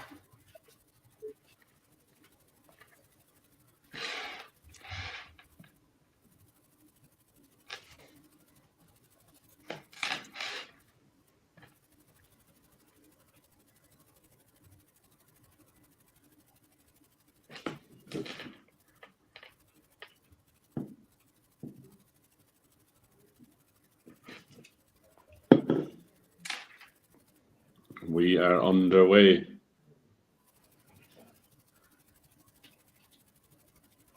We are. Jose Justicia. The other stream game maybe a couple of minutes behind because obviously Smithy only just got off the other game.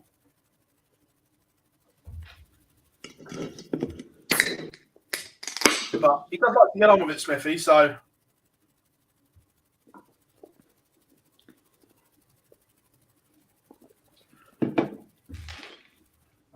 Is he going to use a new remix of the work done?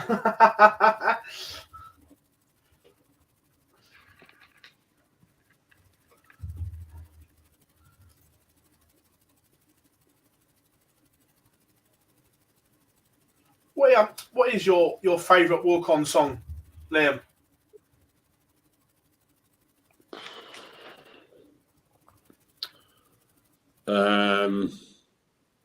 I like the MVG one. I think for old time's sake, Tony O'Shea's I thought was brilliant. But I think MVG.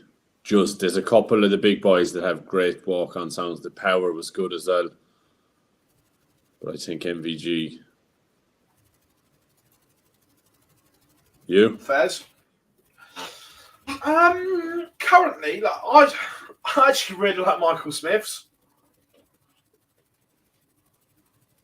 Oh, I don't know about that one. It's complete Marmite. I agree. You either love it or you hate it. But I love Michael Smith's. I think Joe Cullen's is outstanding. Although it's not quick and beaty, the crowd sing along and love it. I like Johnny Clayton's as well. I think it suits. Yeah.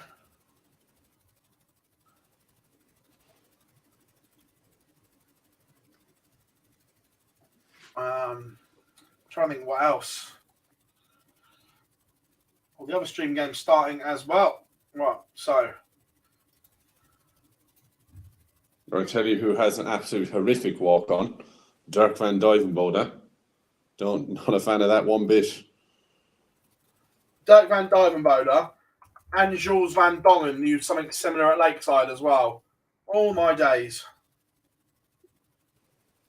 Did I see a tweet? If Dirk van Dijvenbode had walked out of that, he'd knocked out half the front row. Yeah, oh yeah.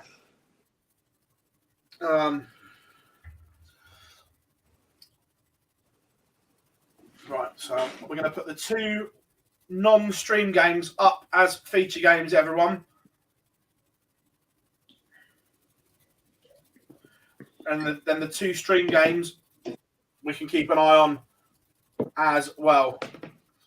I'm also not going to lie, though, I was a huge fan of the John Cena walk-on.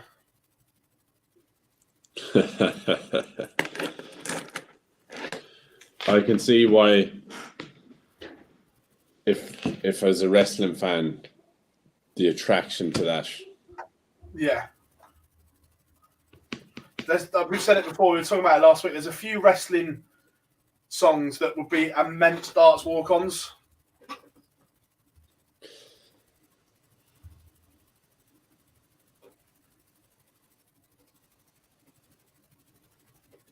I mean, what do you reckon's the best walk-on you've ever heard? There's one that comes to mind from you straight away. William O'Connor, Dublin. Yeah. Straight away. William O'Connor, Dublin. I'm not sure that'll ever get beaten. No, that was just phenomenal. And I say that from both aspects, being in the venue that night and watching it back on TV, because everyone says about the Hendo first one, and on TV, I agree, it was amazing, but it didn't work in the arena because we couldn't hear the piper. Oh, yes. So, although it sounded amazing on TV, in the arena, the piper wasn't mic'd up, so it didn't get that effect.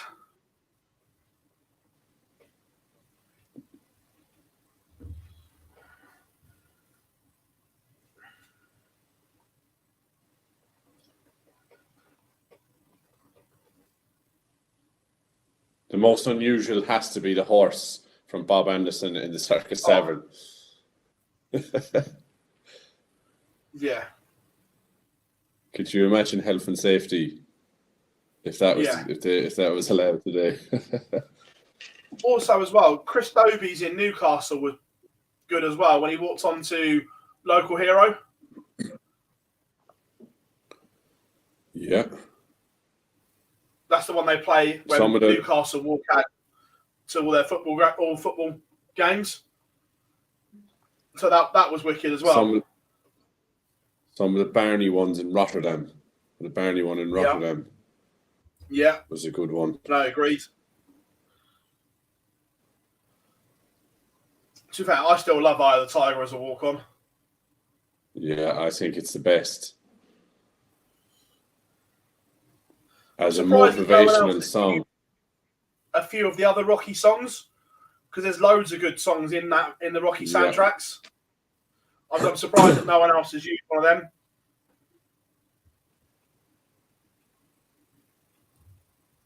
them. Back to the arrows on the stream boards. Michael Smith has raced into a 2-0 lead over Gordon Mathers, and Damon Hetta is 2-1 up on the Ferret, but very much looking as if it's going to go to a piece in that one. Dirk also in control, Liam, and the other one's finally balanced as well. Yeah, Justicia and Ryan Searle have absolutely hit the ground running here. 106 and 119 from Ryan Searle so far. Yes, 119. Dirk Van Dyke. Whitlock carried on a little bit where he left off in the last game, just getting a little bit sluggish, only a 90 average in the win over Jose. Somehow sneaked it and hasn't really got going in this one yet. And the way Dirk's playing today has 92 here again to extend his lead. Whitlock has to find it from somewhere.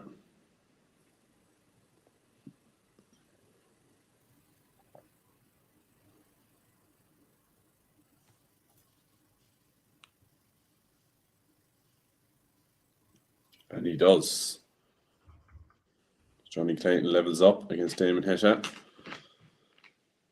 The Gordon Mathers is on, I was going to say the score sheet, but he has gone up and running. He has a leg on the board, 87 average from him so far.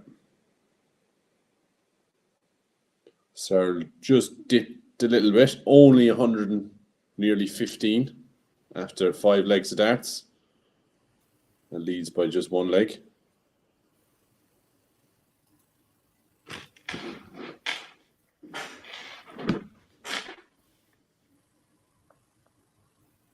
Yeah, Pete says, no easy way out. Yeah, that's 100% up there. Hearts on fire as well. Yeah.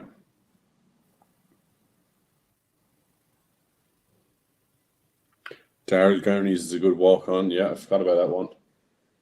The only thing I say about that is it is played so much, even with the boxing, every night. Eddie Hearn and Matchroom have a show. Sweet Caroline is being blasted out. It's not just the boxing. It's every sporting event going now, and I'm like, I'm bored of this now. Yeah, I mean, I've no doubt when you're in the venue after a couple of beers that you would much appreciate Sweet Caroline coming on.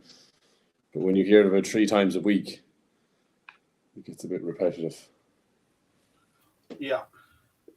How are we doing, Fred? Hope you are well. Gordon Mathers has a leg back on the board against Bully Boy, and it is 2 apiece with Johnny and Damo at the moment. Game very much on throw, that one.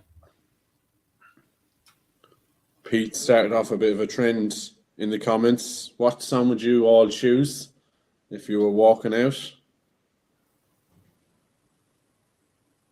Mine's easy. I'd use the same one I use when I play County Youth. PJ and Duncan, let's get ready to rumble. I have 2. Zombie would definitely be one of them. And do you know David Hayes' walk on Ain't No Stopping Us Now? Yeah.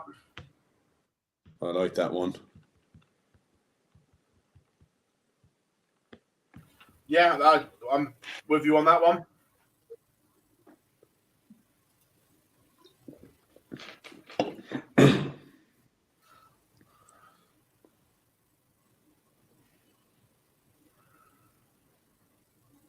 Jose DeCisi and Ryan Serler producing a real cracker here, 3-all. I've been really impressed with the run of Jose today. Obviously dodged a couple of bullets from Stephen Bunting in the last round, but he's more than holding his own. Yeah, and this is, I tell you what, Dirk has been very impressive today throughout. Really impressive. Whitlock has just kind of hit a wall at the wrong time of the day.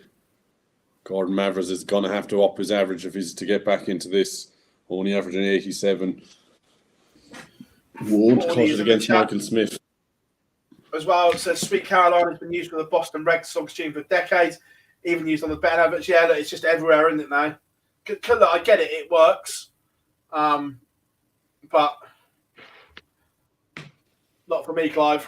But yeah, no, I'm definitely a PJ and Duncan. Let's get ready to rumble, man.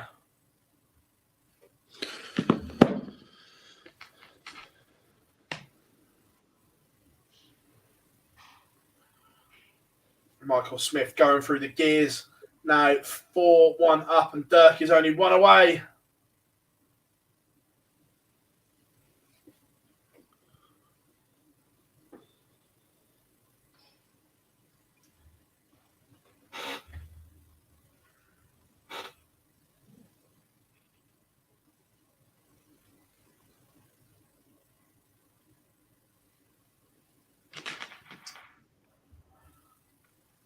Yeah, Pete, I will be amazed if one of the Americans do not walk on to Hulk Hogan's I'm a Real American in Madison Square Garden. Well, one of them, I'm convinced, will. Living in America be a good one to walk on to. Yeah. I tell you another again, I am showing my age now and I apologise. Another underrated song that would work as a walk-on song is the Baywatch theme tune. Yeah. I'm showing my age now. That's a good shout. That would work. Yeah. I mean, how many of the players do you think pick the songs to G up the crowd or G up themselves? I think to start with, they picked the song they liked, but I think more and more now are thinking about the interaction with the crowd on their walk-on songs. Yeah.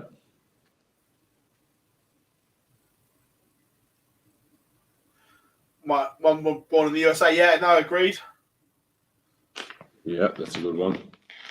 I mean, some walk-ons just fit certain players perfectly. I mean, you look at Johnny Clayton's walk-on, even Wolfie's. I mean, that just suits them perfectly, really. So Dirk Van Dijvenbode does not hang around there, has he? Start the car. A demolition job.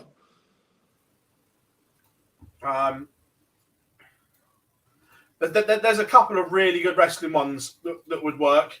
CM Punk's cult and personality would work really well as a crossover, as would Dolph Ziggler's, but you'd have to have a bit of a set of balls to use Dolph Ziggler's "I'm here to rule the world," but it would work.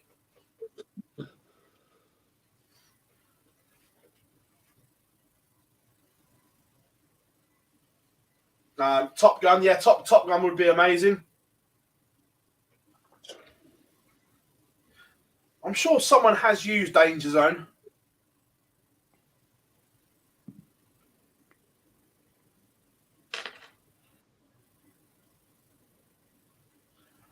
Damon Hetta has found a break of throw.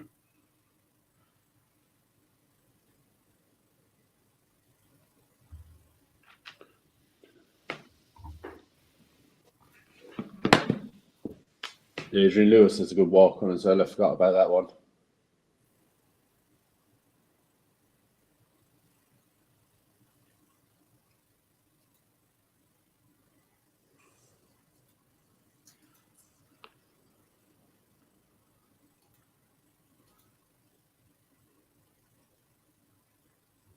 This has got the chat room going.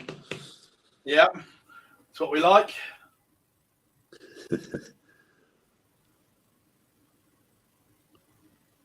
Damon Hetta just won away now against Johnny Clayton. A really impressive performance from him. Gordon Mathers is fighting back against Michael Smith. And Ryan Searle, 111 average, just won away now against Jose Justicia.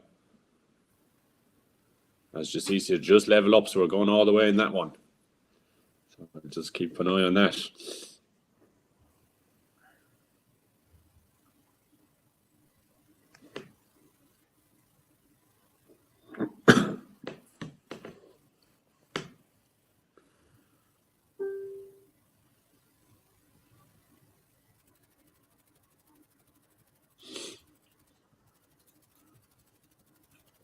So tops for Hetta to seal an impressive win.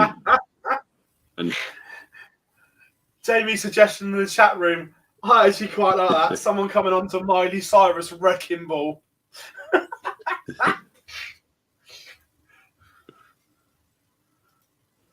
Yeah, I actually quite like that.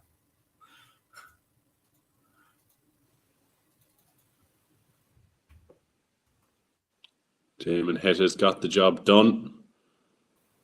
Ryan Searle seemed to have hit the brakes a little bit here in the last leg on 83, 42, 62. Was averaging 110 before that. Before this leg, it's going to drop if he Justicia flies in a 26. Oh, 138 from Searle to put Justicia now needs a big 2 treble visit at least to stay alive. Can only find one.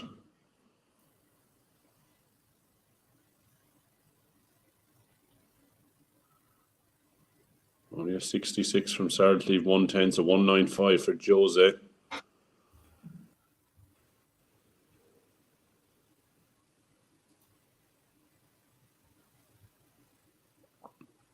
$99.96. So pressure moments here. Ryan Searle 110 for the match for a place in the semi-final. And he takes it. Brilliant check out from Ryan Searle in that last leg decider. 110 goes, and he is into the semi-final. 106 average he finished off with there, Ryan Searle. Very, very impressive. Well done to Jose as well. He had a good run today. 101 average in that. Not too shabby at all. The Spaniard will be happy with that. Right, that was good. Michael Smith, 93 points away from joining them.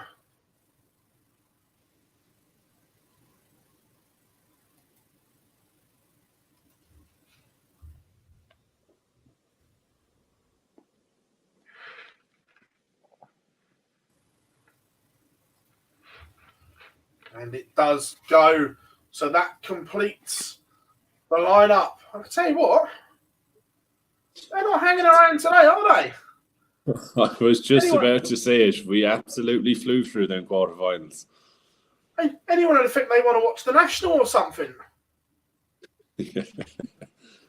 At this rate, I'll be joining Boise earlier than we thought. The WDF have been on the phone. Finish it up. Yeah, get this Pro Tour done. We need eyes on our product. So, in record-breaking time, the semi-finals will be Michael Smith against Dirk van Dijvenbode, Damon Heta against Ryan Searle. And that's some lineup. Yeah, very, very impressive.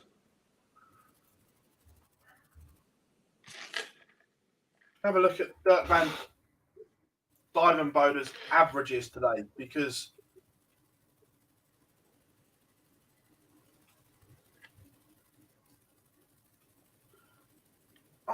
they take them off now. I can't see them now. I have to go back for 2 seconds. Do it this way instead. Right, here we go. So, Liam, today, Dirk van Dijvenbode's averaged 109.81, 104.02, 98.74, 104.71, and 96.97. That's very good.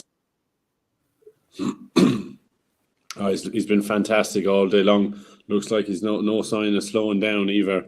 I mean, that Michael Smith game could be an absolute cracker. Yeah. Yeah, that's very, very good.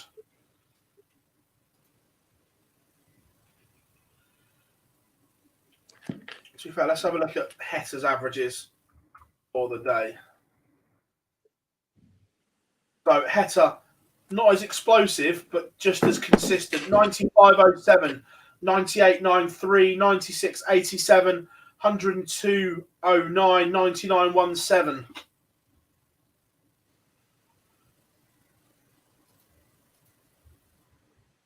Oh, sorry, we'll do them all. Bully Boy, again, consistency. 98.02, 98.96, 95.22, 96.08, and 95.59.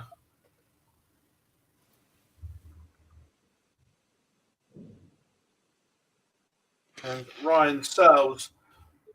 I'll tell you what, we're in for a treat here. 99.66, 93.70, 97.66, 103.50, 106.64. We're in for a treat. Now we're going to get 480 averages across the board. Yeah, now it's going to go 6.76, and they're both going to average 89, all of them. Cursed it.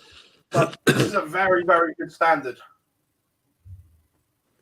Yeah, I mean, days like this, you have to be a top quality player to come out on top. I know sometimes the field is a little bit weaker some weeks, but there's been some brilliant performances today. Yeah. Yeah, look, this is nothing short of sensational. Prediction for the Spurs Villa game. Of course, I'm going to say Spurs will win, but I say that every week. Yeah, some big results at the moment. Chelsea beating Southampton 6-0. Yeah. Go on, Brian. I mean, that's a shame.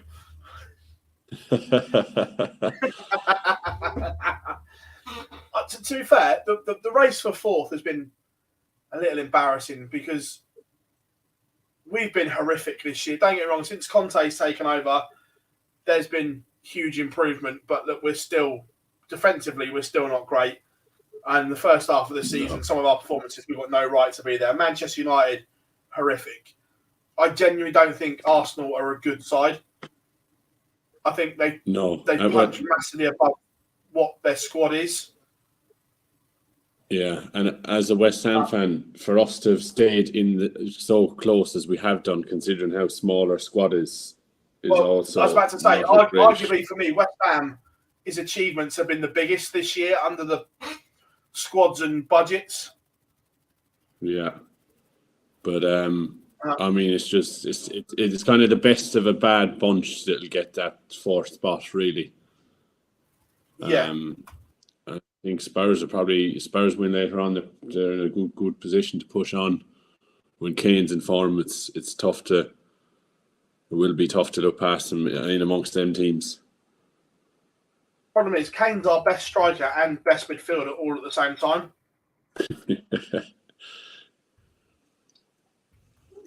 That new lad from Juventus, is it Kalevsky, is it? To be fair, they've both like been good. Bentancur and Kulishevsky. They've both been good, to be fair. Yeah. So there were two good acquisitions. There could be the difference of getting in there now in the January signings. It's going to be, I think it'd be a big summer for a lot of clubs. Yeah. Astronomical fees thrown around, no doubt.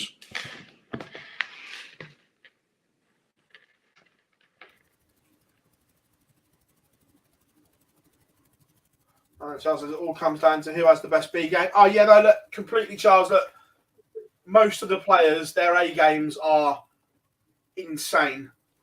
Completely, it's down to the B game. And we've even seen that at Lakeside, to be fair, that their A games, there isn't much between them. It's about the missed doubles and the B game who hooks it up. Yeah. It's some of the lads, we've seen games at Lakeside. I mean, we've seen 97 average, 100 averages, but then it's the 85s and these kind of woeful legs that we see thrown in too often. And if you're to compete at the highest level, you can't afford to be having them inconsistencies in your game. Yeah, completely. David Cameron beat Paul Hogan in the seniors final. There now. David Cameron is heading back to the Lakeside.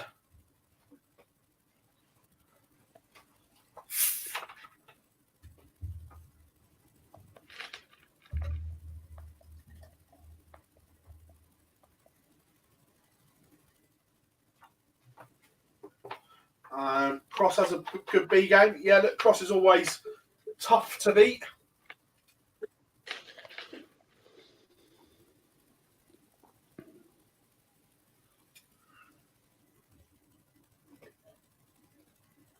I mean, Rob Cross's World Championship win was was just brilliant, and I don't think he gets enough plaudits, as I was saying earlier on. But I still think he can kick on more.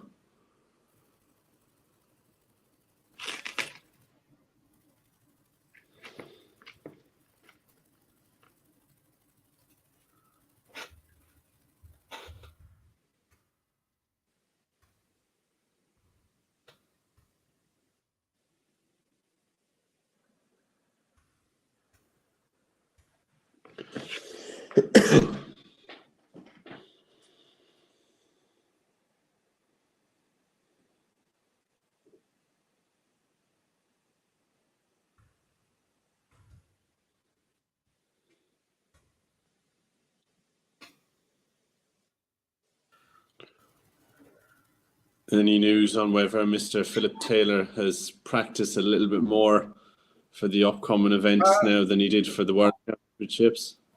I believe so. I haven't actually spoken to him, but I believe so. That'll be interesting.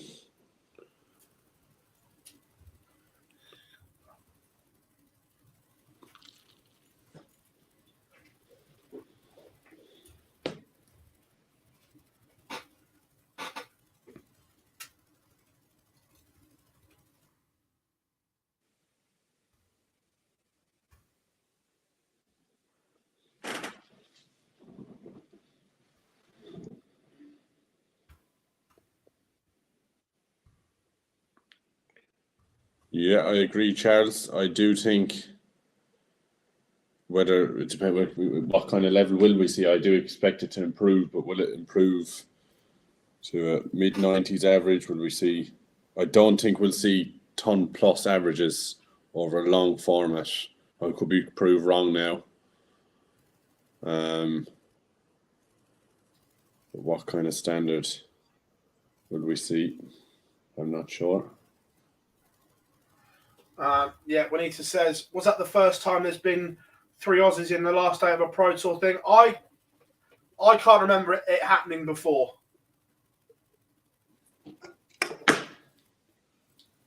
Yeah, I genuinely can't remember 3 Aussies being in the last 8 of a Pro Tour. And it's great to see as well, Juanita.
How many years do you think Steve Beaton's got?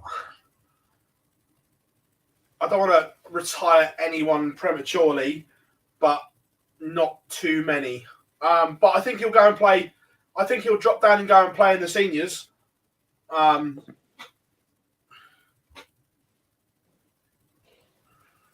Yeah, I mean, it was great. I mean, he played well at the World Championship against Fallon in December, but I just don't. The numbers aren't there at the moment for me, and I don't see them improving enough.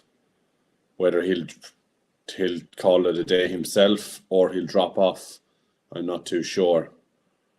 But I mean, obviously, but these players over 50 now, they have the option of going playing with the seniors, so that's a great option for them as well if they want to just tone down the professional career. Yeah. Oh, the first semi-final is underway.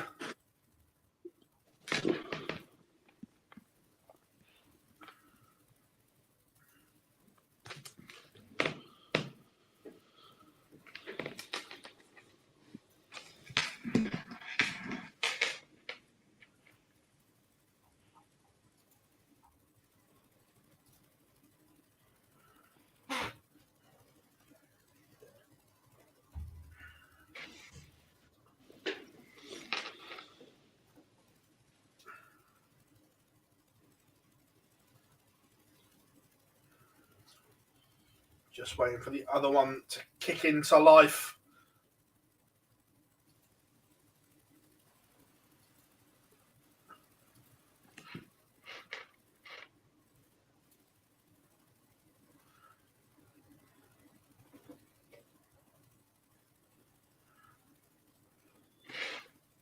Solid start from both Heta and Searle in this one.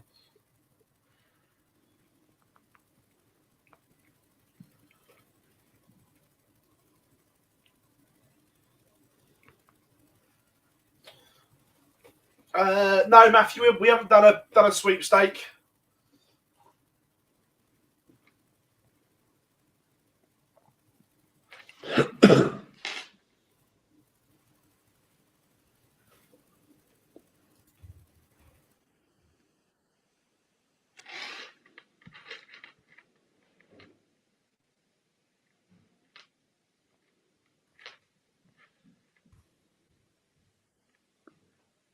We've just been informed that Arsenal have gone further behind.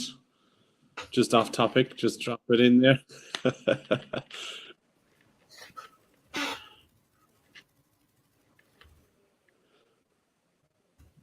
Ryan Searle wins the first leg of the semi-finals over Damon Heta. Michael Smith and Dirk van Duivenbode are also underway.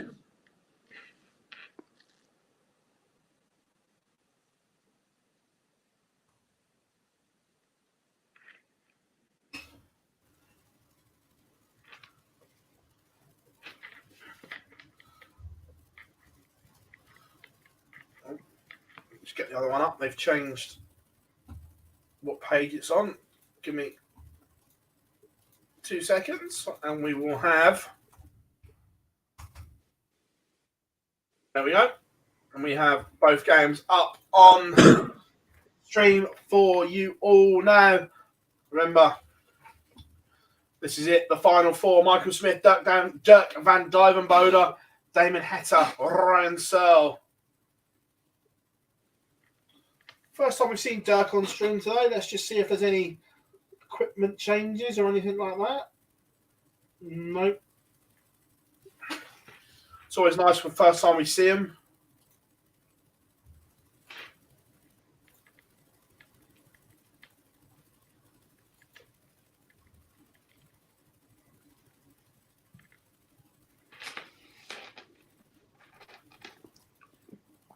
$79 for Heta to level things up.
Dirk takes the opener.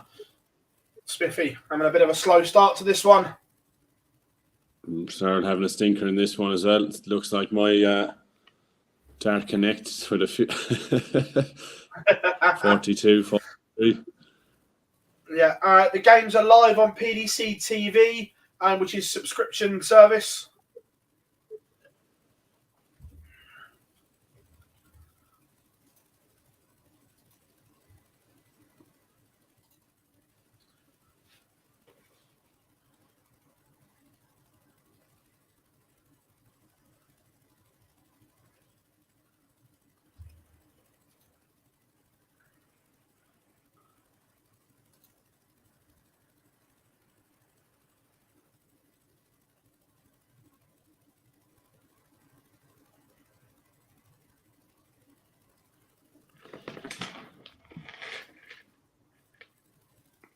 Dirk van Duivenbode doubling his lead, continuing where he left off.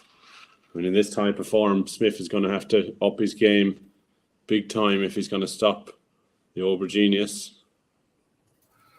Yeah. Heta has got, I think, on the board as well.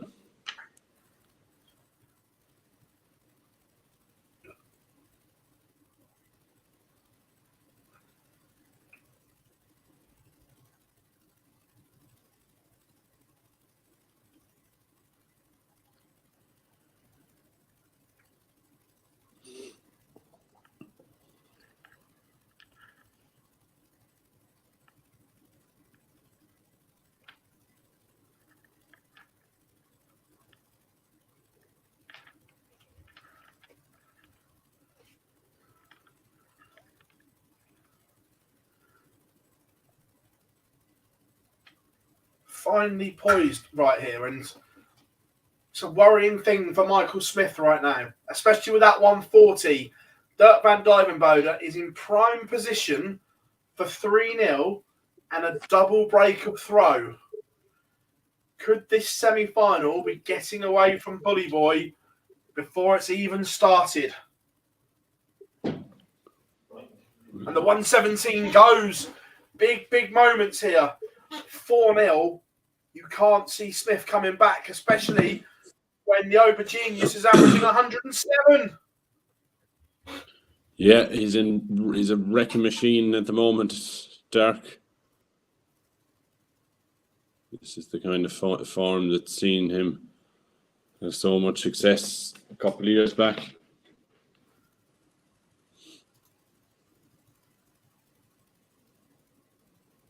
So an opportunity for Ryan Searle here to break throw, move 3-1 ahead. And he takes it. So despite a superior average from Heta, he finds himself 3-1 behind to Ryan Searle. Heavy Metal just doing enough.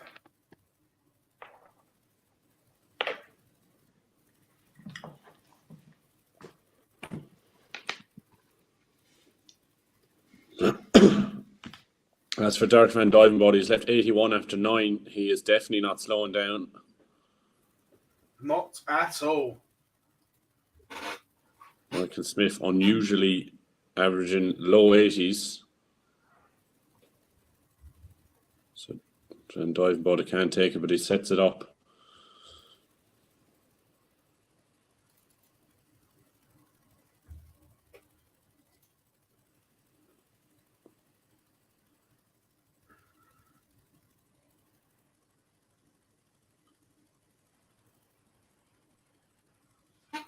The Spurs lineup is out as well. No changes. Not a surprise. Derek He does like to settle the lineup. Yeah.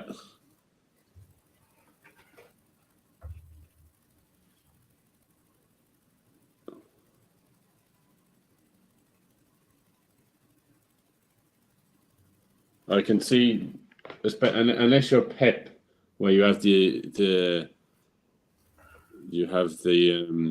free reign to bring in other world-class players. Yeah, the luxury, that's the word I was looking for. To bring in world-class players. I think we've done a lot this season, just kept with the same team, and there's a lot to be said about that kind of unit, working together as a unit if you're next to the same players week in, week out.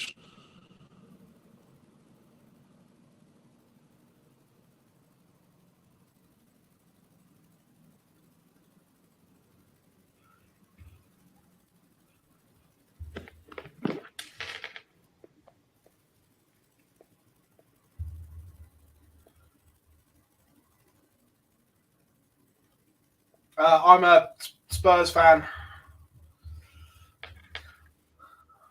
for my sins.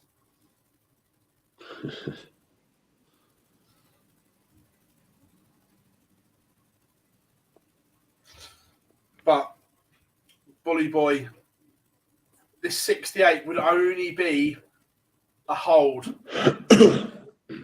But he just needs something, needs a foothold in this game.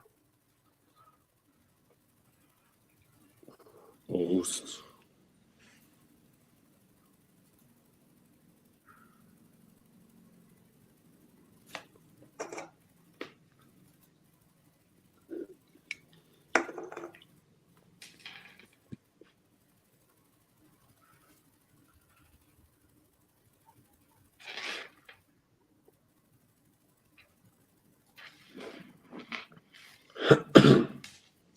Smith just struggling to get going a little bit here.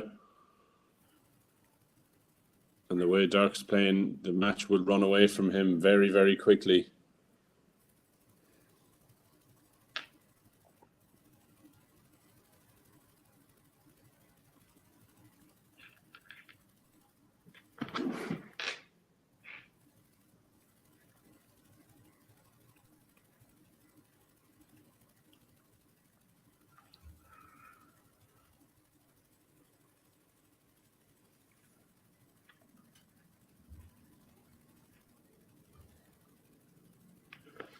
can Dirk van Dijvenbode just set this 204 up? Or does he give Michael Smith a bit of a squeak?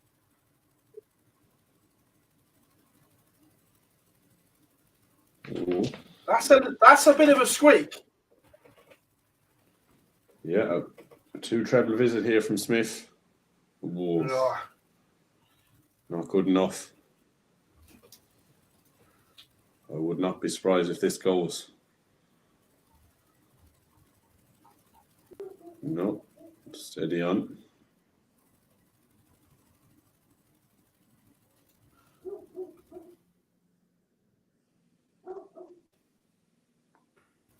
So there's pressure on Van Dijvenbode here, this 52.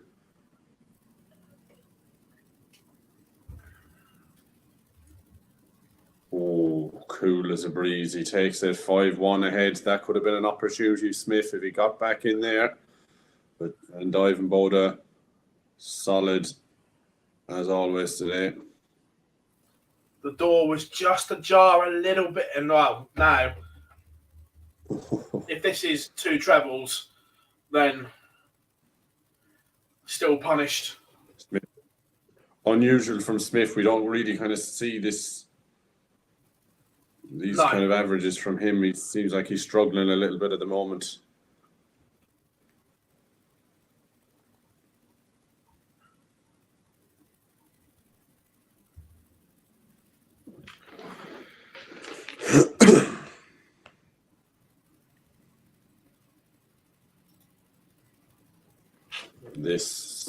That leaves then Dijvenbode in now. Only 1 treble in 3 visits to the board.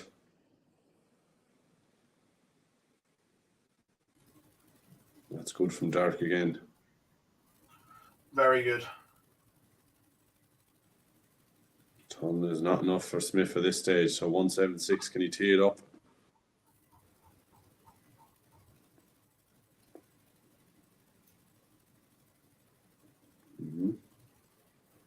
Still on for Smith.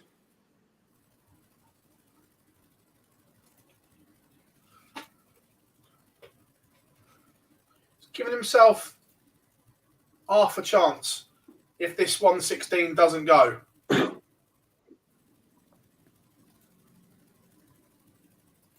Ooh. Smith really needs this if he's have any chance of. Oh, that was good. Just giving himself a little chance because, look, 6-1, it's done. Yeah. But if he can break here and hold, it's back to within 1. So that the game can change on its head very quickly.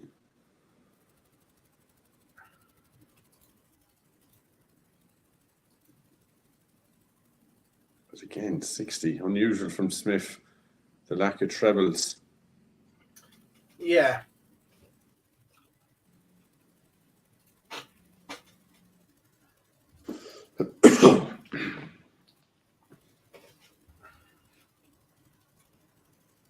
What else has Michael Smith got left in the locker? Also, Damon Heta.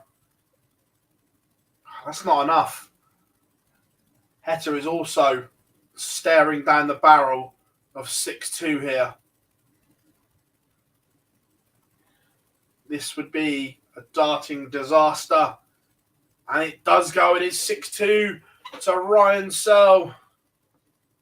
And Dirk van Dijvenbode has left 64 after 12. Smith in all kinds of trouble here. Even a 180 can't help him out.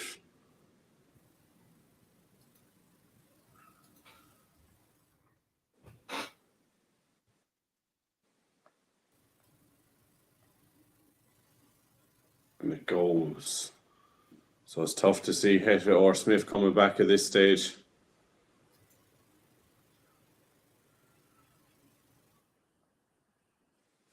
They both need 5 legs on the spin. This would be some sort of collapse from both Searle and Van Dijvenbode if they were to lose from here.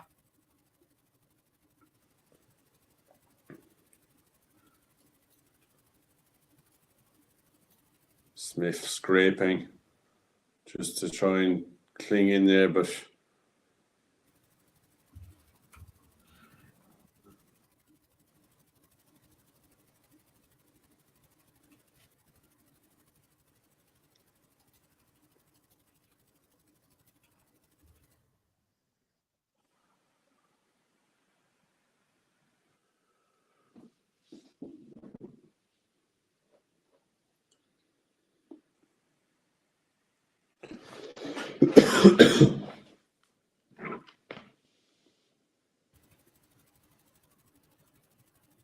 so there's a chance here for Michael Smith to get to hold throw.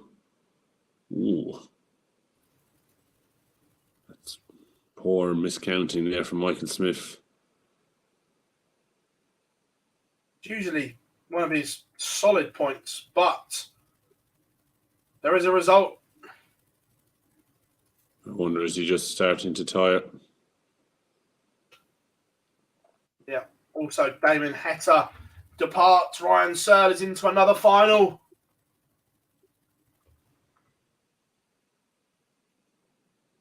We could have both finalists now in a second. And it does. 2 darter, 71 goes for Dirk Van Dijvenbode. Highly impressive performance from him there. And a second 7-2 result in this semi-final. And it's Van Dijvenbode who will play Ryan Searle in the final.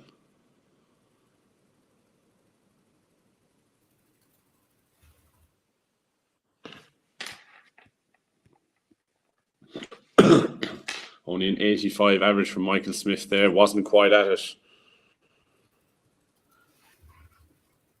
No, but the Over Genius has returned somewhere near his best. It had been a quiet few months for Dirk Van Dijvenbode, but fire up the chainsaw, it is back.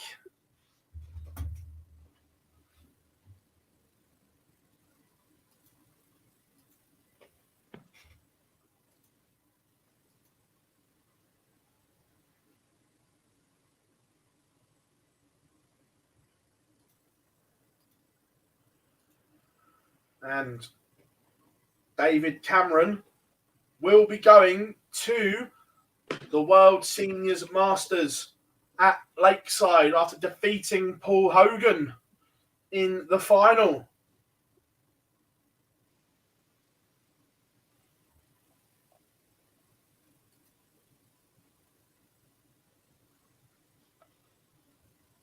Super stuff there as well.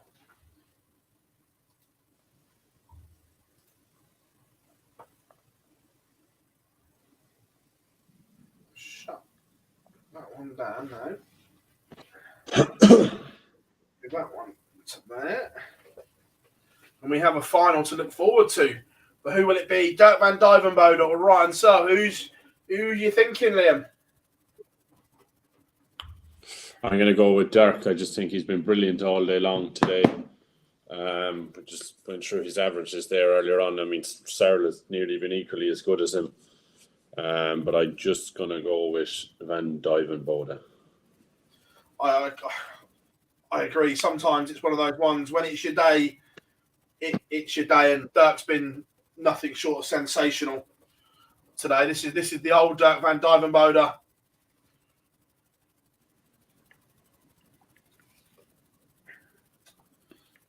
But we have a final. It will be the Over Genius taking on Heavy Metal. Right, we will grab a quick ad break, everyone, and then get some questions in for myself or Liam. We will answer them away as best we can. But we will return after the ads. See you after these.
Welcome back to Online Darts, everyone, and here we are at the final of Players Championship 12. Ryan Searle will take on Dirk van Dijvenbode, and we cannot wait. It's been an unbelievable day of darts on the Pro Tour, as always, Liam, but whilst we're waiting to the final to get underway, anyone got anything they want to know, fire away, and we will try and answer them for you. But cannot wait. It's going to be a great final, I feel.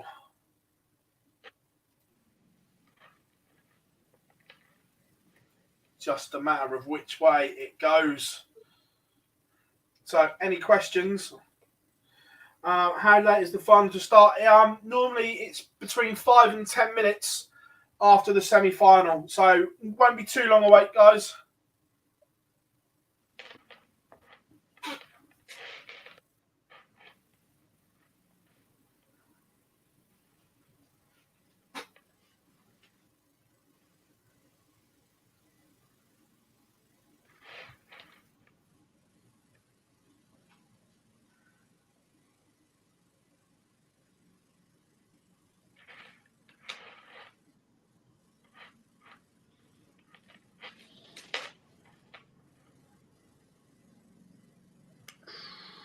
It's a good one. Who is your outside bet for the match play?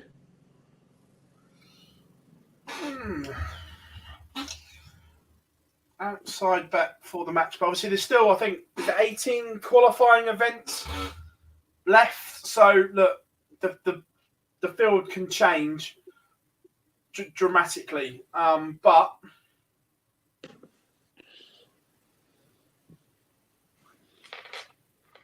outsiders, maybe someone like Aspinall. He started to show a little bit more. If he can continue on that trajectory, could be a danger. I think Damon Hesher, potentially. Yeah, 100%. Martin Schindler's shown some absolute metal over the last month.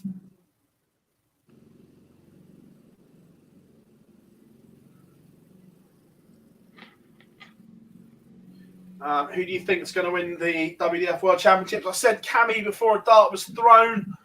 I can't really change my mind, can I? I don't think he's lost a set yet, has he? Don't think so, no. Veenstra looks good. Has the experience of being up on that stage plenty of times before. I think it'll be between Veenstra and Cameron Menzies. I mean, Neil Duff looked very good as well in his comeback win over Jim McCune he played, wasn't it? Yeah.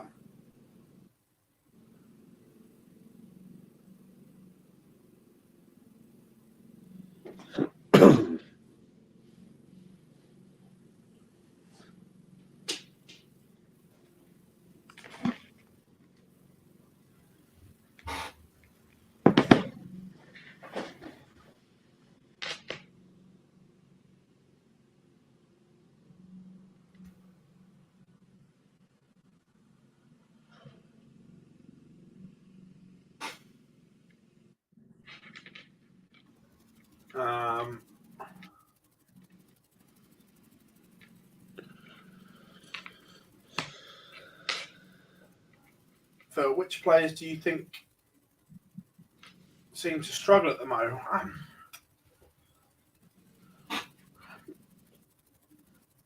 People like Mervyn King. I can't remember the last time I saw Merv have a good run. Can you, Liam? No, I can't actually. No. Where did he get? Did he get to the last 16 in the Worlds? Yeah. But then again, that was too impressive. Yeah. It wasn't even that. Wasn't really. He kind of scraped through. Obviously, Durrant is the obvious one, but there's good signs there recently that hopefully he's on the right track. Beaton is in trouble. I would say he's dropped off a lot.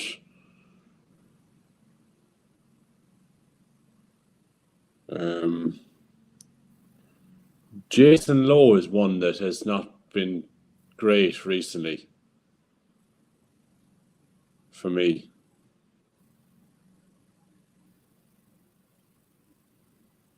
It was the one.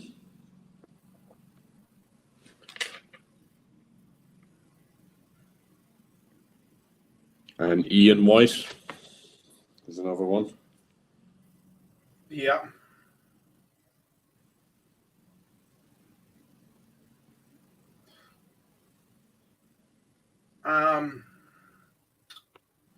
Will be your dream Premier League lineup, past and present dart players.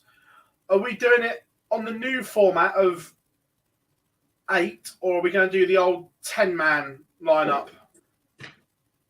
What do you reckon, Liam? We go with a 10, would we?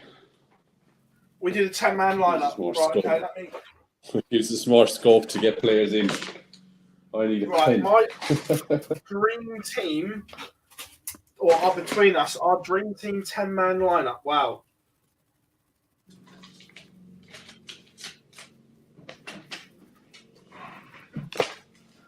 This is going to be tough. Again, chat room as well. Put yours in. That's a very good question.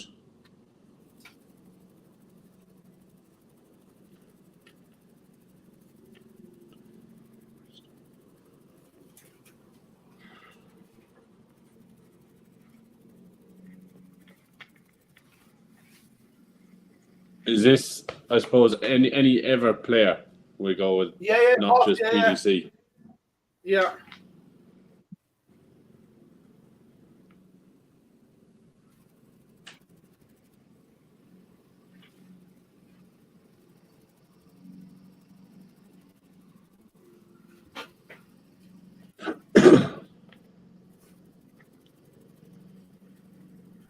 How am I going for my last one? The question was, all your 10-man dream team Premier League lineup, past or present.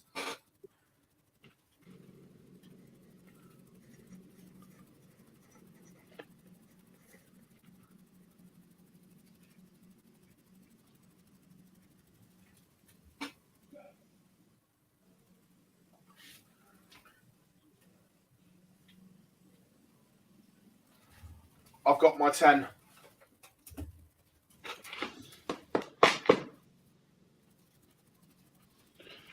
If you want to fire away, I'm still deciding on my last one. Right, my 10 would be MVG Taylor, Bristow, Jockey, Gary Anderson, Raymond van Barneveld, Martin Adams, Richie Burnett, Adrian Lewis, Gerwin Price.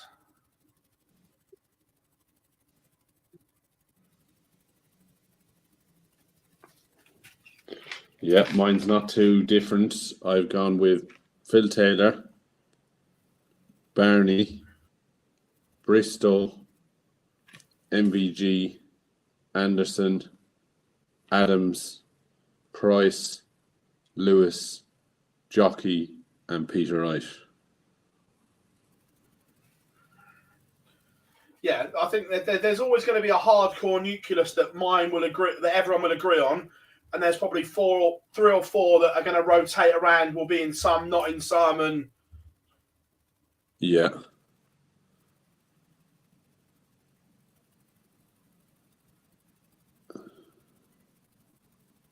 It's not too different now to the best players of all time. Really. Yeah, there's a few in there that I'm not sure. Like Burnett would make my all-time top 10 players of all time, but during that spell, he was the best player in the world, and he was just so good to watch and explosiveness that I think that's why I've picked Burnett. That 3-year dominance. I wouldn't have put Lowe or Priestley in for entertainment value and nostalgia. People. Nostalgia, yeah, not. Yeah, they don't quite tick the boxes in terms of. Could you imagine John Lowe playing Garvin Price? Oh, Complete yeah. opposites. Peter Manley is a good shout. Yeah, I completely, in terms of entertainment and everything like that, wouldn't disagree.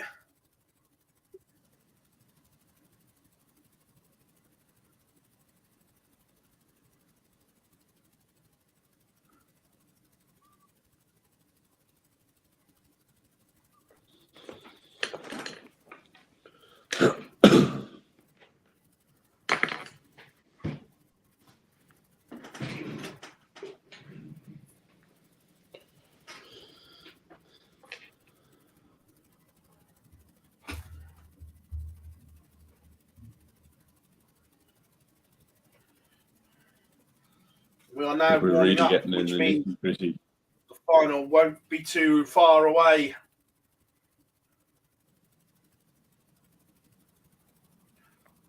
And as I say that, the names have just been withdrawn from the stream. Dirk van Dijvenbode has won the ball, and we are set to go, ladies and gentlemen.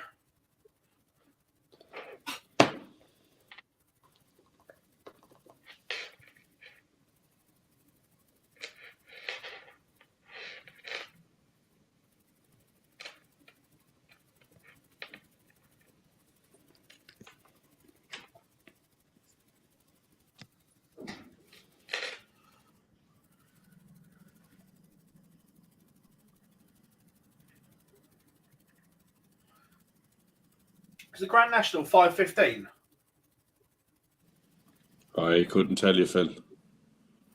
I'm just thinking that if these two hurry up, we might get to watch the National as well.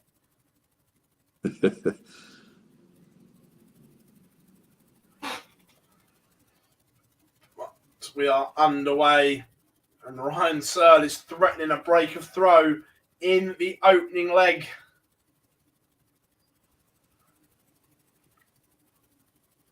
Yeah, 5:15. What a start.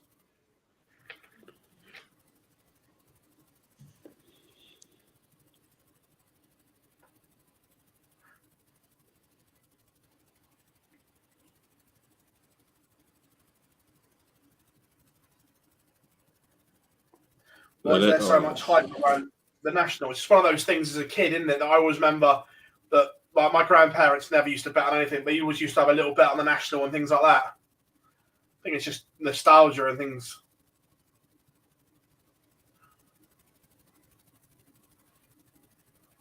Yeah.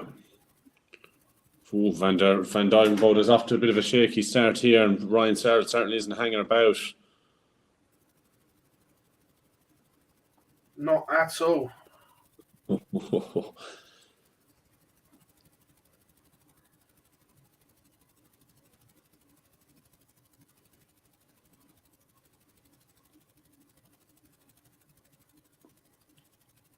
Struggling to get going a little bit here, Dirk.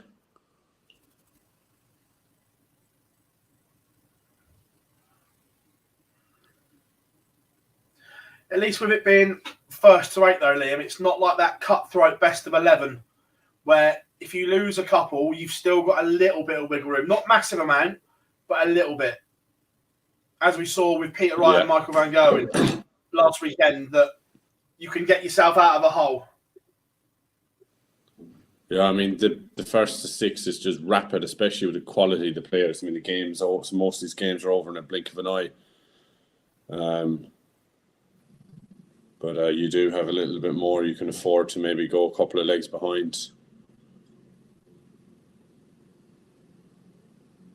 Oh, so an outside chance for Van Dijvenbode to break back here. It's a long shot.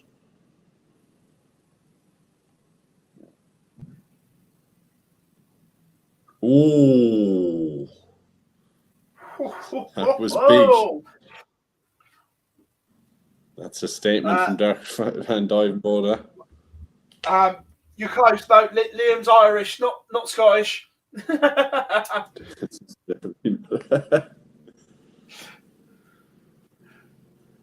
tell you what, moments that change games, Liam. He looked dead and buried. We get a big celebration, and then a maximum. And he could follow it in. I mean, what a way it's... Ooh. I mean, with how well Dirk has played today, I wouldn't be one bit surprised if he hits a 9. No. It's spun on his head now. Ryan Searle with a poor visit.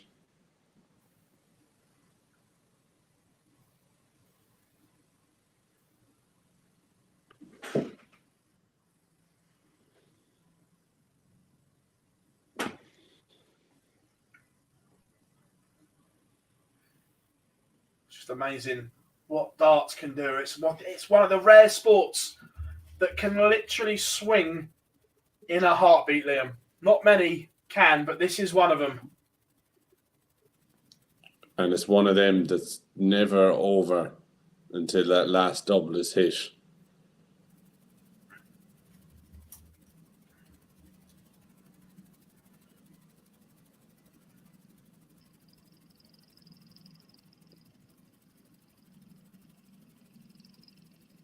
It's made a bit of a hash of this now. Yeah. But Ryan Searle, so Van Duijvenbode to take the lead for the first time in the match. He does. Question, does Wesley Harms still play freshly? I don't know, to be fair.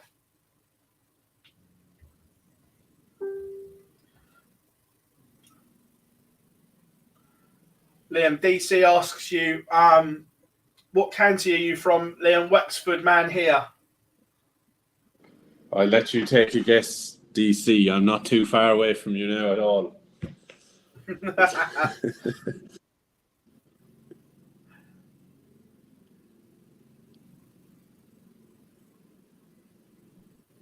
Searle has now flipped it on its head. So, yeah. Swinging one way, then the next, Liam. It's all over the place. Oh, this is a good leg. 95 left after 9 for Searle.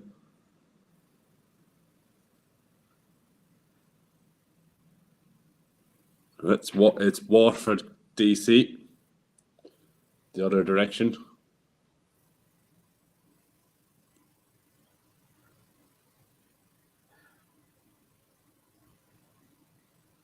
And we have a level game. So there's 20 points difference in the averages. Just goes to show 41. Ooh.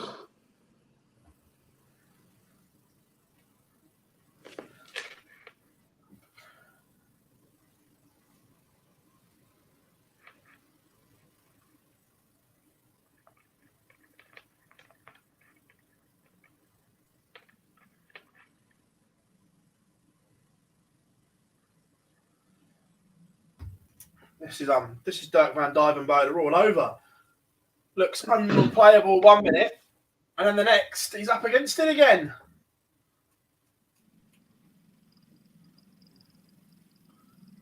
I expect there to be a few more twists in this match. Yes.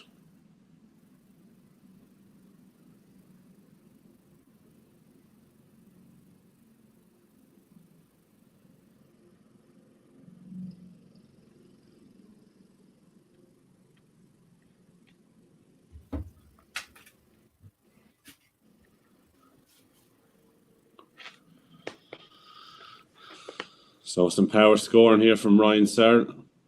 Leaves tops. Then Van Duijvenbode can only apply the pressure. Oh, Van Duijvenbode is struggling here. Searle.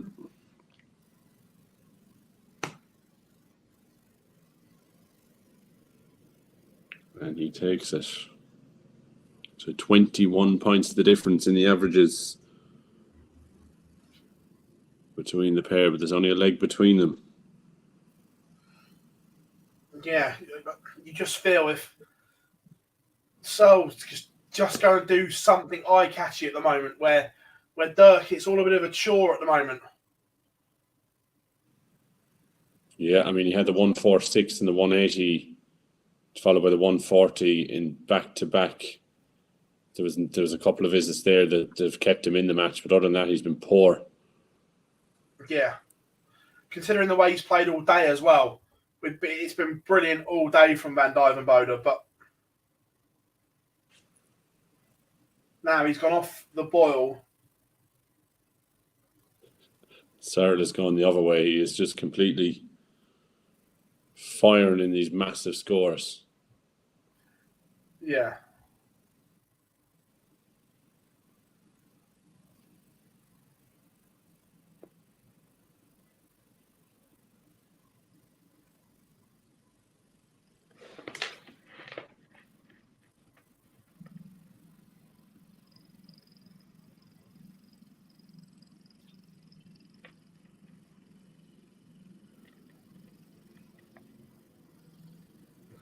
Ryan Searle tees up 60 for what would be daylight for the first time.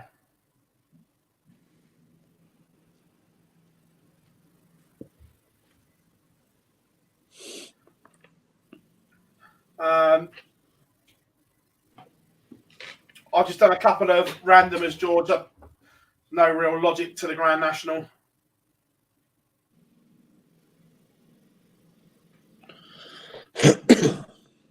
So Searle does find it. That's more like it from Dirk.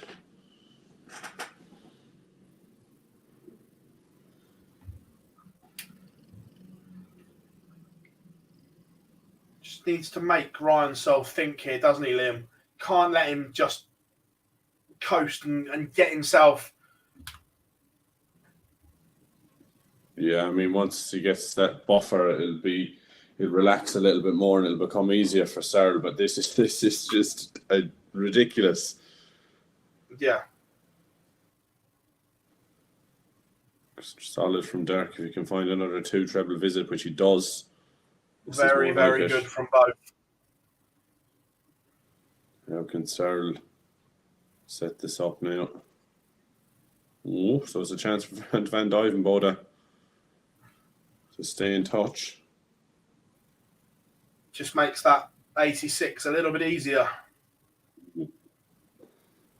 And it goes.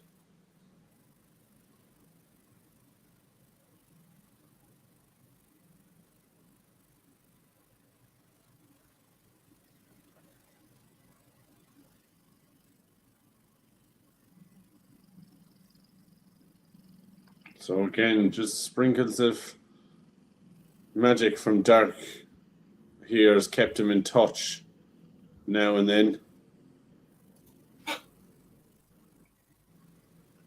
Searle has been far more consistent. That tells in the averages. But,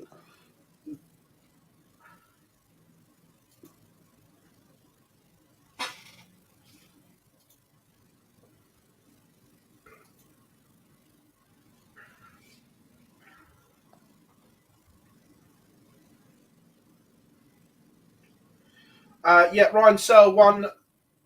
Was it Sunday? Last Sunday on the Pro Tour?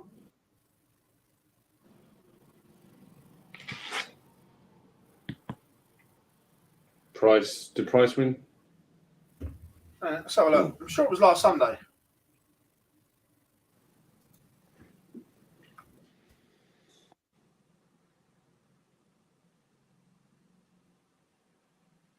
There's so many Pro Tours, I get confused with who won what won. To be fair, the last week we've had, I'm confused at the best of times at the moment. So a big shot here for the. Ooh. Has he had a dart to the pull there, maybe?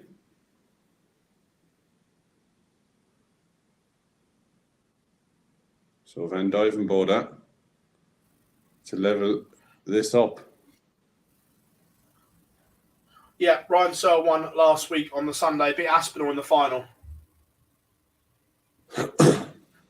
We have a level game here. Also, just a bit of an update from the Lakeside. Kirsty Hutchinson is 2 legs away from the final. She leads Rhiannon O'Sullivan 2-0 in sets, 1-0 in legs. don't get me wrong, I love Rianne to bits, but pre-tournament I did have a little wager on Kirsty at 30-1 each way because of the bottom half. It was just pick one you thought might make it through. Mm-hmm.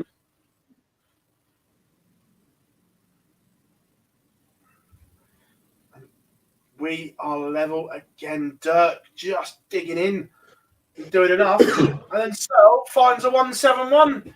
This game's nuts. Yeah, and Ivanbode is going to have to find a true treble visit just to stay in touch here. On throw as well. Don't think that's enough the way Searle is scoring at the moment. So after working so hard to get that break back, Searle is in prime position now to take advantage of it. And he'll be first to a finish.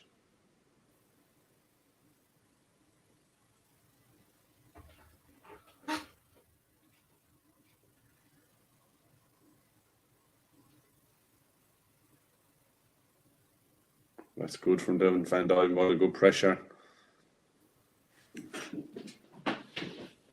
Oh, and Sarah has missed a dart at the bull to break. So Van Dyvenbode coming back for 66. Not the easiest of checkouts. Treble 10, double 18. And he takes it. So Van Dyvenbode somehow leads 5-4 in this match. I don't know how he's doing it. Should I watch on the stream? And Sal's dart at the ball literally clips the bullseye wire. Oh, and it's all about timing and Dirk Van Dyvenbode. 66 is clean as you like as well. Middle of the treble 10, middle of the double 18. Clinical And from the Ober Genius. it's one of them. It's not an easy checkout 66 because you don't have to aim for treble 10 very often.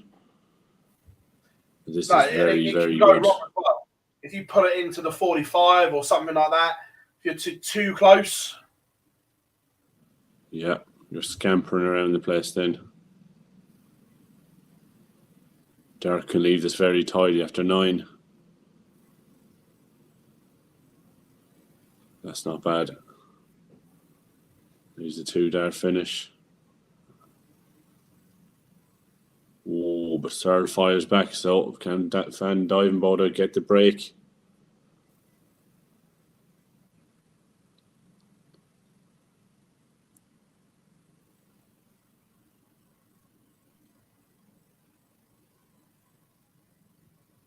Oh, brilliant. I mean, them, whatever about the score, them clutch finishes when you're under that pressure are what defines the best players from the rest, really. This little blitz has almost been Van Gerwen-esque. Yeah.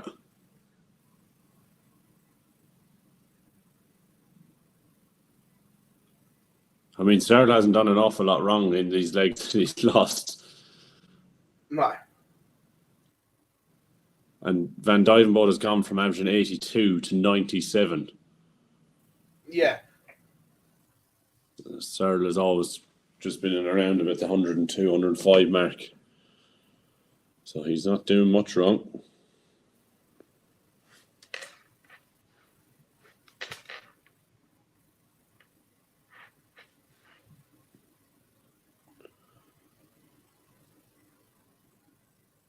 And all of a sudden, this match has turned on its head almost, and Van Dyvenbode now is in pole position from 180 to take out the 81 to go within a leg of the match.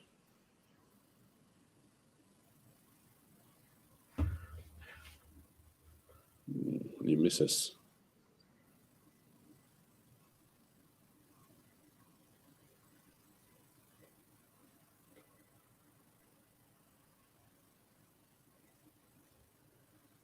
Big moments.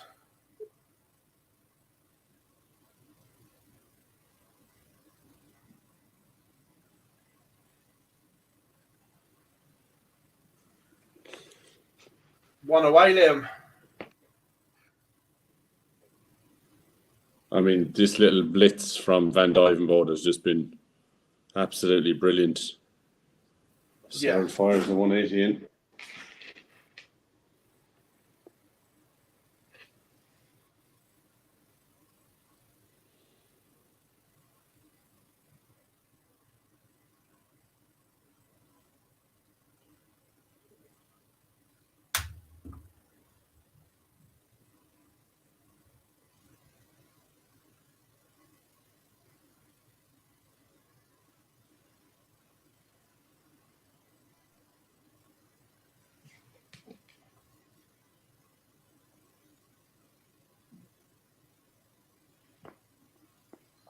Yep, Jimmy, absolutely.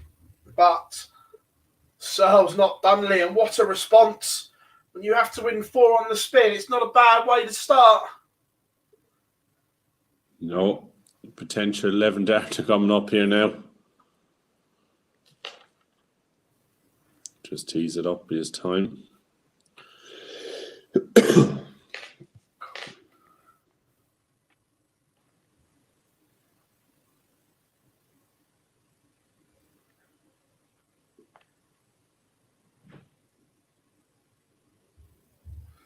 There we have it.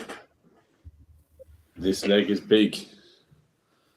And this is the leg that Van Dijvenbode doesn't want this going to a last leg decider. Although, yes, he has the darts.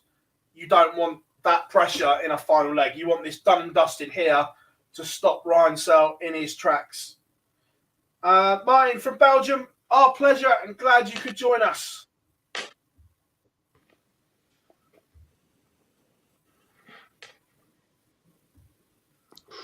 Only a 60 from Searle. That could be a slip. Big score from... Ooh. So getting a little bit jittery maybe.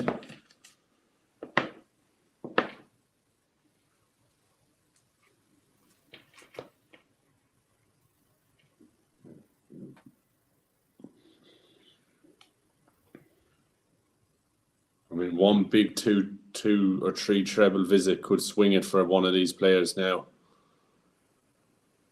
Oh, absolutely, right there. So Searle.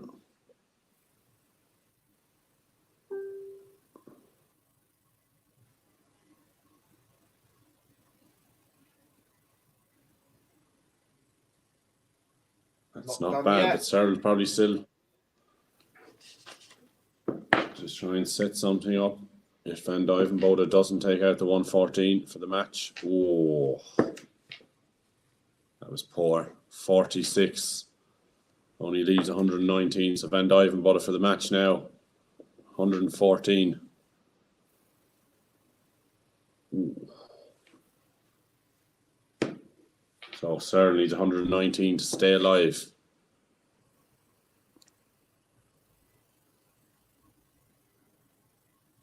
Oh. So Ryan Searle takes out the 119 to stay alive. We said there was another twist to come. It's not done yet. Good start from Searle, 140. And Dijvenbode strikes back.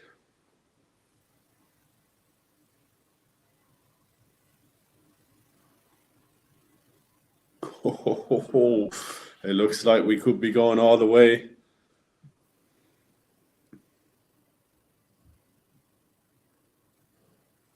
Oh, slip from Van Dijvenbode. So this is Ryan Searle's leg to lose now.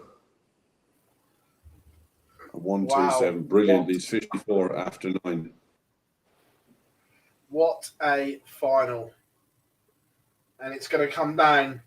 Wow, is it? Ooh. I was about to say it's going to come down to a one-leg shootout. However, if this 54 doesn't go, the Homogeneous may have other things on his mind. Oh, hang on. This could go.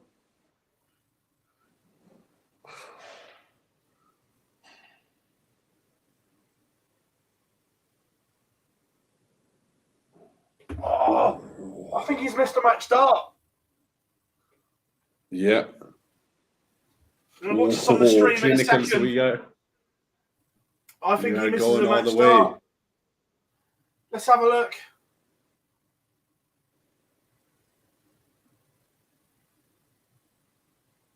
Oh, he does. Oh. Then first start, Ryan Sal bangs it in tops. Cool as a breeze. To be fair, I think this final's deserved the final leg because it's been of the highest quality. And throughout the day, they've both been at it from the off. Yeah. Oh, that could be a slip. Trebleless visit from Van Duijvenbode. Only a ton from Searle, so he doesn't really take advantage. No. But needs, when you have the throw in these moments like this, every treble is like a nugget of gold. That's big. And that hurts because hitting the two trebles then forces your opponent to have to hit three. And it's that build-up of pressure.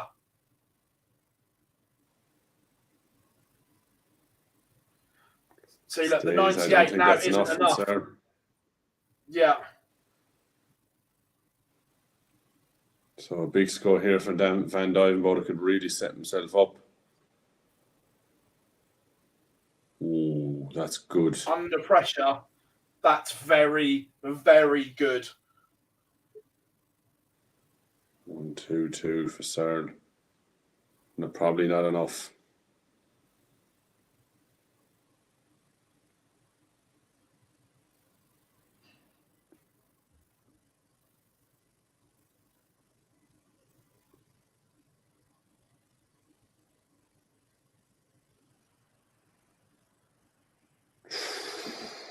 Oh, so Searle gets a goal.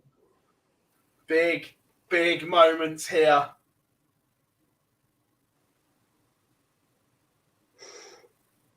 think he's missed the dart of the ball. Yeah. So Van Duijvenbode again, more match darts. Double 16.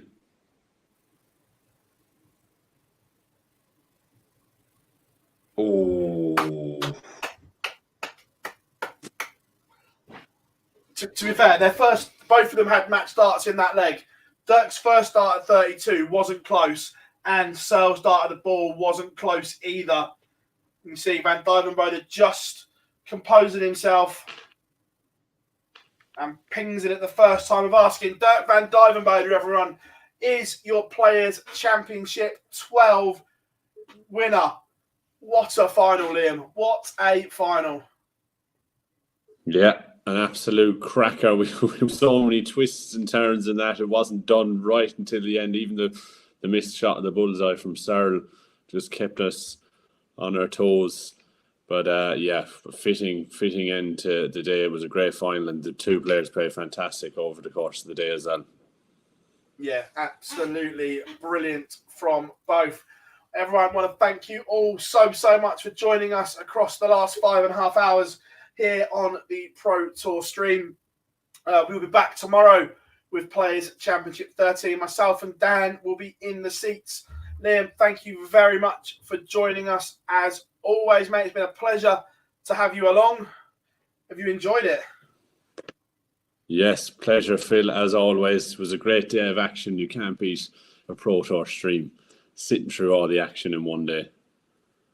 Absolute pleasure. Thank you, everyone who has joined us. We are Online Darts. We are signing off. I've got to get to Lakeside to join Boise as well. We've got other bits to do, but we will see you all tomorrow about 11:50. We will start. We have been Online Darts, and we will see you all very, very soon.